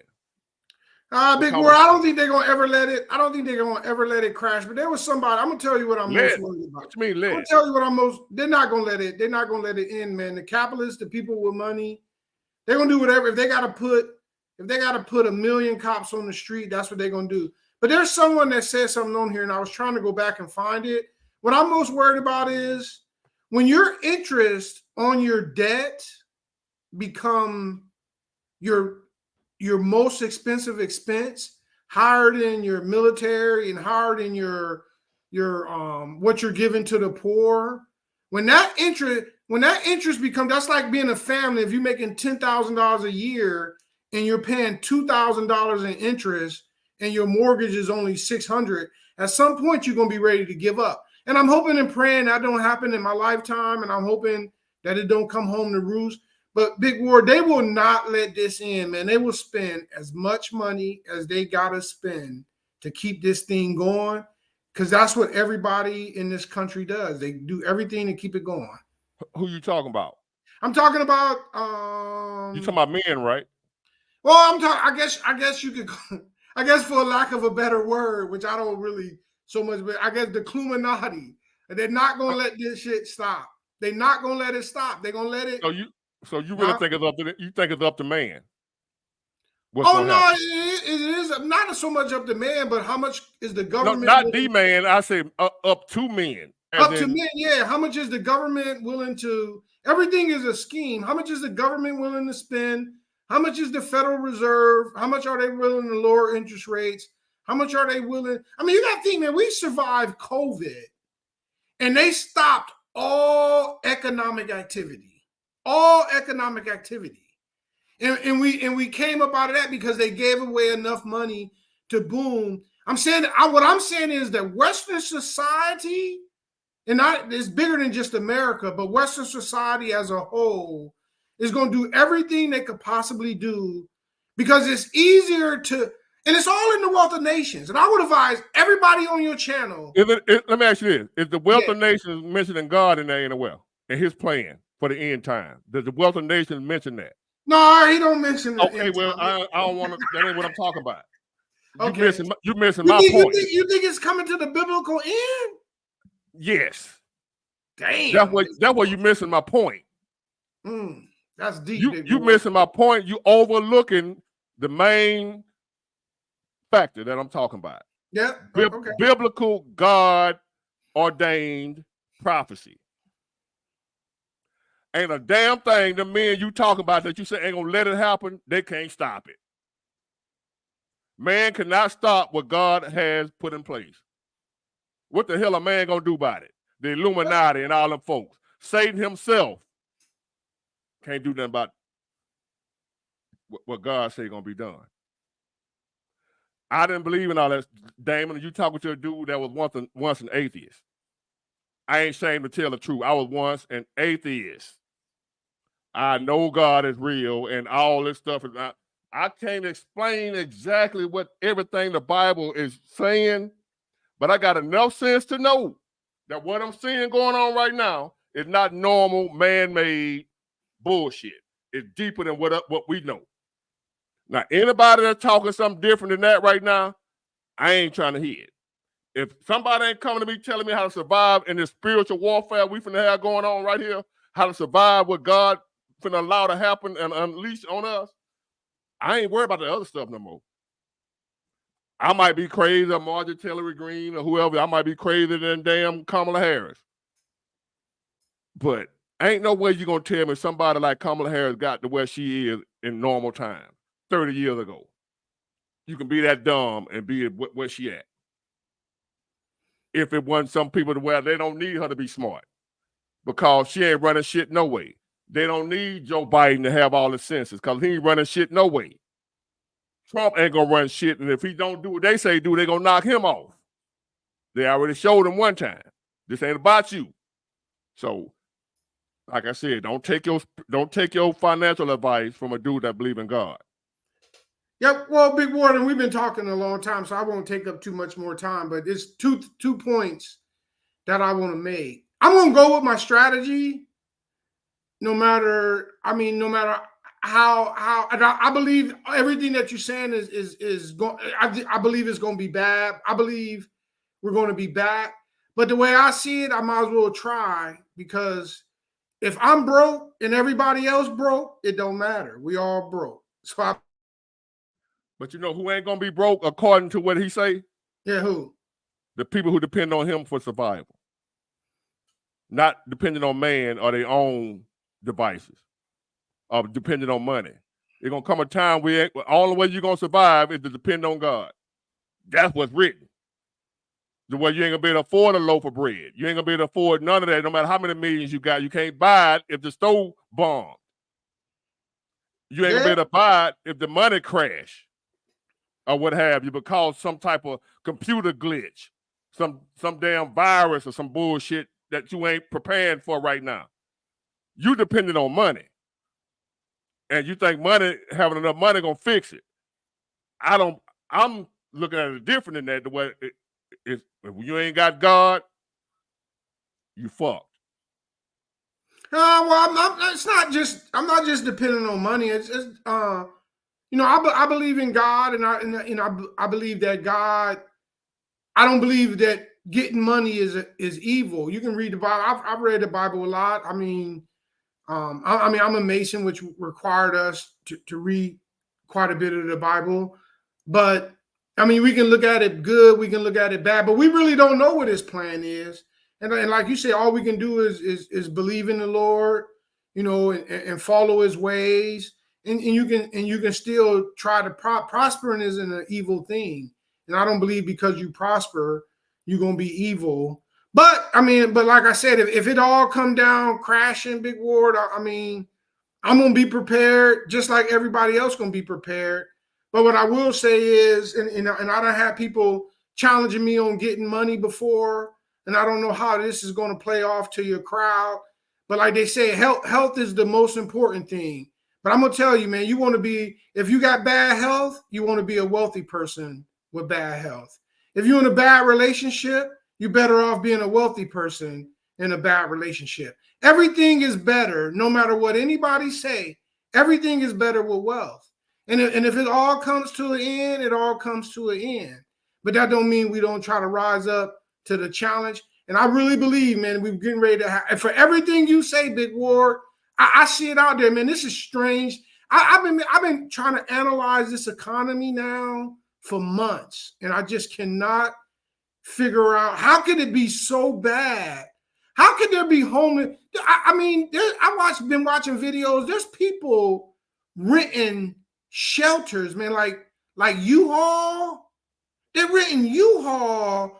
Like people that wasn't homeless before. They got cars. They're renting a U-Haul shed and they're living in it. I said, what the hell is going on? So basically what you're saying is what you're seeing happening don't make no sense. Don't make no sense at all. It's crazy. What? Crazy. It's crazy. I don't understand. Hold on. What you saying, you are seeing as an intelligent man. Yeah. And you ain't telling me you're intelligent. I'm telling you you're intelligent. Mm-hmm. So you telling me as an intelligent man, what you're seeing happening right now don't make no sense. No sense at all. It's crazy. And what I'm saying is the thing that I heard about what they say gonna happen in the last days and about God and stuff like that, I said it didn't make no sense. That stuff crazy. Sound familiar? Yeah. Sound like what you just said. Yeah, sounds familiar. Sound like what you just said. Sound crazy. Same stuff I said about what I heard. Man, that shit don't make no sense. That shit sound crazy. You just test and agreed. We got a hate in the house. You say these YouTubers just making money. What the fuck we supposed to be doing? The fuck? Yeah, but I agree, man. World full of haters, Damon. World full of haters. World full of haters, man. Yeah. All these YouTubers and social media influencers are making money. People going to work every day making money too. What the fuck? Ain't you making money, Damon, with your Dairy Queens? Yeah, oh yeah. Well, ain't that what we supposed to be trying to do? Make money? Yeah, that's what we're trying to do. But it's hard out here right now. You know what I'm saying is you have people that I ain't gonna even address that shit. Nobody got time for that. Anyway, we're in the last days, Damon. I believe that, man. I hate it. I ain't telling you I'm okay. I'm happy about it. And I'm excited. Cause shit, I might be in here with the rest of, you know what I'm saying? I ain't lived no great life. And I still ain't acting right, to be honest with you. But everything you saying is right for normal times. Get that money. You got some good ideas, and you supposed to do it the way you talking about doing it in normal times. But if we went in some biblical last days type shit that I don't know what the hell going on, like Left Behind, that movie, I don't know what the hell we got going on, man. I don't know, Damon, and I don't like not knowing. I normally know. And what you saying is because you're holding on to the fact that you normally know. Right or wrong? Don't you normally know? Yeah. You normally know. And everything you saying about how to do this and what you're supposed to do when it happens like that, once upon a time, that's true. You supposed to, when it like it's in a crash, you wait till it crashes and you buy. Yeah. At a cheap price. Yeah. We don't know what the hell going on right now, though. This some bullshit. This ain't normal market fluctuations. This shit is artificial. And if it's artificial, how do you know how to play it if it ain't normal how it normally goes? You know how to, hey, the stock, the economy, you know the economy doing bad. Then you look and see where people back working again, the economy get back good. Ain't none of that happening right now. What the fuck going on, man? Someone told me, I'll ask them because I try to ask around to get a feel. They told me, man, it's getting ready to go dark. That's what they told me. I don't like that shit, Damon. That's why when y'all see me out every weekend and doing my thing and what have you, I'm talking about I blow it back out every now and then. I'm trying to do this shit while we still can. You see what just happened to us in 2020 that had in a matter of a few days, the whole world was locked down. Talking about social distancing. What the fuck is that? I ain't never heard no shit like that till 2020. Have you? No. How long you been living? Have you ever heard of social distancing? People out here ready to fight you because you more than 6 feet close to the, you know what I mean? You ain't 6 feet. Get away from me. What kind of shit is that? We seeing it, man. I got a test for you though, Big Ward. I'm gonna, normally you pass all tests. I'm a Republican. I'm a Republican. I've been a Republican since I was 18. I believe that President Trump he plays a part in this because when you can, but prior to him, you couldn't act the way you act, say what you wanted to say, and not think that you should be held accountable. And I'm gonna vote for him. I ain't gonna lie, I'm gonna vote for him because that's just what I do. But you cannot act the way you cannot say what you want to say, act the way you want to say, and don't think that there should be accountability. And I think that's going to be part of the thing that's going to really bring our society down, man, is that people, and I'm sure you've seen it. Man, I'm sure you've seen, I'm Big Ward, you a big dude. But I'm sure you've been around some white people that be real cautious. About 8 years ago, you notice when people stop being cautious and they'll come at you. There you go, Big Ward. No, I ain't had none come at me. What I have had come at me, my own. Mm-hmm. I ain't never had no issue. I can't speak, and I'm in the deep South. I see the rebel flag flying on the back of the trucks. The rebel flag on the tag. I done seen all that. I ain't had no issue with white folk. I done been helped by white folk more than I done been helped by my own. Oh, I agree. So I ain't, I understand what you're saying. People were saying since Trump got elected, they came out the woodwork. They always been there. You were looking for them. Yeah, but now they're emboldened. They emboldened. To who though? I still ain't had no issue with them. Not saying nobody else have. I ain't saying that. But the police shootings, the majority of them was under Obama. Trayvon Martin was under Obama with the dude, with the Mexican, whatever the dude name, George Zimmerman, when all that shit was going on. That was under Obama. Yeah, hey, Big War, you the genius, man. Where Black Lives Matter at? Somewhere counting their money.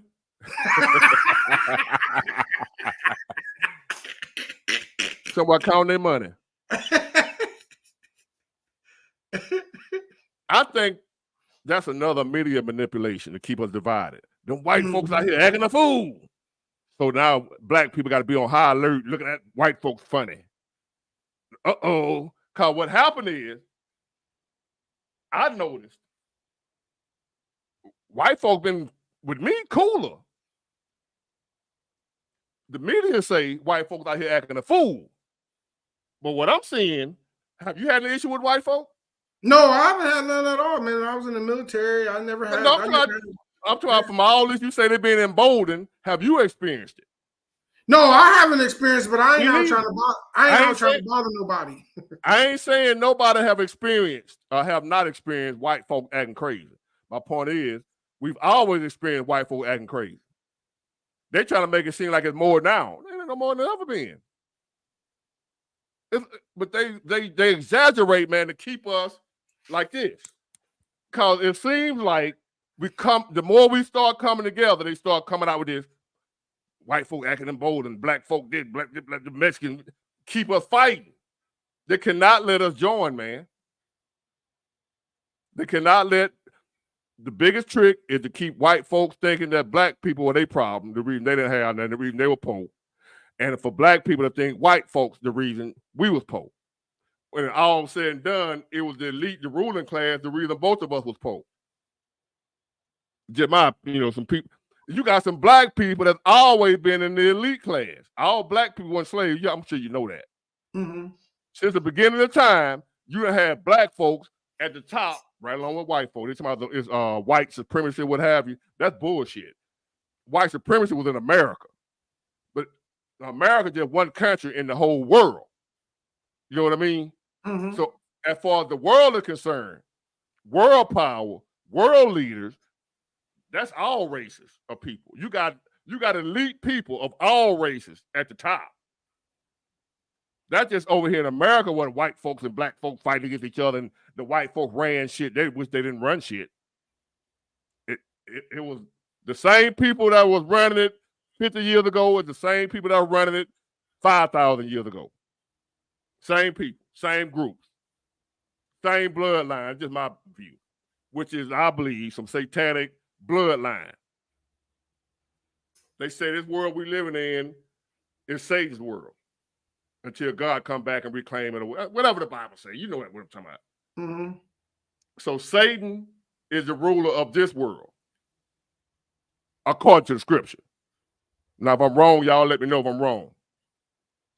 But Satan is the ruler of this world, and he's been the ruler for centuries.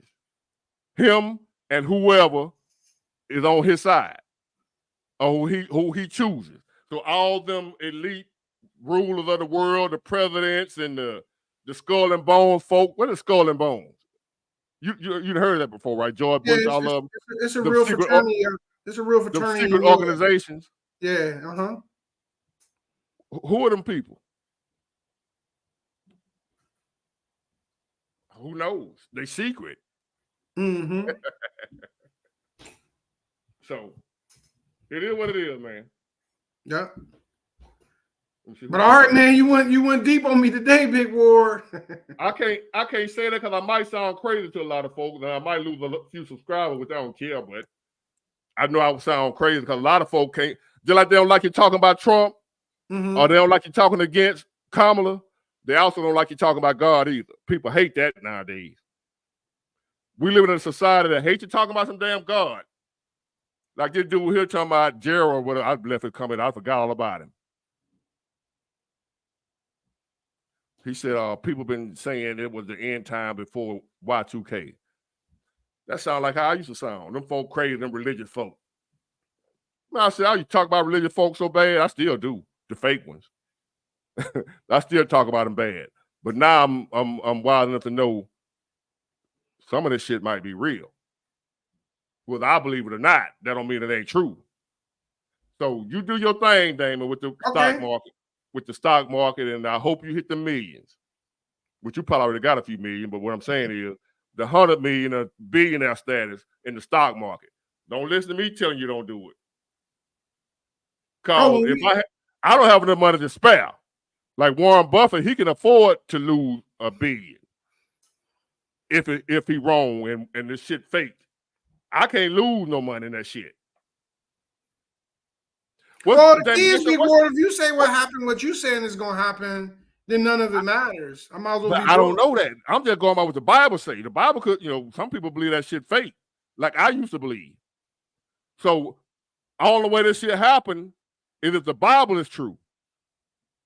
So take that with a grain of salt. You know what I mean? Mm-hmm. If everything I'm saying, if the Bible true, that's going to happen. But if the Bible is some bullshit, it ain't going to happen. Now, people want to know your YouTube channel. It's Economic Message to Father and Son, EFMS5. I put it in it again. EMFS5. I put it in the chat. Put it in there right now, and then I'm gonna highlight it. I'm gonna put it up on the screen. There it is, right there. Hold on. I don't want to put that one of these haters up. Yeah, I was, man, about 2 weeks ago, I was all excited putting out videos, man. I haven't been that excited lately, man. I haven't been that excited lately, man. Like I said, this is a strange, what we got going on, man, is super, super strange, man. And I don't know what it is. Super, super. I mean, this is the weirdest economy ever experienced. This is like 2008, 2009 was a lot easier to predict.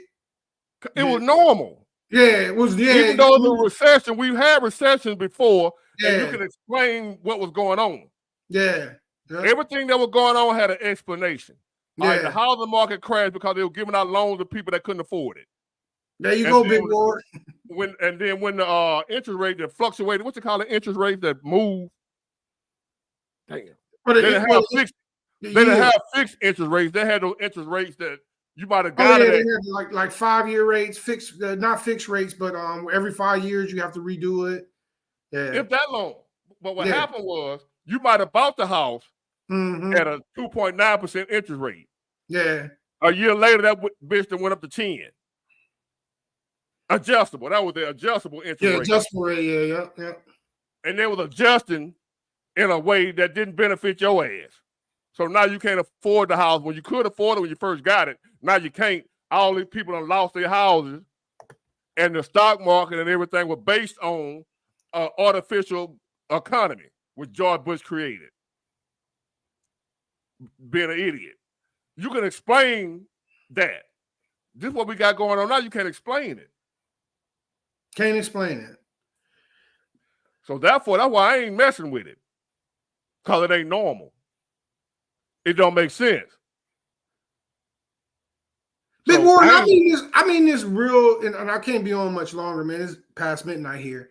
Damn, Jolie, it's 11 here. I mean, you are, and I mean this, I got a master's degree in finance, and I probably never said that, but I'm gonna tell you, man, you are very well informed and very well educated in a logical way in understanding of what's going on in our society and what's going on in our economic situation. Now, I still believe we're gonna bust and we're gonna come back more than ever before. I believe that because this is America. Everybody on this planet hope you right more than me.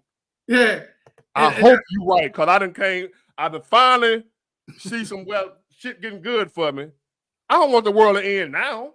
Damn, why ain't end in 1995 when I was fucked up already anyway? He could have came back then and ended that shit. I'd have been happy. I was like, damn, thank you. But now I'm trying to do an right thing looking good for me. I don't want it to end now. So I'm hoping you right.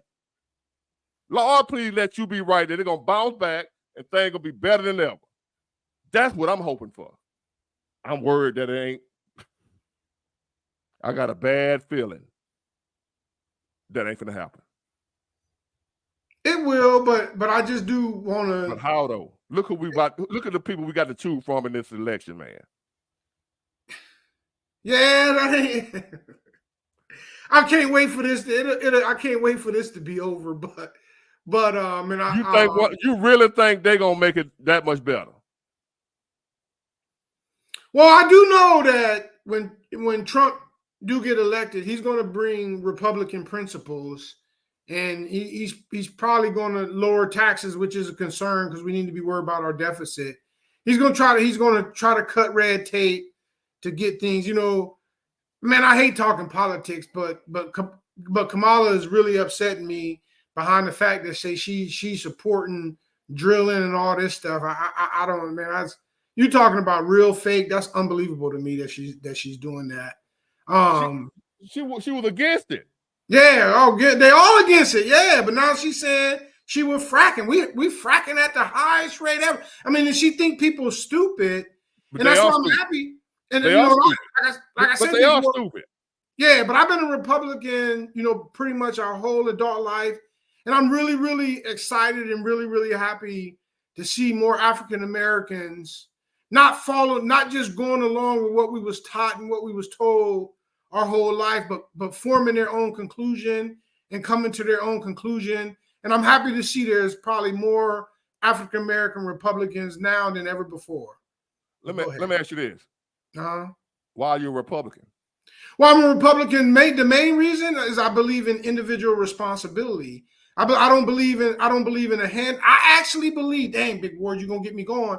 I actually believe that welfare and all these government programs make you more worse off than make you better. If you give a person and you give them $200 a month and tell them, like I try to tell people, even in my community, they fight for Social Security. I'm talking about like you 22 years old, huh? That's not Republican. That's conservative. Yeah, no, that's not conservatives. That's Democrat. No. What I'm saying, what you describing that makes you a Republican. Yeah. I ain't completely Republican. I don't really have I don't have no stand. I believe that the woman should be able to kind of do what they want. I don't like when Republicans take on abortion and some causes that I don't really want to support. But yeah, but you're right. It's conservative. I believe in individual responsibility, and you're I believe conservative. that, you're not a Republican. But Republicans lean more towards Republicans lean more towards conservative ways than Democrats. And I believe, you know, and I got friends, you know, and I grew up in a community, man, if you get 22 and you can get Social Security and you can get $1,100 a month, what the hell can you do with $1,100 a month? You're going to be poor. You're going to be poor. That's what you're going to be. Republicans and Democrats are the same. In some ways, you know, like, always. Yeah, always. In some ways. You're like what you call he one of the biggest Republicans out there. Our president, man, he been a Republican his whole life. Trump. Yeah. Huh? Trump was a Democrat. Not Trump. No, well, Trump was a Democrat. Yeah, you're right. Trump was a Democrat. He's from New York City. I'm from the state of New York, but I'm from upstate New York. Huh? He's an independent now, just running as a Republican. Yeah, that's because that's the way he can ain't gonna win. Yeah, that's the way he can win. Yeah. But he's an independent. He's not a Republican. He's a moderate. He's in between. Yeah. I don't. If a person say they're a Republican, that's just as bad as saying you're a Democrat to me. Oh, I know you. I know that. I know you said that. But I vote Republican. I vote Republican. Republicans full of shit too. They're the same. They believe in the same. Like they talk against they remind me of a pastor that talk against, like, Republicans claim they're against gay marriage and all that type of shit, and then be gay as hell. Mm-hmm. That's a Republican. The difference between the Republican and the Democrat will let you know they're gay. The Republicans are the down low gay. They gay too. That's the only difference. The Democrat let you know, hey, they out and about with it. The Republicans sneaking and doing it. Same shit. Man, them folk after they get off work, they're hanging out together, man. They're not enemies. Oh, yeah. The Republicans and the Democrats playing golf together, hanging out together, having orgies together, doing coke together. They're all the same, Damon. I ain't proclaiming to be now one of them. People get me mistaken that I'm a Republican because I like Trump. No. Republicans are just a shade of Democrats. They're the same, bro. But knock yourself out. Yeah, well, I ain't a big you got conservative principles. Yeah, and I like Trump prior, especially when I was young. I like, as a businessman. I just, and a lot of things he say, I mean, you know, you notice a lot of people get behind. I wish we lost all morals, man. I mean, there's two, and some of the two things that you're talking about, and I'm going to let you go, Big Ward. The two things that we're talking about, one is that you can act the way you want to act, do what you want to do. I don't like that. That's one thing. And then you can't legislate that though. Yeah, you can't. You can't legislate morals. And then COVID, man, people got, and I'm a victim. People got used to not working, and a lot of people don't want to go back to work. So we probably gonna have crime, man, at a really high level, man. And it's a psychological thing. I don't think that's true. You don't think that's true? You don't think that, man, that people don't want to go to work? They don't want to go to work for money they can't afford to pay their bills with. They don't want to do that. Who wants to go to work and still be broke? Still can't pay your bill. What you working for? You working and your bill's still behind. And I ain't talking about the people that go out and do dumb shit. I'm talking about, like, my lady friend. They just increased her rent $500. So she ain't go get a big house, $500 where she already live. That ain't her doing.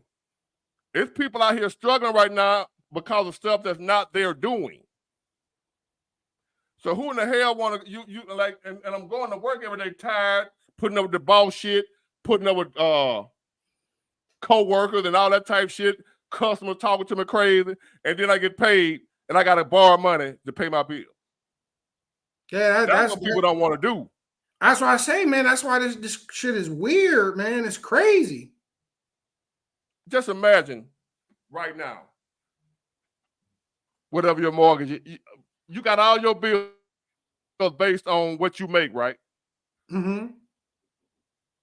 Everything you pay, whatever kind of bills you got, whatever kind of car you got, your home and all that, you got that based on how much you make, right? I ain't hear you. I say, yeah, but okay. A little bit less, man. I'm pretty frugal, but go ahead. My point is, Imagine you done did all that. And then people that are not you increase prices on stuff so much to where what you make ain't enough. Every dime you got ain't enough. And then you ain't did nothing. You ain't went out and bought nothing new. You ain't went out and got a bigger house. You ain't did shit. Everything you've been doing for the past 20 years, you still doing. And how you made it them 20 years doing what you've been doing, right? You ain't changed nothing. The world around you changed to where what you've been doing ain't enough no more. What you gonna do about that when you don't know nothing else to do to make it more? Because all you know is what you've been doing. You don't know nothing else. And what you've been doing was enough most of your life. But now we're in a time to where what you've been doing ain't enough because of somebody else, not because of you. Somebody else did that to you, to where your money, like right now, her rent went up $500 a month. What's she supposed to get that from? If she, based on where she living, based on what she was making. And she was going to stay there because she know right now I probably ain't going to be able to make no more than what I'm making. So I need to stay where I am, where I can afford it. And then they went up where you are. And you don't get no increase on your income. What you supposed to do? I don't know, man. You remember? I don't know. The women that were talking about they ain't going 50-50 on no bills with no man. You remember you used to hear that all on YouTube, women talking about, man, supposed to pay all the bill. I'm not going 50-50 with no man. You don't remember hearing that? Oh, yeah, I remember hearing it. That's been a change. Oh, I remember hearing you saying that if you working and paycheck to paycheck, you might find yourself homeless. Exactly. Yeah. But also, I don't know, you probably ain't paid no attention to it because you probably don't. What I'm saying is for a long time, women have been saying, oh, yeah, they're not going 50-50 with a man on the bills. Or they don't need a man. But that's what they've been saying. The modern woman, you know how we talk about the modern woman? I'm not going 50-50 with no man on no bills. A real man supposed to pay all the bills. I guarantee you that they finna change that tune. When a man say, you know what? Well, you ain't got to go 50-50 with me on them bills. Pay them all by yourself. And your rent just went up $500. And you ain't got no man to help you with it. You'll be glad, just give me some help. Well, you ain't got to pay it all no more. I was just playing. Psych. Can you just come and help me pay it? But that's what we were trying to do all along. Y'all didn't want that. We were just trying to help each other. We supposed to be there for each other. But now y'all wanted the man to pay everything. And we couldn't do that. So you said, if you can't pay everything, I don't want you. So women been acting ass. Can't act ass no more. So the hard times kind of good. So your friend with $500, are people moving in with each other? I mean, what are people doing? They just hit them with it. So now they got to figure it out. It's only been a couple of months. It ain't, so now, and they're supposed to be having a meeting about it because they just got a note on the door yesterday for another $150 raise on the rent, which will make it right at $500 total this year. So now they're going to have a tenant, a meeting or what have you. It's a subdivision. What you call them? You ever heard of Black Rock? Yeah, I know Black Rock, one of my favorite companies. But go ahead. What they do is, well, I don't know what other stuff they do, but another reason why the housing market is so screwed up, you got a lot of investors go around buying up all the houses. Yeah. That single families, not single families, first time home buyers and families that normally would have bought those houses, they can't buy them no more because these investment companies buying up all the houses. And they're holding on to them, and they got a bunch. You might go through a neighborhood where every house in that neighborhood owned by the same group of people. And so now they can just jack the rent up any kind of way they want to, and you can't do nothing about it. That's what's going on. So her neighborhood is probably an investment group that own all the houses there. And they're not for sale. They won't sell them to you. They're on the rent. So if you're in a position where you can buy a house, if it ain't no housing for you to buy, that make the price of the houses go up, right? Mm-hmm. That's why the housing prices are so high, because what you call it? Inventory is low. So they say. Inventory is low. It's low because these folks that went and bought up all the available houses and now they rent them instead of selling them. They ain't for sale. You can rent, but you can't buy them. You can't buy what ain't there. Even if you got the money to buy it, if it ain't for sale, you can't buy it. You read the Wall Street Journal, Big War? Not no more. Not no more? I don't believe nobody no more, man. I can't believe how informed you are, man. But you know what, Big War? I think that's the reason why. They should have never. Man. I know you're a genius. They should have never let. I actually believe everything you just said is the reason why. I think is the reason why the crash is going to happen.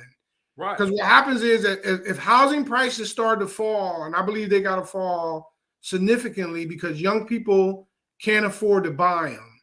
And what's going to happen as the prices go down, the banks may call BlackRock, but you got Blackstone. I don't know. Blackstone is a lot more into it than BlackRock. BlackRock is the company that owns the SPY. Hold on. But Blackstone is a really big in the mortgages and stuff like that.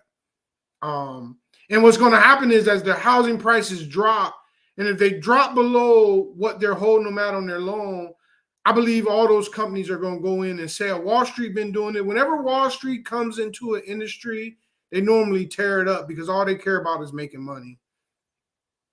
Well, did you look it up? Is it Blackstone or BlackRock? BlackRock. Which about the buying up all the houses? Buying the house, Blackstone's buying them. BlackRock is the company that owns the ticker SPY. They're a big ETF, but they're buying houses too. Yeah, they own a subsidiary that they. They're not the only ones though. Yeah, they're doing it too. Oh yeah, so there's a couple of them, and they buying them up, man, and they don't only care about making money, but. So that's what's going on, man. Then boy say immigrants in California getting $150,000 voucher for a new house. You heard of that? Yeah, I heard that.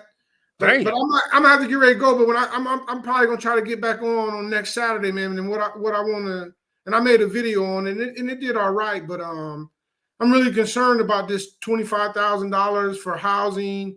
I watched that video. Did you watch controlling of food? How are you going to control food? And I'm really concerned about that because that's socialism, man. And normally that causes more inflation, and that makes the situation worse. So I want to get your opinion of that, huh? All right, I'm thinking I was supposed to come on last Wednesday or Thursday. Something happened, but yeah, should I do Wednesday or Thursday? Whatever. I always follow you, man. I know when you get on. Yeah, I'm gonna get on one day this week. I don't know for sure, depending on how the work schedule goes. Yeah, but I'm gonna come on one day through the week. I done paid too much for all this shit to come on just one day a week. Yeah, but I really want your people to know, man. I mean, you really are a goddamn genius, Big War. You really well informed, man. And you really keep up with a lot, man. And you really putting out, some really good information, man. I was actually an A honor roll student all my life. I got turned out by the streets. That's why I get my sweat. The so-called people think I'm just a hood dude. But I was an A honor roll student before I was a hood dude. So the book sense came first. I was always just smart. Yeah. So that come from my mother, and I inherited that from her. Both my sisters, brilliant. So that's genetically where I got a photographic memory. I remember stuff I did at 3, 4. My memory go back to 3 years old. Most people don't have a memory that far back. I remember stuff I did when I was 3, 4 years old. It's useless. I can't make no money off of it, but I'm just saying I got a photographic memory. I can look at something and remember it just like that. I didn't study for tests. I didn't study in school. I still aced everything. It was just boring to me. So that's why I didn't go to school once I graduated. I went to the Marines right out of high school because I didn't want to go to school. No, school was boring. But so that's why I'm a genius. I was born one. But you gonna get some rest, man. I'm Okay. gonna get my man Flame up here. All right, man. Good night, Big Ward. All right, see you this week, man. I'm gonna try to get on one day this week. Okay, thank you. Big Ward.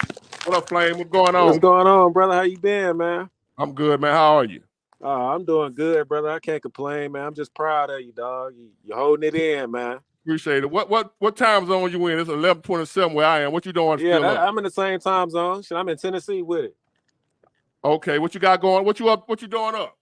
Man, hey, been hustling, man. You know, shit, I gotta get out here and grind, picking up these drunk folks. Oh, what you Uber? I'm out here car sharing and shit. What's they call it? Yeah, they call it Lyft. Oh, you doing Lyft? Yeah, Okay. my little side gig. You feel me? Be careful, man. Yeah, you gotta have that nowadays, like you were just talking about, man. This economy, man, is so doggone trash.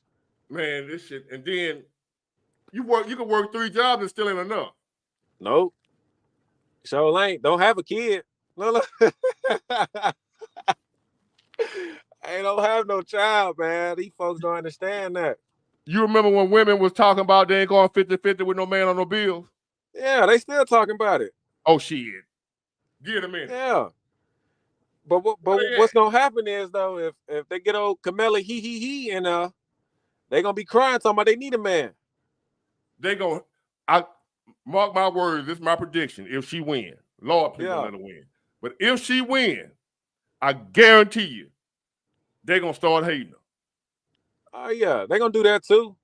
But guess what? Man ain't gotta worry about. They're gonna hate her. The ones who voted for her gonna hate her. Oh yeah, that's coming too. That come with it. But I guarantee you though, man ain't gotta worry about hollering at chicks. They're gonna be hollering at us. If you got a job. Yeah. All that shit gonna change. That if it'll change real soon. Yeah, it ain't gonna be about you gotta make what they want, $100,000 a year, 250. Yeah. Yeah, that ain't gonna happen no more. They'll settle for a guy making 20,000. As long as you can help them with them bills. Yeah, they need a roommate. They call it this about you look like Waka Flocka. Hey, I get that all the time, man.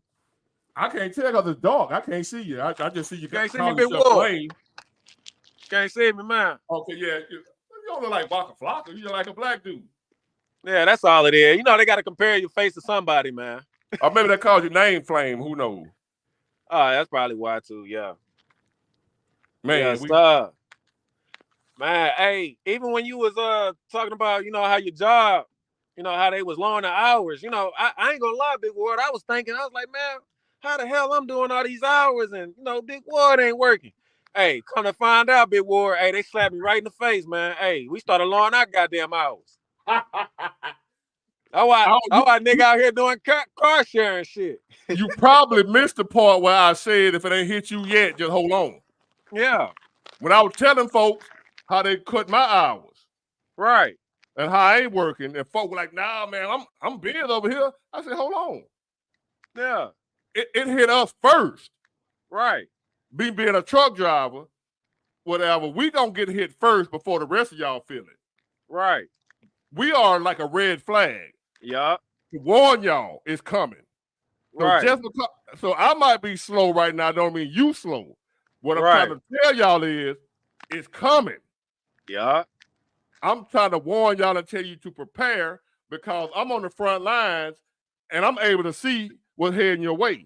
Like if it's raining, it might be a thunderstorm. You know how the weatherman tell you it's a thunderstorm 30 miles away, but it's moving your way? Yeah. So the people that's 30 miles away from you, they already getting the storm. You ain't. Right. So therefore, but they telling you the storm coming, but you still outside with no umbrella. You ain't prepared. You ain't brought your rain jacket, nothing. Right.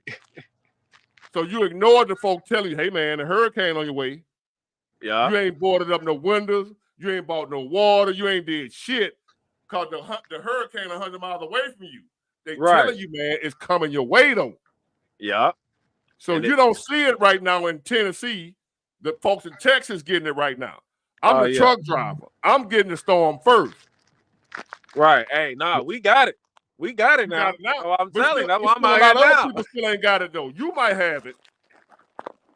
But somebody else might not. Yeah. There's some other folks that still it ain't hit them yet because I got folks telling me I'm crazy Man, you just ain't working hard enough. I'm doing good. I had See? a YouTuber tell me about how crazy I am because how good he doing. Talking about I'm bitter. You know, talking about people that voted for Trump, we just bitter and broke.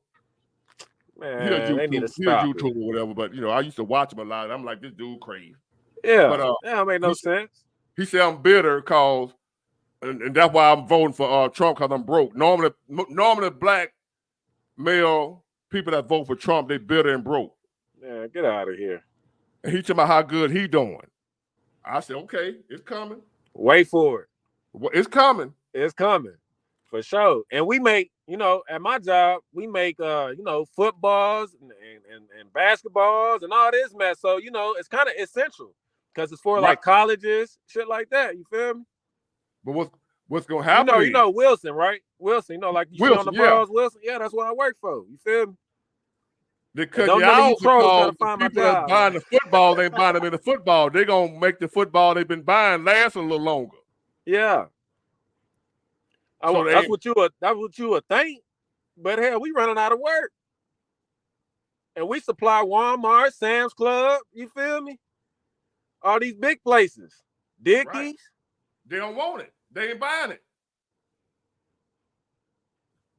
What they doing is the colleges ain't buying as many footballs. They what they doing once upon a time, the economy was good. So they might use a football one time and get rid of it. Right. Buy a new one. Yeah. Now what they doing is they use the same football over and over again. Right. They buying no new ones. Yeah. 900 nurses eliminated in Children's Hospital in Ohio. Now that what I'm saying? Even when you think you have an essential job, you still can be on the verge of getting, you feel me, laid off. What's more essential than a nurse and doctors and stuff like that? They getting laid off, bruh. You see what I'm saying? That's how you know it's getting bad out here. That's why I can't stand people like, oh, you just lazy, man. You got to go find something else. Like, hey, dog, it's finna get bad where we ain't got nowhere else to go. What you mean? You ain't got. That's what I just said. Look, I'm a truck driver. Once upon a time, and it ain't never been like this. I've been driving since 1996. Right. I done seen some ups and downs in trucking. I done went through the recession in 2008. I ain't never seen no shit like this. To where if my job dead, I can't go somewhere else and get another job. Yeah. Truck driver right now stuck on their job. Can't go nowhere else. Nope. A truck driver. That's bad. That's when I know it's bad. So right now, my company, I like people saying, well, why don't you just go? Because they saw me being off like 2-3 weeks. I don't know if you remember that. I was not working. Yeah. And folks were coming at me, man, you need to find you another job. Bitch, you don't think I would if I knew? What the fuck? Right. That's what I normally used to do. With my job slow, I go get another one. Right. Can't do that no more. I'm stuck. Yeah. Because if I go somewhere else, they ain't hiring because they fucked up too. Exactly. Where I'm going. Oh, I said, man, you gotta just pick your poison. It's like you said, it's tough. Nobody don't quit your doggone job right now. You better listen to Big Ward. Warn everybody, man. You better listen to Big Ward. Your behind gonna be at the unemployment office. Don't tell them. Let them vote for Ski. They gotta. Don't tell them.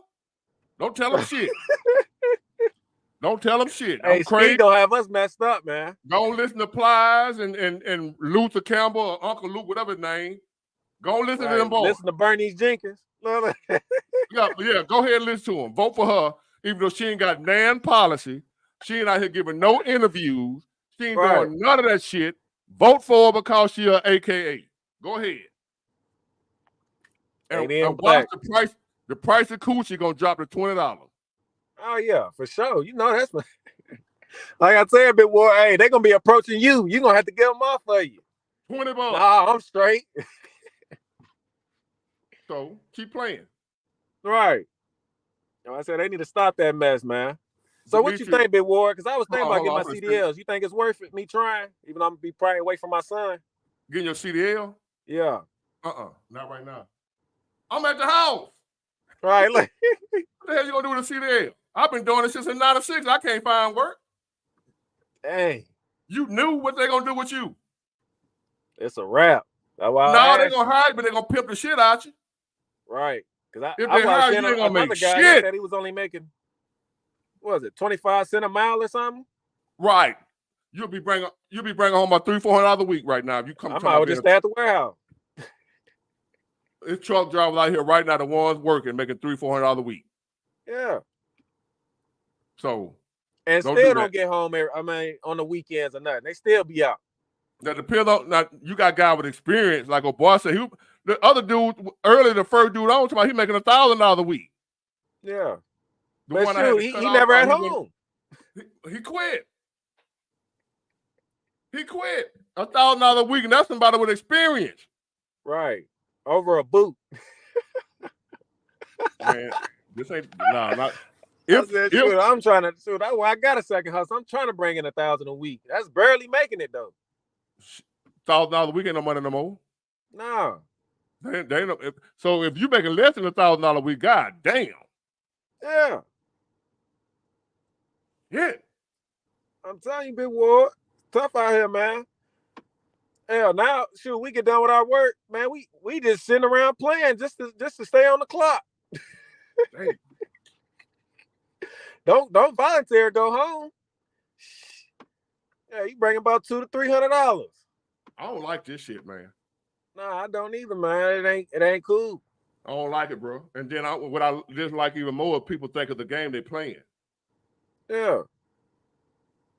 Damn. It really ain't, man. Like I said, especially you got a child. That's why I was trying to go ahead and do the CDL, bump it, go ahead and sacrifice being on the road for 2 weeks or whatever. If you're gonna do something different, go to HVAC school. Go take a trade. Fix it on. My favorite is heating and air conditioning. Yeah. Because that's the quicker one you can get into doing and then work for yourself. Right. Or are you mechanically inclined? Are you scared to work with your hands, getting dirty? Nah, sure. I'm good with my hands. Yeah. Diesel mechanic. Diesel. Don't drive a truck. Learn how to work on one. That's where the money at. They killing us. Right. Diesel mechanic.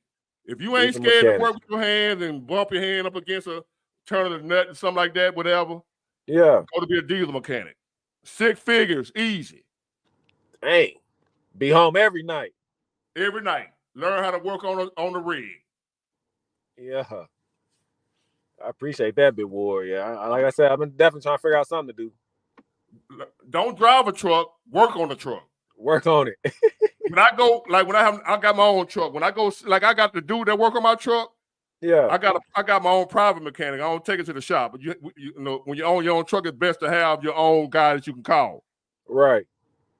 Instead of having to go let it sit in the shop, you might wait 2 weeks to get something fixed because you're in line.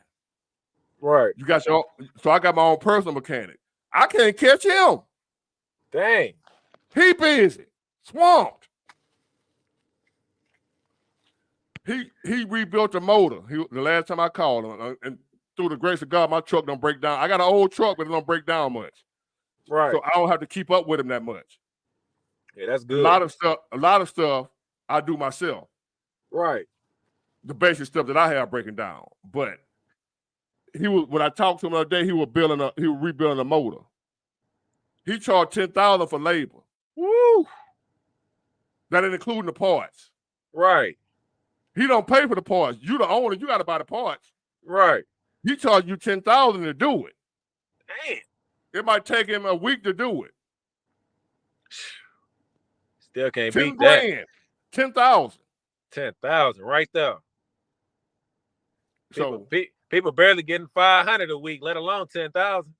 That's just one job though. Man, one job. One job. He might have 2 or 3 jobs that week. Right. Depending on how he feels. If he don't feel like working on all that shit, what he can do is he can do a little work that morning on the rebuild. He might drop a transmission, fix a transmission. That's $4,000. Yeah. Diesel mechanic. Mechanic. Auto mechanic. It's hard to find a good mechanic to work on your car. For real. You ain't lying. That's why I do everything by myself. That's where the money. All you folk going to college getting these degrees, can't find a job. Diesel mechanic. Y'all asking me for some advice on what's a good trade to go in and make some money, diesel mechanic. These are the HVAC. You talking about high six figures. I ain't talking about just 100,000. I'm talking about well over 100,000. Because what's going to happen is you're going to have your job. If you want to, you can work a regular job, get your insurance and stuff, like work for Freightliner or one of these dealerships. Right. You work there during the day, be on their clock. Yeah. When you get off, you do side jobs. Hey, that's smart. Under the table. For real. So you got your tax job as a diesel mechanic. You might go in, you're making $30 an hour doing that. Right. You do that for your 8 to 10 hours to have a loan. That way there you get your insurance and health insurance and all that type of stuff, 401ks, all that. Right. Get off there. Then you got a joker like me calling you, hey, can you come fix this, that, you know what I mean? Hell yeah. So you holler at me when you get off work. Now you're making cash money under the table. Thousands of dollars. Woo. No taxes. Before tax, right. No taxes because you're doing this under the table. Right, for real. You just doing your taxes from when you're working during the day on your regular job. Hell yeah. So any type of trade, right, electricians, any type of trade, you don't want to drive no truck right now. Nah. Yeah, because I be having these people keep calling me, trying to invite me to their CDL school. Somebody make $1,000. No, they make money. The school making money. The driver ain't making shit. Right. So, and really right now, as you see with the nurses, I don't think there's no such thing as a recession-proof job. They'll lay government workers off. Man, call them furlough. Real? They're furloughing what they call it, where they might not even be getting paid. Right. So they lay, like every time you look around, when they have to vote on the budget or what have you, they have a government shutdown. Yeah. So the federal workers have to work for free. Until they get the budget together, they might pay them later on. Right. So they call them furlough. So ain't no recession-proof job for real no more. Hell no. Laying nurses on. What the fuck? Everybody out here sick. All these sick ass people. Man, what? And you don't need no nurses. COVID back. Exactly. Everybody with diabetes, overweight, high blood pressure, what have you, and you don't need nurses. Right. We need those. They need them. They just don't want to pay for them. Pay for them, yeah. So anyway, man, be safe out there. I want to get a couple of more people in for man. Damn, 3.5 hours. Ward, I appreciate you, man. Got it. Good. All right, Carl, call you next. All right, brother. I got it. What's going on, Carl? What's up, boy? How's it going, bro? How you feeling, man? I'm good. AJ, you next. Yeah, man. I'm just catching in your live, man. I was out doing my side job, doing my Uber thing, and I'm like you, man, truck driver, but I got a local route. I stay local, and right. You're what? I'm with Siva Logistics. You ever heard of Siva Logistics? What y'all do? Where you from? I'm from Maryland. Okay, we're global. We're our headquarters based in Houston, but we're global. What y'all do? We do residential and commercial deliveries, air freight. Okay. And I can say, man, because I've been doing it since '98. Of course, like I said, I got a local route, and I've seen it, man, where the work has been up and down. Like this past 2 weeks, it's been down. It's been like really low freight. We have very little freight coming in, you know. But right now, we're getting a bunch of residentials right now coming in. Not much commercial coming in, you know. But it's you know, I do what I got to do, man. If I be in there, man. I walk that dock. I look at our dock. Our dock is empty. It's just like it's barely hardly any freight in there, you know. It's just like it goes through its phases. 1 minute it's up, and another minute it goes down. And I know we're going into our Christmas season right now. Hopefully it'll pick up. But I don't know. We'll see. But because you guys, as I keep telling people, it ain't gonna hit everybody at the same time, but it's gonna eventually hit everybody. Yes, it will. Like what you do, you pull the containers off the ship. Right. So basically, if you're not getting nothing over there, that means because that freight eventually trickles down to us. We get to everybody. Yes, we get like that local stuff that we run. You know, furniture from China and all that kind of stuff. So right. But we And- bringing but- it. It's coming through me first. Exactly. Yes. And if you're feeling it, eventually it's gonna hit us. It's gonna hit everybody, not just y'all. Everybody. Yes. Yes. Because yes. America, our economy is based on shipping and import. We don't make shit here no more. Exactly. If the wheels ain't spinning, man, we in trouble, man. If freight ain't coming, I mean, that's the biggest industry, man. You know, the trucking industry, and if that's suffering, what else you got left? You know, so it's gonna hit everybody, man. We are in trouble. Yes, we are. And people out here playing. They talking about voting on somebody based on her color. It's crazy. I don't get it, man. I don't understand, man. I really don't understand why they are voting for this woman based on her color. I mean, I don't know, man. I hated Trump. Listen, I hated Trump too, man. I ain't gonna lie. Yeah.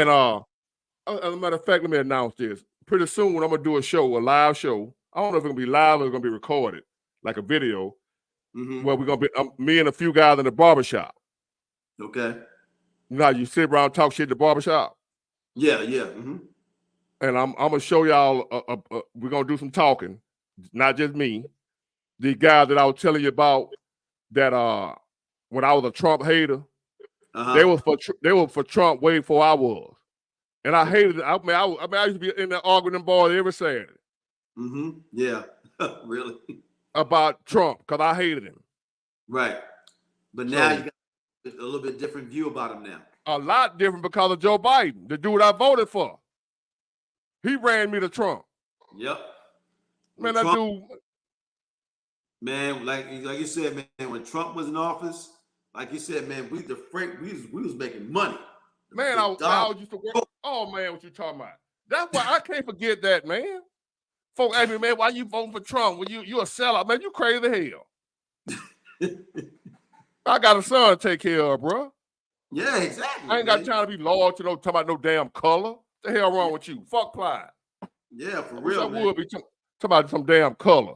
Them color folks ain't finna help me pay my bills. Right, exactly. I also want to get on another thing to you about, you know, I've been watching your other videos and you know how people don't like it when you saying that some don't like the fact that you talking this negative. You always got this negative thing about you're not talking about anything good. But no, man, you keep on doing what you're doing, bro. Don't stop because I'm gonna do that anyway. We want to hear this. I mean, people need to wake up and see what the hell is going on. So, like what you doing your part, man, bro. Keep on doing what you're doing. Do not stop. Don't, you know. So, like I said, man, you've been getting out good videos, been getting out good content, man, and I appreciate that, bro. I mean, like, really, you be on it, man. You be on it. I appreciate your support, man. No problem, bro. And be careful out there driving, man. Watch out for them crazy folks too, man. Know the time we living in. Folks thinking you'll be a lick because they hurting. Exactly. Yeah. So they want to come in. Folks will rob you for $20 now, man. Folks need $20. I believe it, man. It's like when I go in, I said, because I run in the Baltimore area, Baltimore County, Baltimore City. And when I go, anytime I go into the city, man, I'm making sure everything locked. I'm looking behind me. I'm constant watching. You just never know. Because people are desperate right now. They really are. They really are. Hey, they don't. They'll put a pistol on you for $20, dog. Yes. I don't doubt it, man. All right, bro. Be safe out there, man. All right, man. I appreciate it. No problem. Raccoon. Let's see what we got going on here with the raccoon. Hold on, where you at? Yeah, you right, Big Ward. They're robbing you for a glass of water right now. Man, it ain't no joke out here, man. But I don't know if you remember me, but the last time I was on your live, I was in a truck, remember? And I had just started a trucking job. I was like 6 months in. Okay, yeah. But don't you know these man, they laid me off, man. What you talking about buying a truck? What you say? Was you talking about getting your own truck at one time? I don't remember if I said that, but I remember we was talking. We were talking a little bit. And Was you driving tankers? Nah. remember I didn't know where I was, and you was like, okay. Yeah, now I know your face. I know your face now. Yeah, but they had laid me off, man. They said, "Oh, we got to do what's best for our fleet." I said, "What's best for the fleet?" I said, "What you mean?" They had laid me off. They said, but at first it started getting weird. They started giving you loads where you going around the corner. I said, "Man, I'm on the road. Why? How you give me a load from Atlanta, Georgia to Savannah, Georgia, and then from Savannah to like South Carolina?" I said, "Give me a Texas to Connecticut. Give me an Arkansas to like Florida. Give me something deep." They ain't got it. They ain't have it. They really, and even the dude that trained me, he got laid off. I said, "Damn, what's going on?" So I'm sticking. What you say? What they're doing is, like, you notice the damn, y'all sending me right around the corner. I'm over the road driver. They weren't telling you. They weren't telling you. Yeah. They weren't telling you. I'm telling you. It's fucked up. And people like the man before you just said, people telling me, man, you always talking that negativity. Nah, these folks need to know this shit, man. Y'all need to know what the fuck going on while y'all here playing. Because if you think everything good, you won't take life serious, and this shit gonna sneak up on you and slap the shit out you. Yeah, exactly. Exactly. So, man, oh my God. Hold on, y'all. That's all I can tell you. So what you gonna do now? I mean, I'm still shopping. I'm still shopping for different companies. I'm looking around, but I also do foreign exchange too. So I've been taking that a lot more serious, because like when I got into trucking, like you said, everybody said, I mean, you will never be out of work. You will always have a pocket full of money. So driving trucks? Yeah. That's how it used to be. Like right now, you just lost your job, right? Yeah. First of all, they wouldn't have laid you off unless you did something fucked up. Now they just laying you off because they ain't got no work.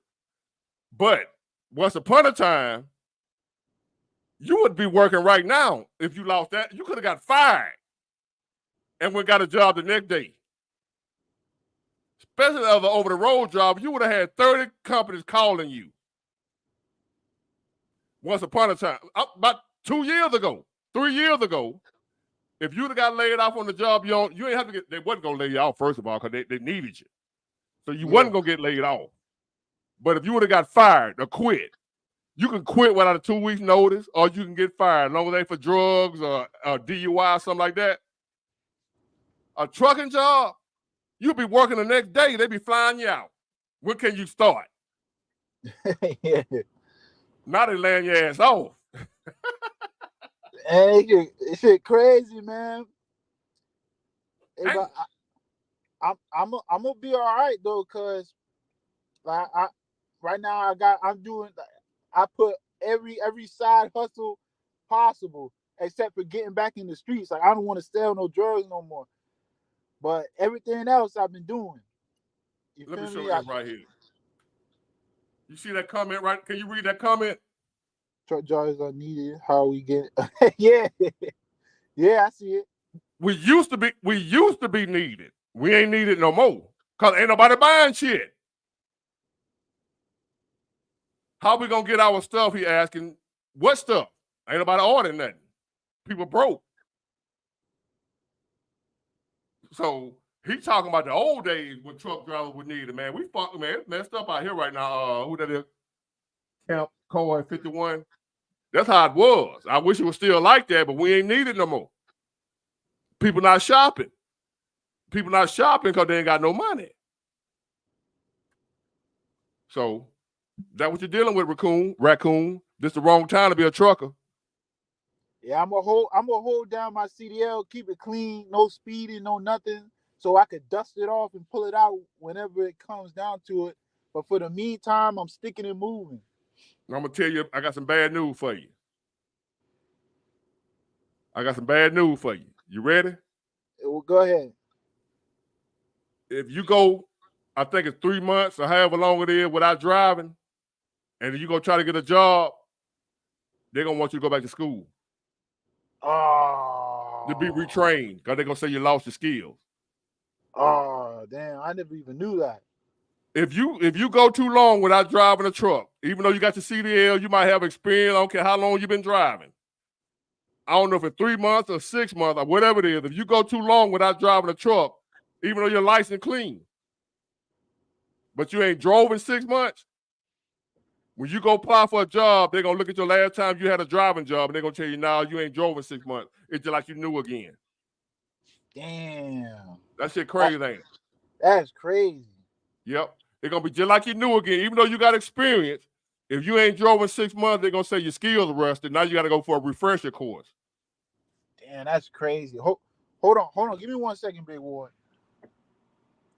Let me get a triple cheeseburger, no pickles, and then let me get a McChicken and put tomatoes on the McChicken. And that's it.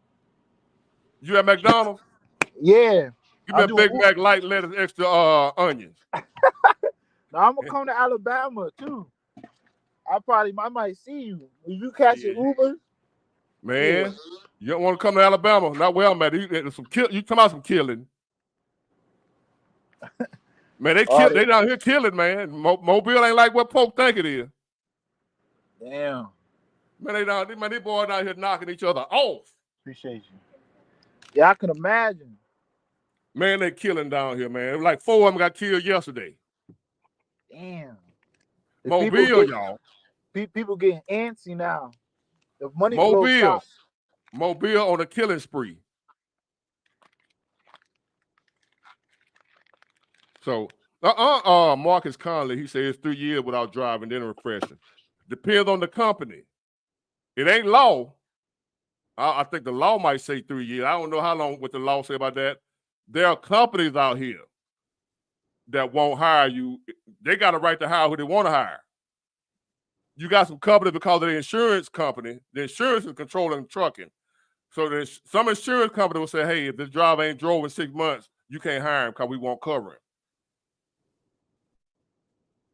So it depends on the company.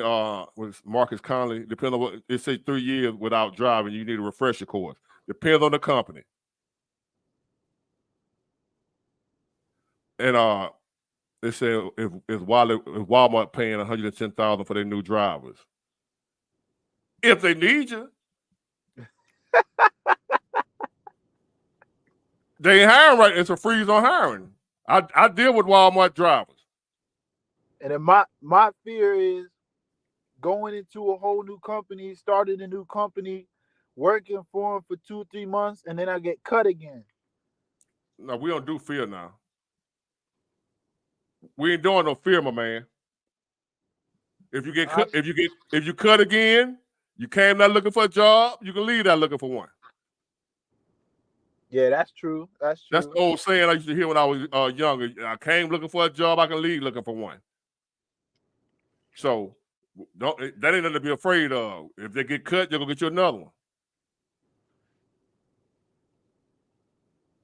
Barbara says, Barbara McLaurin says her family members reside in West Mobile, Alabama. West Mobile. What about what's the name? I probably know him. He said Birmingham no better. And Jay said he was down here just delivering a load. Where did you go, Jay? Let me Raccoon, I appreciate it, man. Let me bring AJ up. He been sitting there a minute. All right. Anything else on your mind? Nah, man, I'm just gonna keep watching your videos. I'm gonna pop up on another live. All right, appreciate it. Remember the raccoon. All right. Appreciate it. Be careful out there, that Uber, man. All right, definitely. Appreciate it. All right. AJ, what's happening? Hey, Big Ward, how are you, man? You like the actor dude. Can you hear me? Yeah, I can hear you. Oh, okay. You like the actor, the Ely dude, played on Barbershop? Oh, Michael Ealy? Yeah, you kind of look like him right here. I don't know what you look like in person, but right there you look like Michael Ealy. Oh, I never got that one. I always got John B. Well, him too. Can you sing? No. Oh. What's on your mind, man? What's on your mind? Man, I've been watching you for a minute, man. I just want to say you are very inspirational, man. You are. You're like the father, the uncle, the brother that we all needed but never got, you know. And I'm a little nervous. So you got to bear with me because this is my first time doing this YouTube live thing. Nervous for what? You know, just to broadcast in the audience or whatever. But these regular people, man. You see these man, people every day. Your word is so real, you know, and it's just like nothing but the truth, you know. And I don't know if you're like touched by God or something, you know, but you really speak like facts, you know, and dealing with all your haters and the people that don't like you or rock with you, you know, I don't know. It's something about the truth being spoken that a lot of people don't mess with for some reason. It's a sad reality, you know, and but you touch a lot of people and you know, you touch me, and I respect you as a black man out here doing this thing. And you know, I see the hustle in you, you know, and you're just always trying stuff and you're not letting nothing stop you, you know. And it's just, I just gotta give you your respect for that, because I can respect a real man for that, you know. And I'll be watching all your videos and you're just so full of knowledge and wisdom. It's just crazy, you know. You know, that's why I think that you're just touched by God or something, because you know, and a lot of people can relate to that. You know, you help so many people out, you know, it's just crazy, you know. And I hope that you continue to grow and keep moving forward, because man, we need this truth, man. We really do, you know. Like I you know, I love everything that you're doing. You know, you just, I don't know, man. You deserve more than what you have. Let me tell you I'm that. good. I'm blessed, man. I appreciate that, but I have it all. First of all, yeah.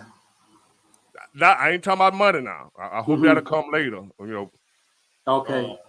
But as far as when you talk about God, being touched by God, what I have the most that I'm happy about is a solid relationship with God. Now knowing that, now I know that God is real. I ain't got no doubt in my mind. That's the biggest blessing for me. Yeah. Okay. Is to know that, because once upon a time I didn't believe in God. Oh, okay. Yeah. Once upon a time I didn't believe in God, and I wanted to. I wanted to believe, but, and I'm gonna tell you the reason I didn't believe, and the reason a lot of people don't believe that I believe, I think. Because I would ask God to do something, he didn't do it. Oh, you hold on. You know that J.TV? He gone. How you know he gone? How you know I got him out of here? Yeah, I don't play with that band button, but for a long time, man, I didn't believe in God. Some things happened. Oh, the manual. Some things happened, man, that proved to me, like, damn, that had to be God, bro. Okay. Just wasn't no it might be, it could have been, I don't know, I ain't sure. I'm sure it was God. Just as sure as I'm talking to you right now. So that's what I'm happy about the most, man, is that that God rocked with me. Okay. Not that I rock with God, that he been rocking with me. Cause for years I wasn't rocking with him. I was like, man, I ain't want to hear nothing about no God. You know what I'm saying? I'm happy that God still rock with me. So I have it all right now, because I'm knowing that God is still there.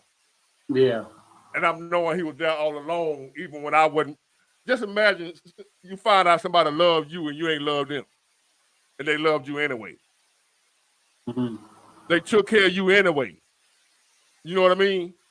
Just imagine that. Somebody who you talk cat shit about. Somebody who you disrespected. Somebody who you hated. Somebody you didn't even believe existed. And they still took care of you. Imagine that person. I'm trying to, and like, I ain't talking about a God, I'm talking about a human being. Imagine a human being that you talk bad about, that you hated, you disrespected them, you couldn't stand to see them coming, you talk bad about them, and that person still showed you love. That person still gave you a place to live when you was homeless. That person still fed you when you were hungry. That's how I feel about God. a guy that hated God. Everything I just said to you and described to you is how I felt, and that God still showed up for me. So I already got it all, bro, by me knowing that. Okay. So that's where I am. So I do what I do just off being blessed already. If I don't get nothing else, what he already done did for me is it'll do. It's evident because you have a lot of wisdom, you know, and the Bible talks a lot about wisdom. I'm not trying to go religious or anything, but I try to work my personal relationship with God, but I can tell you got a lot of wisdom, and I know that wisdom comes from God, you know. All wisdom comes from God. Yeah. Yeah. But I jumped on here because you were talking about diesel mechanic. I'm a diesel mechanic, and you know, I could kind of quit and just get another job right whenever I want, whatever. How long you been in it? I've been in it for about 10 years. You don't work for yourself? No, I'm trying to branch off into that, but oh, you good? No, that's it. That's what I want to do. It's just hard finding a commercial property. No. I'm saying, are you good at what you do? You said, am I good? Yeah, are you good at what you do? Yeah, I mean, I have ASCs and, you know, I got a CDL, but I just use it for the, you know, the test driving aspect of the trucks or whatever. What all can you do? What all can you do to a truck? What all can I do? I don't do any work, and I don't do any like transmission rebuilds, but you know, as far as everything else, like brakes and after treatment and engine stuff and, you know, diagnostics, I mean, it's always evolving, you know, but I mean, everywhere I work, they all vouch for me, you know, and I always try to, you got to work I on always old try trucks? to, huh? Do you know how to work on older trucks? Or just Older trucks? Yeah. I would say older trucks are a little easier because they don't have all that those electronics on them. I'm saying, do you know how to work on them? Do I know how to work on them? Yeah. Yeah. Yep. Have you? Mm-hmm. Okay. There's your side business right there. You don't have to have a building. If you're good at what you do, you need to find some owner operators, which is guys like me. Mm-hmm. They will be blowing your phone up. If you got some tools, if you happen to have your own, you got to invest in your own tools, right? I got plenty of that. Okay, plenty. You got the tool. I got diagnostic scan tool that costs $10,000. I got a truck. You got like a pickup truck. A pickup truck. I don't have no box truck or anything like that. You know. No, not a box truck. A pickup truck. I have a pickup truck. Oh yeah, yeah. Big enough to carry your tools in. I mean, it's got a toolbox on it, but if I was to do something, I'd rather have a box truck. For what? Just more room, you know, so you can throw, you know, more stuff on there. But somebody was telling me just start out with my pickup truck for now. You know, my mechanic, that's all he got, a pickup truck, and we can't find him. Really? Oh, okay. Because he's so busy. Really? That man ain't thought about getting no building. For what? He come to you. See the trick is he come to me. I call him. I ain't got to go to no shop. He come to where my truck is. Okay. That makes you in more demand. Yeah. Because now I can sit at home, like say my truck broke down. I could be at home watching TV and call him and come fix my truck. I'm sitting at home watching TV. I ain't sitting up somewhere at a truck shop. Yeah. On side of the road. All I got to do is tell him where my truck is. If I can catch a ride home, I get a ride home, and he'll come to where my truck and fix it right there. Oh, okay. Big money. Okay. You don't need no building. You don't need no building. You're already certified, right? Mm-hmm. Yeah, ASC. You don't need no damn building. All you need to be able to make sure you're good at what you're doing. That's why I asked you was you good. Oh, okay. So when you go work on folks' shit, you know what you're doing. So you have me as your customer. You have about 10, 15 people that's your customers. Mm-hmm. And that's all you're gonna be able to handle, and they're gonna be your regulars. Oh, okay. I appreciate that's gonna be your side hustle right there. You're gonna quit your job. You'll make more money on the side than you. I just always thought I needed, you know, that building, and they're just so expensive now. You know. Listen to me. Listen to me, young man. You don't need no building. You don't need no building. You need tools and a truck. I got all that. and your skill and belief in yourself. Okay. You ever heard of a shade tree car mechanic? Mm-mm. You got a car? Yeah. Who fixed your car? You take your car to the shop, and you got somebody you can call to come fix your car. I do it myself, to be honest. Oh hell, shit. I don't trust nobody. No, what I'm saying? Well, but let me put it this way. I don't fix them. I don't fix my own car, and I don't take it to a shop. I got people I can call to come to my house. Oh, okay. And fix my car. We call them shade tree mechanics, but Yeah. that basis, they call it that because the guy that work under your car under the tree. Okay. They don't have a building, a shop. They got they work. You just pull up to the neighborhood corner right there, and he work on your car under the tree for some shade. You pull over there in the shade, and he'll work on your car. we call them shade tree mechanics. They be good. They just don't have a shop and don't even want no shop. They can get a shop, they don't want one because they want their money tax free. Oh, okay. Yeah, I heard the overhead on a shop is a lot too. Not just that, taxes. You ain't got to pay no taxes when you get paid out the pocket. Oh, okay. Yeah, that's smart. Yeah. Okay. So now you work. I need you to come work on my truck. You come on, fix my truck, write me out a receipt because I'm gonna need a receipt for taxes. But you ain't got to put your real name on the receipt. I'm giving out some game right here.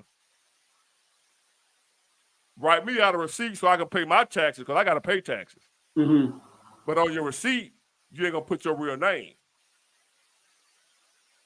Okay. So they ain't gonna be able to track it back to you because if you write me a receipt out in your name, then when I turn my tax papers in, they're gonna track you down for what you made off me to see if you paid your taxes off what I paid you. Yeah. But So if it's you don't almost put like your real name down there, they can't. They ain't gonna check. As a matter of fact, you got people that make their own receipts for tax. I don't want to give out too much game on here, but you know what I mean. You don't need a garage, is what I'm telling you. Mm-hmm. Yep, I see what you're saying. You don't need no garage. All you need is skill. He's the IRS in the chat. Hey, this for entertainment purposes only, Zen. Right. This ain't true. It's entertainment. I'm lying. So you got a truck and a car, man. The tool. You don't need no damn shop. Okay. Stop I always thought I did, but I see how you're looking at it. Don't doubt yourself, man. Okay. I appreciate that, man. What you do? You know what an owner operator is, right? Mm-hmm. Yeah, they own their own truck. You find some dudes in your area that got their own truck, and you go up there and holler at them and ask them who work on your truck, and they be like, then you like, hey, look, I'm a mechanic. Here go my number. You need somebody to work on your truck, call me, and I come to you, and you're gonna take off. Okay. I promise you. I'm in Mobile right now, man. We struggling, man. Everybody fighting for the same mechanic. Don't nobody know how to work on no damn trucks. Yeah, I know and the dealerships are too expensive, and they got a long wait list. And a waiting line. It ain't just that they're expensive. I ain't got time to wait 2 weeks for my truck to be in the shop. Yep. For a 1-day job. Right. That's definitely what happens. For a 1-day job.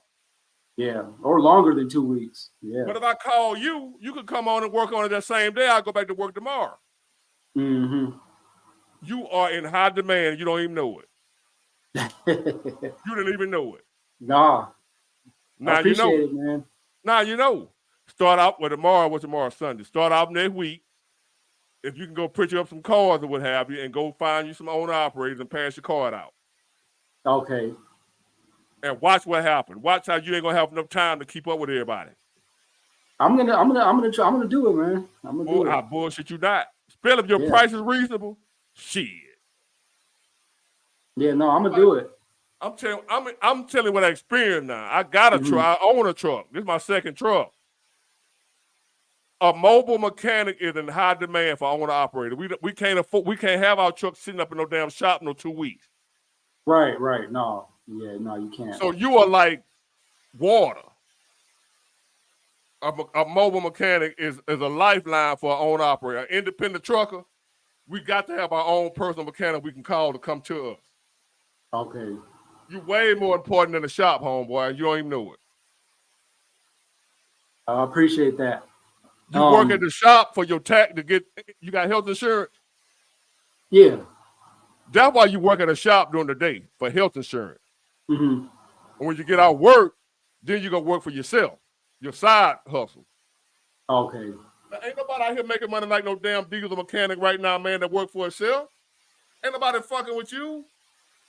Oh no, I've seen some of these like roll call bills, you know, for like the company I work for and stuff, and it's like it's crazy. It's almost like I'm getting pimped out or something. It's like, yeah, you getting pimped. I'm like, they getting a couple thousand, I'm getting whatever I make per hour. I'm like, exactly. But you the one going out there doing the work. Yeah, and I'm buying my own tools. You know, hold on. So you saying you do roll call? Yeah, I mean, it comes with the job, you know. Okay, what I'm saying is, it'd be a truck somewhere broke down on the side of the road somewhere, right? Mm-hmm. And then you go and fix it. Yep. That's what you're gonna be doing for yourself. Okay. And your customers are gonna be owner operators. You ain't gonna need the big companies. You don't want them. Okay, I see what you're saying. Yeah. You don't want the Swifts and the JB Hunts and all them big companies. Right, right. You want the little independent local owner operator, like me. Mm-hmm. That's gonna be your clientele. And then now you're gonna do roll call for me. I'm gonna call you, say, hey AJ, man, I'm broke down over here. I think it's my turbo. I need you to come change the turbo out for me. You're gonna charge me $1,000. Mm-hmm. That's $1,000 lick right there on one job. Might take you 3 hours. Yeah. Oh no, I've seen these invoices from when I went out there. I'm like, yeah, something ain't right. So now you're gonna do it. Now that you know, you're gonna do the same thing you're doing for them for yourself. The exact same thing, except your customers ain't gonna be JB Hunt and them big companies. Your customers gonna be the local dudes in your neighborhood. Okay. I knew it was beneficial to hit you up. Where you from? Detroit, Michigan. Detroit, Michigan. All right. You got any truckers, like independent truckers in your area? I mean, I don't really reach out to nobody, but I mean, now you finna start. They're all out here though, you know. Okay. You know how to identify an independent trucker from a company trucker? Not really. Besides not knowing the name, not there not being a big name on the side of the truck. Not really. All right, you might see on the side of the truck gonna say leased to. Okay, yeah. You ever seen that? Yep. That's an owner operator. Oh, really? If it say leased to such and such, that's his truck. He just rented it out to the company, the big name company. Oh, okay. But if it say leased to on side of the truck, he the owner. Okay. So what you gonna do? You already got your tools, you already got your experience, you already got your truck. Now you just gonna go out there and put your name out there. Yeah. Go look for independent owner operators and tell them, hey, I just, you know, what you got going on. I've been doing it for 10 years. I'm branching out for myself now. I got plenty of experience. It's what I already do every day. Now, if you need some help, you call me and I come to where you at. Now I fix your truck. Okay. Thank you, so man. Say for instance, that company you work for, they charge $3,000 for that roll call. Yeah. They paying you $20 an hour. So if you got 3 hours, you made $60. They done made $3,000. Yeah. Minus your 60, they done made $2,940. You made 60. So what you do is you tell an independent owner operator, instead of you paying this company $3,000 to come fix your truck, I'll come fix it for $1,500. You charging half price of what they would have paid the other folks, and you're still making $1,440 more than what you would have made at the job. Right. On one call. You feel me? Yeah. Oh yeah. You charging half price, but you still making way more than what you were making working for them. Oh yeah. And you beat their price. You killing their price, because that what the guys do. They charge me half price. But it's still more than what they would have made working for somebody else. Yeah. Anytime Oh yeah. you can make, if you can make $1,000 a day, which ain't shit for no diesel mechanic, you're gonna make $1,000 a day easy. Not a week, a day. Because you ain't gonna find no diesel job under $300. You can't change the starter for under $300 on no truck. Okay. You know what I mean? An alternator, that's $500, $300-400 for labor. Yeah, I'm gonna tap into that. You better.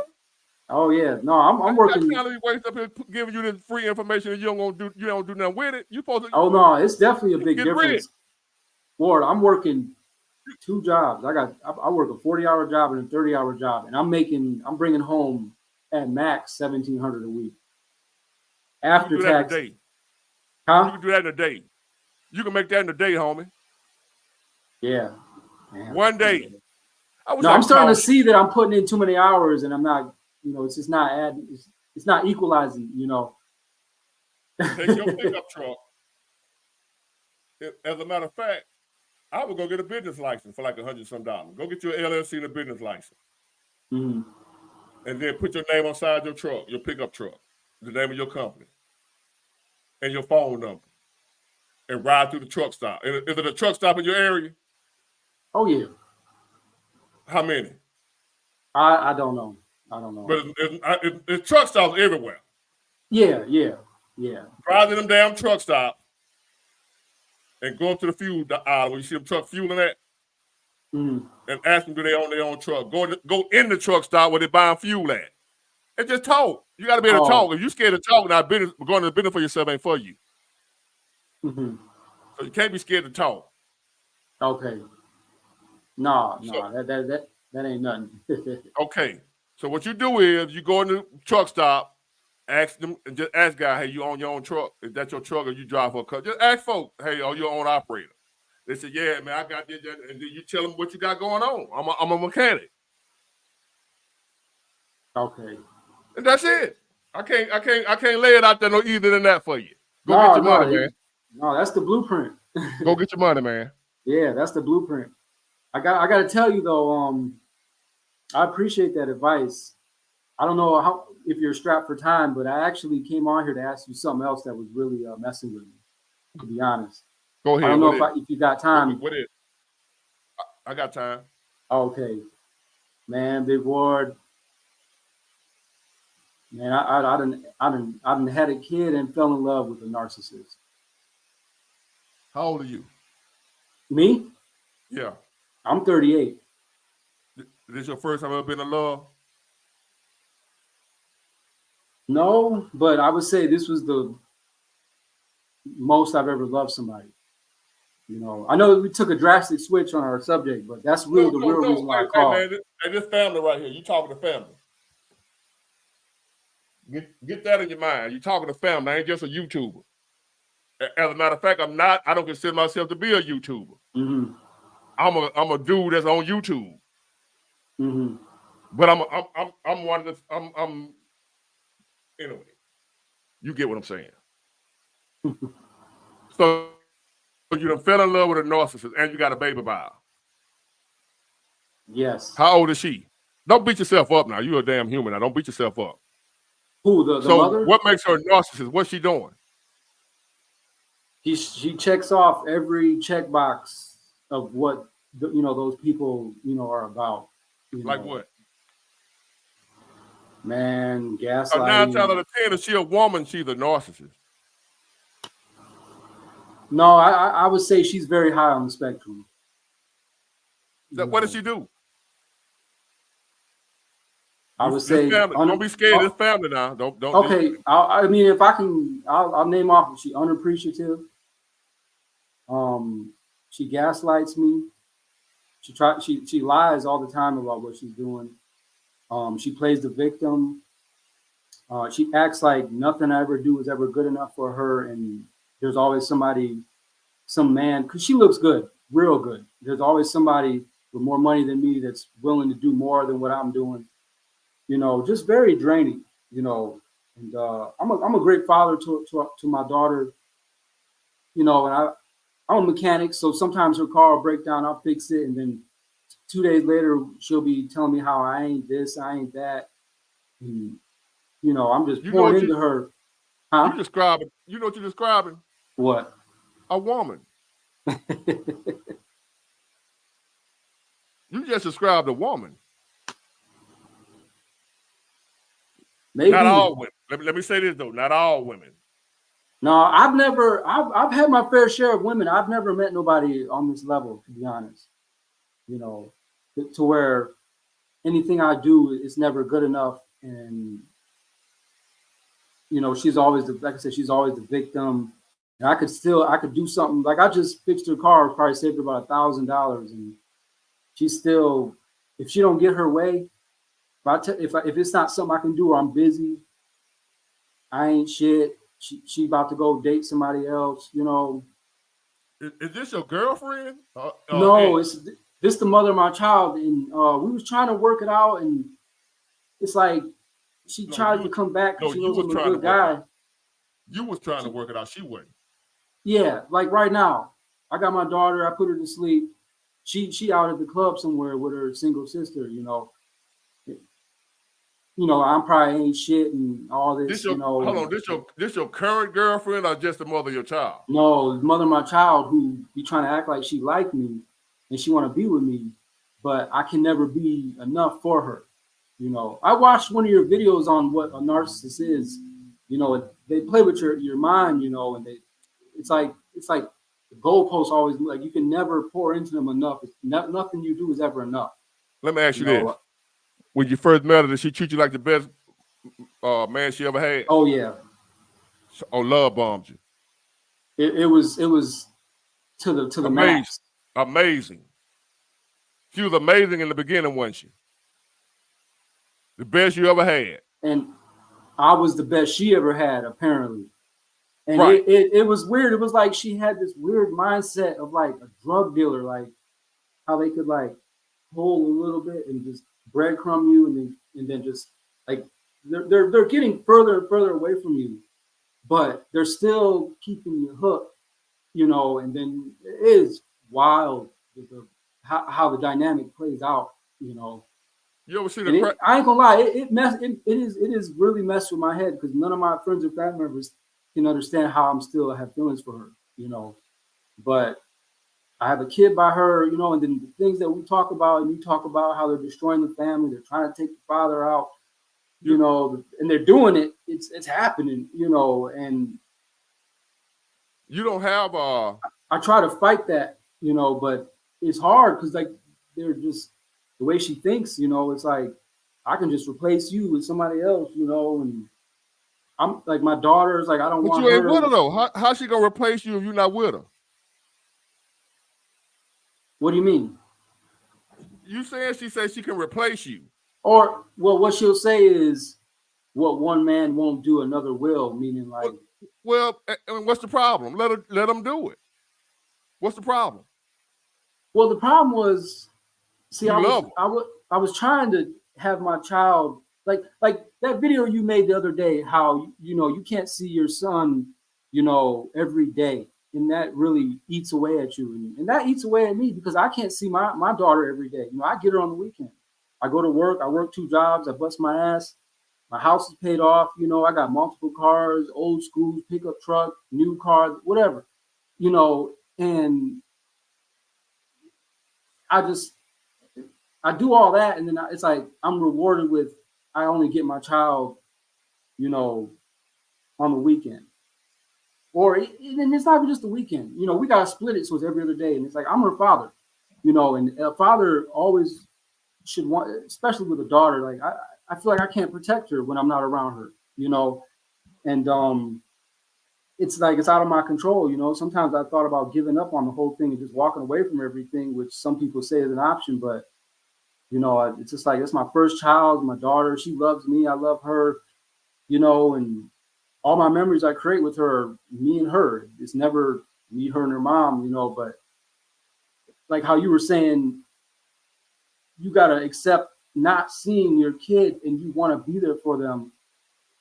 It kind of eats away at you because, you know, a real father always wants to know what his kids are doing and point them in the right direction and guide them and all that. And then it's like the woman will just, I don't want you, I'm not happy, and then they just leave, you know, or whatever. Now you gotta like deal with it, and then you know that's the part that messes with me to the point where I be trying to give her more chances because I'm like, man, I really want to see my child every day. I just put her in school. She just started kindergarten. I got her into a really good school. You know. Hold on.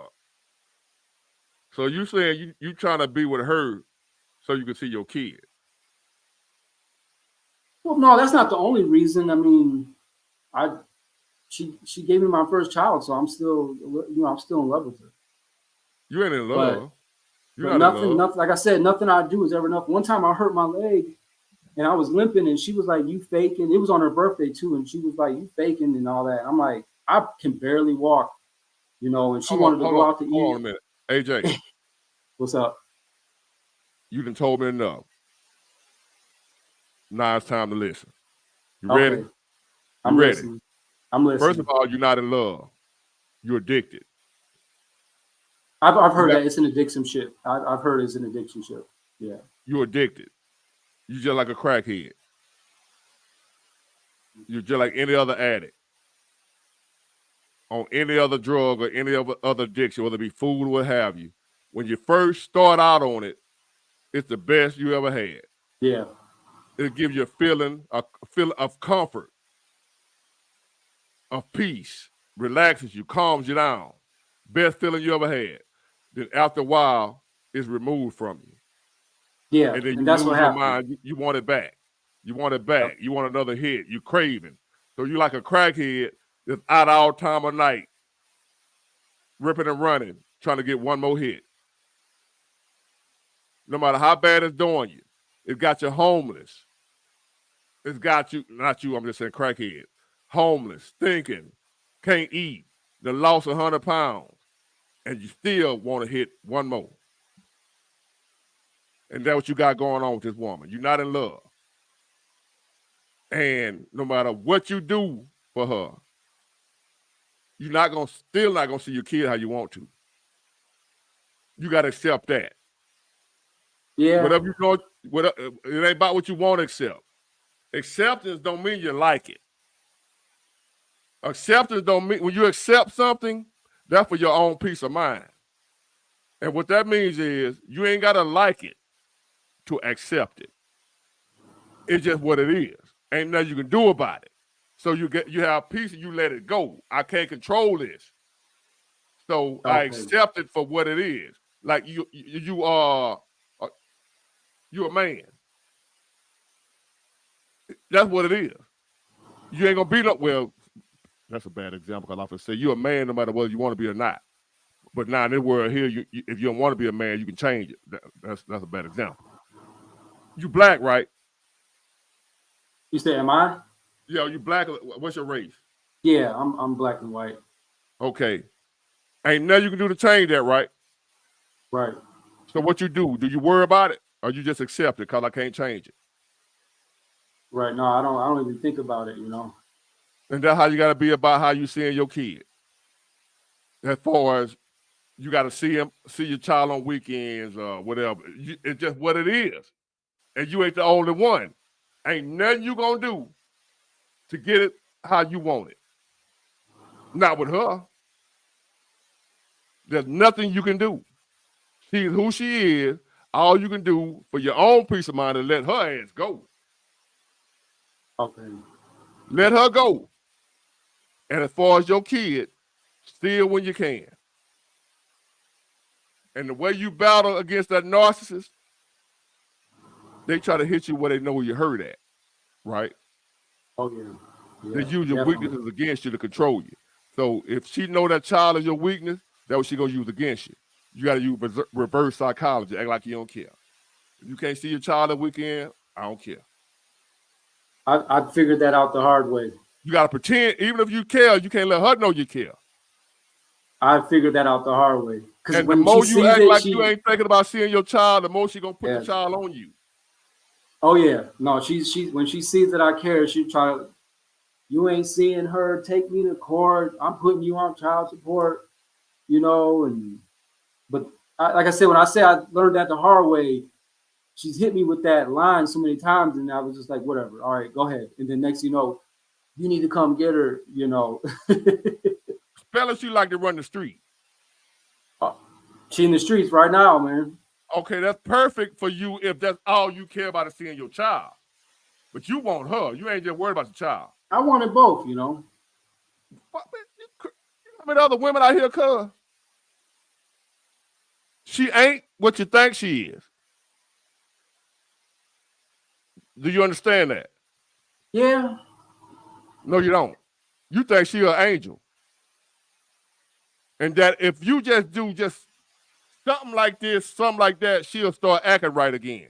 You want that first hit back. You wanted how it was when you first met her.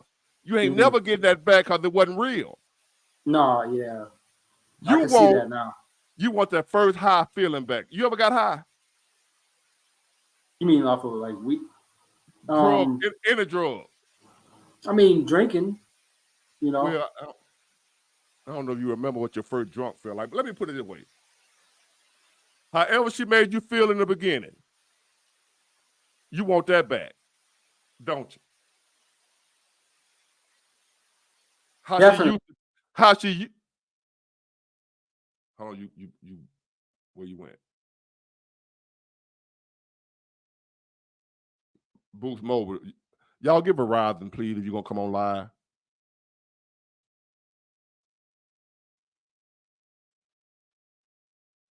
Where you went, man?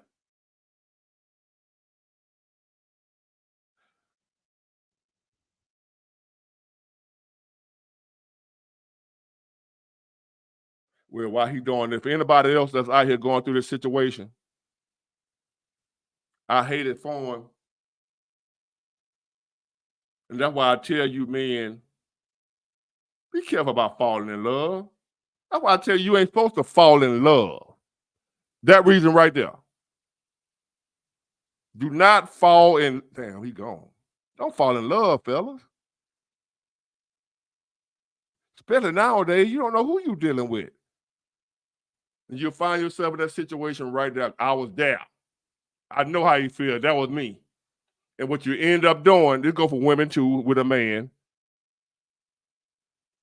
Those narcissists or whatever you call them, in the beginning, if you ain't never, I pray and hope none of y'all ever have to run across a narc. They're the worst people in the world. You will never experience love and affection like you have experienced from a narcissist in the beginning of the relationship. They call it love bombing. They shower you with more love than you ever felt in your life. And it be so real. And they make you feel like you're the best person they ever had. So they blow you, they make you feel so strong and confident about yourself. And then all of a sudden, they take it away. And now you craving that shit. Now they got you under control because you want it back. And they the ones who got it. They got something you feel like you got to have just to survive. You want that feeling back. You want them to treat you how they used to treat you. When they made you feel better than you ever felt in your life. It wasn't real.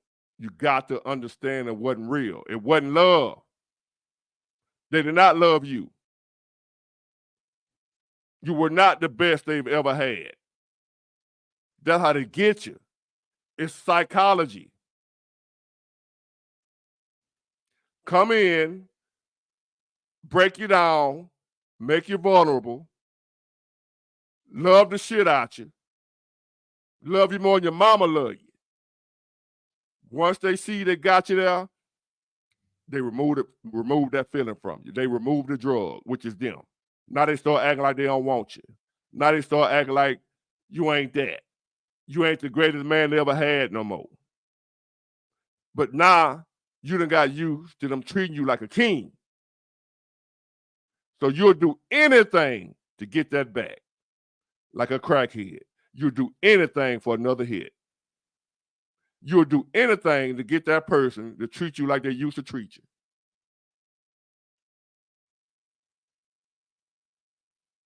And that's what you're going through. Okay, let me bring you back. You good? You good? Yeah, my computer died. I just jumped on my phone. I'm sorry about that. We thought you had Boost Mobile. No, I got Verizon. No, I appreciate everything you're saying. I was reading the comments, man. All this stuff helps, man, but it's a hell of a ride. Like you said in that one video, you're in for a hell of a ride, you know. And just me trying to. But you in a ride that you can choose to get off of. That is true. I was just trying not to give up on my family, you know. And not, What family? You never had a family. What family? I tried, man. She had your a kid. Your family is your daughter. That's it. That woman had a kid don't by give a damn about you. Never have. Listen, she had a kid by somebody else, and I bonded with him, you know, and he was starting to get close to me a little bit, and then she just kept pulling the plug on everything, you know, and trying to bond with a child that's not yours, you know, along with, you know, having your you know, your child as well, and then all that being ripped away from you, it can mess with you, you know. And she had a boy, and his dad was a deadbeat, and so I was trying to help him out, and it was just a losing battle, you know. I was trying my hardest, you know. Well, I appreciate all the advice everybody's saying. I really do. So you really I want you to understand something, all right? You listening? Mm-hmm. All that love she was showing you in the beginning, it wasn't real love.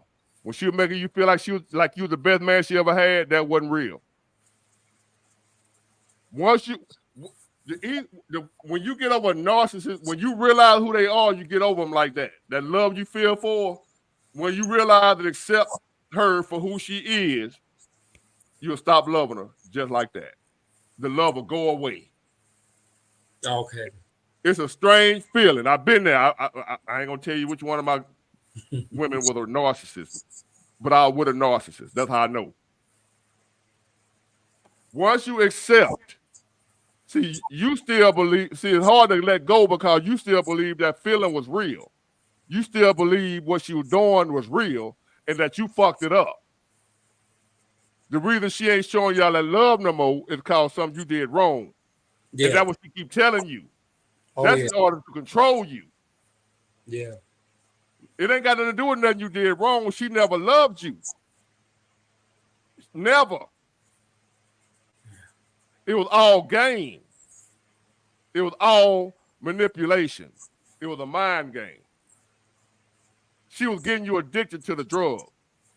You got people out here, especially back in the day when the crack epidemic hit, you got people out there that would give folks crack to get them hooked on it and then become their customers. Mm. So yeah, it's similar to that, you know. Unfortunately, so that's what she did. She gave you the drug, let you get hooked on it. Now you work for her. She's your dealer. Mm. That's all you are. You a junkie, and she's a drug dealer. It's not love. You don't have a family. Get that bullshit out your head. You ain't trying to save no family because you can't save what you never had. She was never your family. It was all game to reel you in, to control you. And guess what? She's somewhere right now looking for another what they call stores.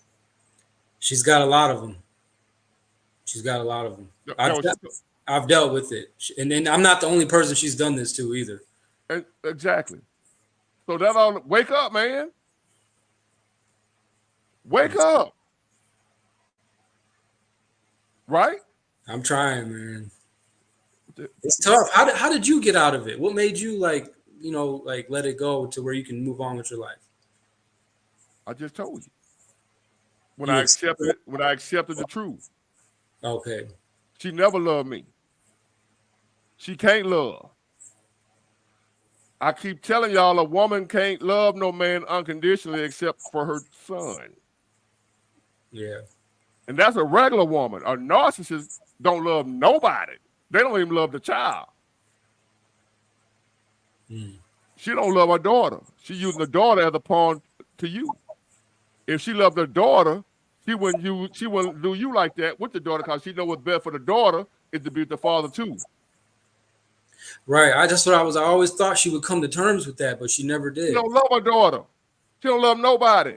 They vampires, they empty, soulless. They are the worst people on the planet, are narcissists. There's nobody worse than them. Adolf Hitler was a narcissist. Did you get that? Mm-hmm. Satan, if you believe in God, was a narcissist. He's the original narcissist. I've heard that before, yeah. Okay, that's what you're dealing with. It's a mental disorder. They don't have no heart. They don't care. They can look. See, I'm the type of person. If me and you get to fighting, right? Mm-hmm. If me and you have a fight, you my biggest enemy, and you attack me, and we get to fight, and I'll beat your ass to the ground. I'm the type of person, after I done whooped you to the ground, I'll stop. You done had enough, right? Mm-hmm. That's what a human being would do. Even though you're my enemy, you attack me, we got to fight, and I got the best of you. I done beat you down. I'll stop beating you after I see you ain't no threat no more. But a narcissist, they will keep beating you. They'll keep beating you. Even though you're already down and out, you knock out, and they'll still keep hitting you. They'll still keep hitting you. No remorse. No heart. That's what you're dealing with. And when you ask me how did I get over it, when I realized that. You're in denial. You still think that's a human being you're dealing with instead of a vampire. She's not a human being. She looks like one. All I can say is, man, they are good at what they do. No, they're not. They're really win. They really No, win. they're not good. They're only good to people that are not aware. Somebody like me, a narcissist, can never get me again. Mm-hmm.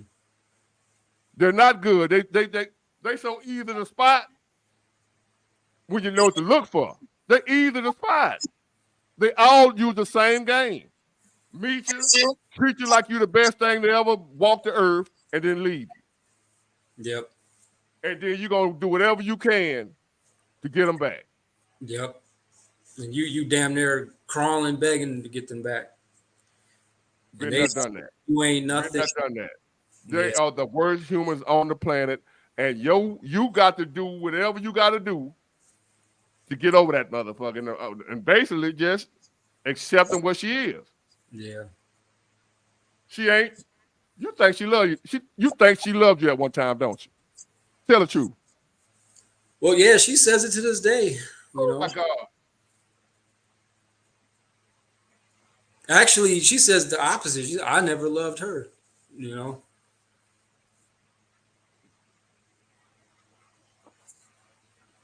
Don't be that guy. Yeah, man, I'm trying, man. Ain't no trying in it. Don't be that guy. You choose to do it or you don't. Ain't no trying. You either do or you don't. What you mean you trying? Oh, I get it. You want it to be easy. And it's hard. Clearly it ain't easy. So therefore, if it ain't easy, you ain't gonna do it.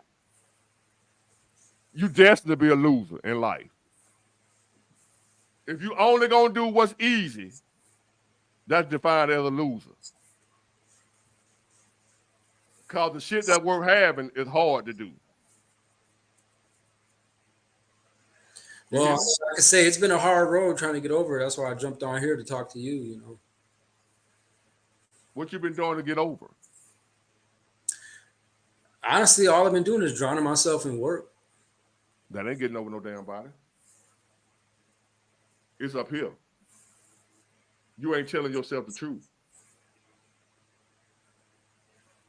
You think she loved you at one time. You still ain't accepted that. When you realize in your heart, in your mind, in your soul, that woman ain't never loved you, that's when the healing gonna begin. Yeah. Right now, you think she loves you. It's tough when she's constantly saying it. You know. I'm a leprechaun. I'm a leprechaun. I'm gonna say it again. I'm a leprechaun. Can I say it again? I'm a leprechaun.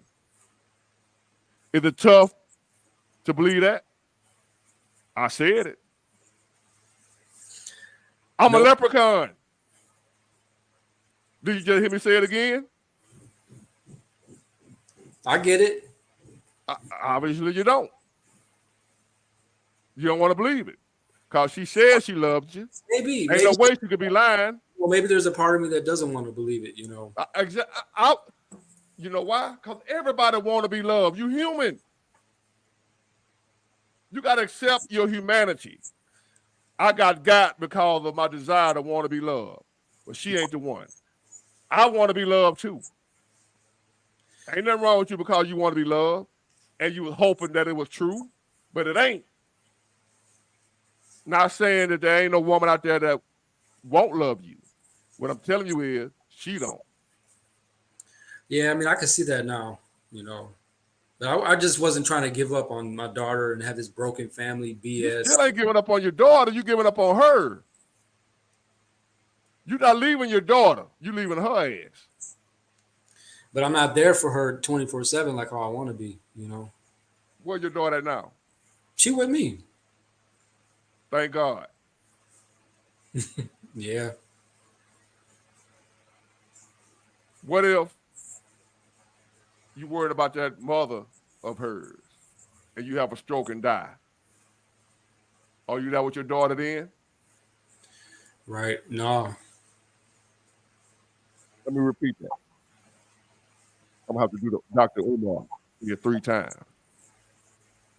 If you have a stroke and die because you worried about that narcissist ex of yours that never loved you, or the pain gets so unbearable that you unalive yourself, because that happens too. Narcissists are good at causing guys to unalive themselves. Most of the men that have jumped off a bridge over a woman, it was a narcissist. So, yeah, no, that shit's deep. So, would you be there for your daughter if you ain't here? If you dead? Right, no. Because if you keep going, playing with this woman like it's a game, your ass gonna be dead. They kill you. They don't stop.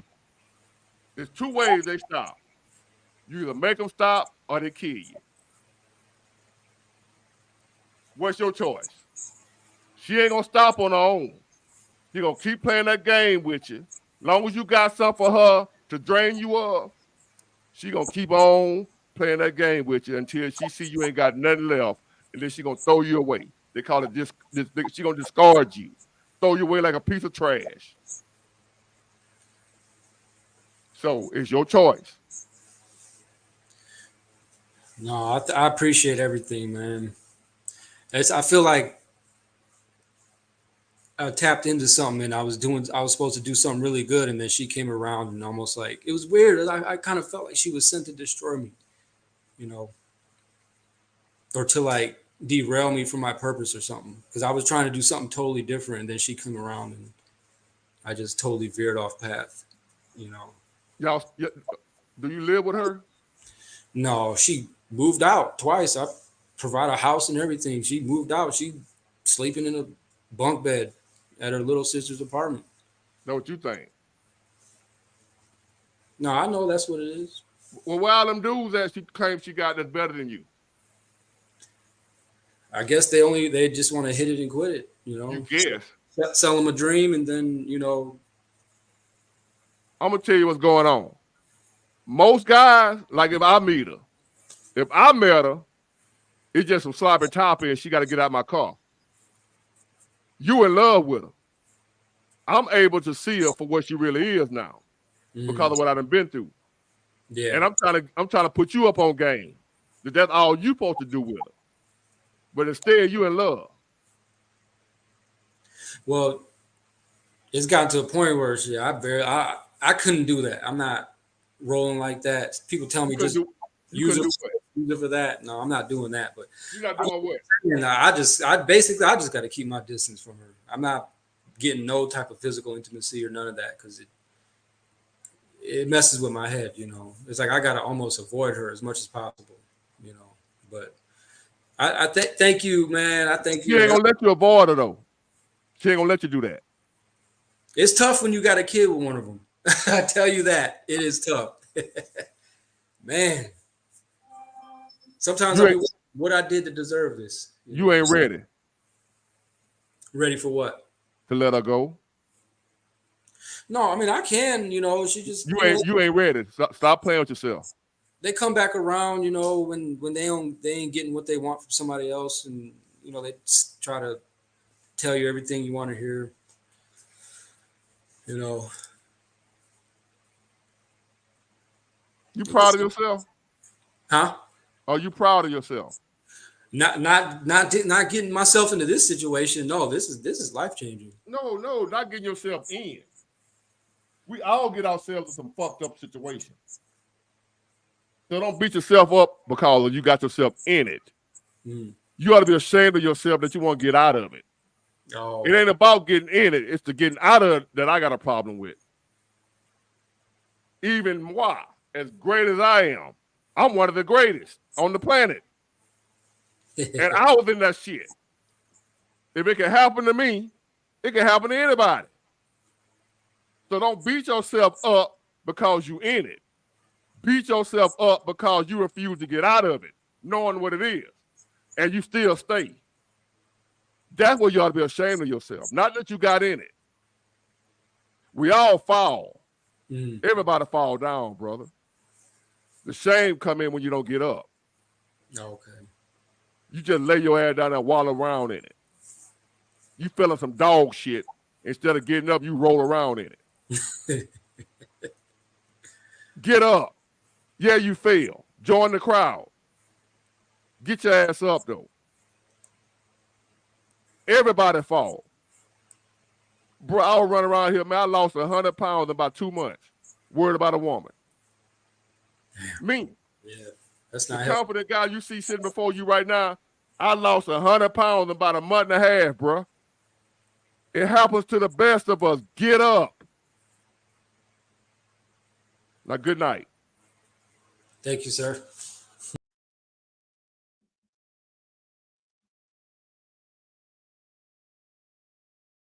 Get it. Got it. Good. Bye.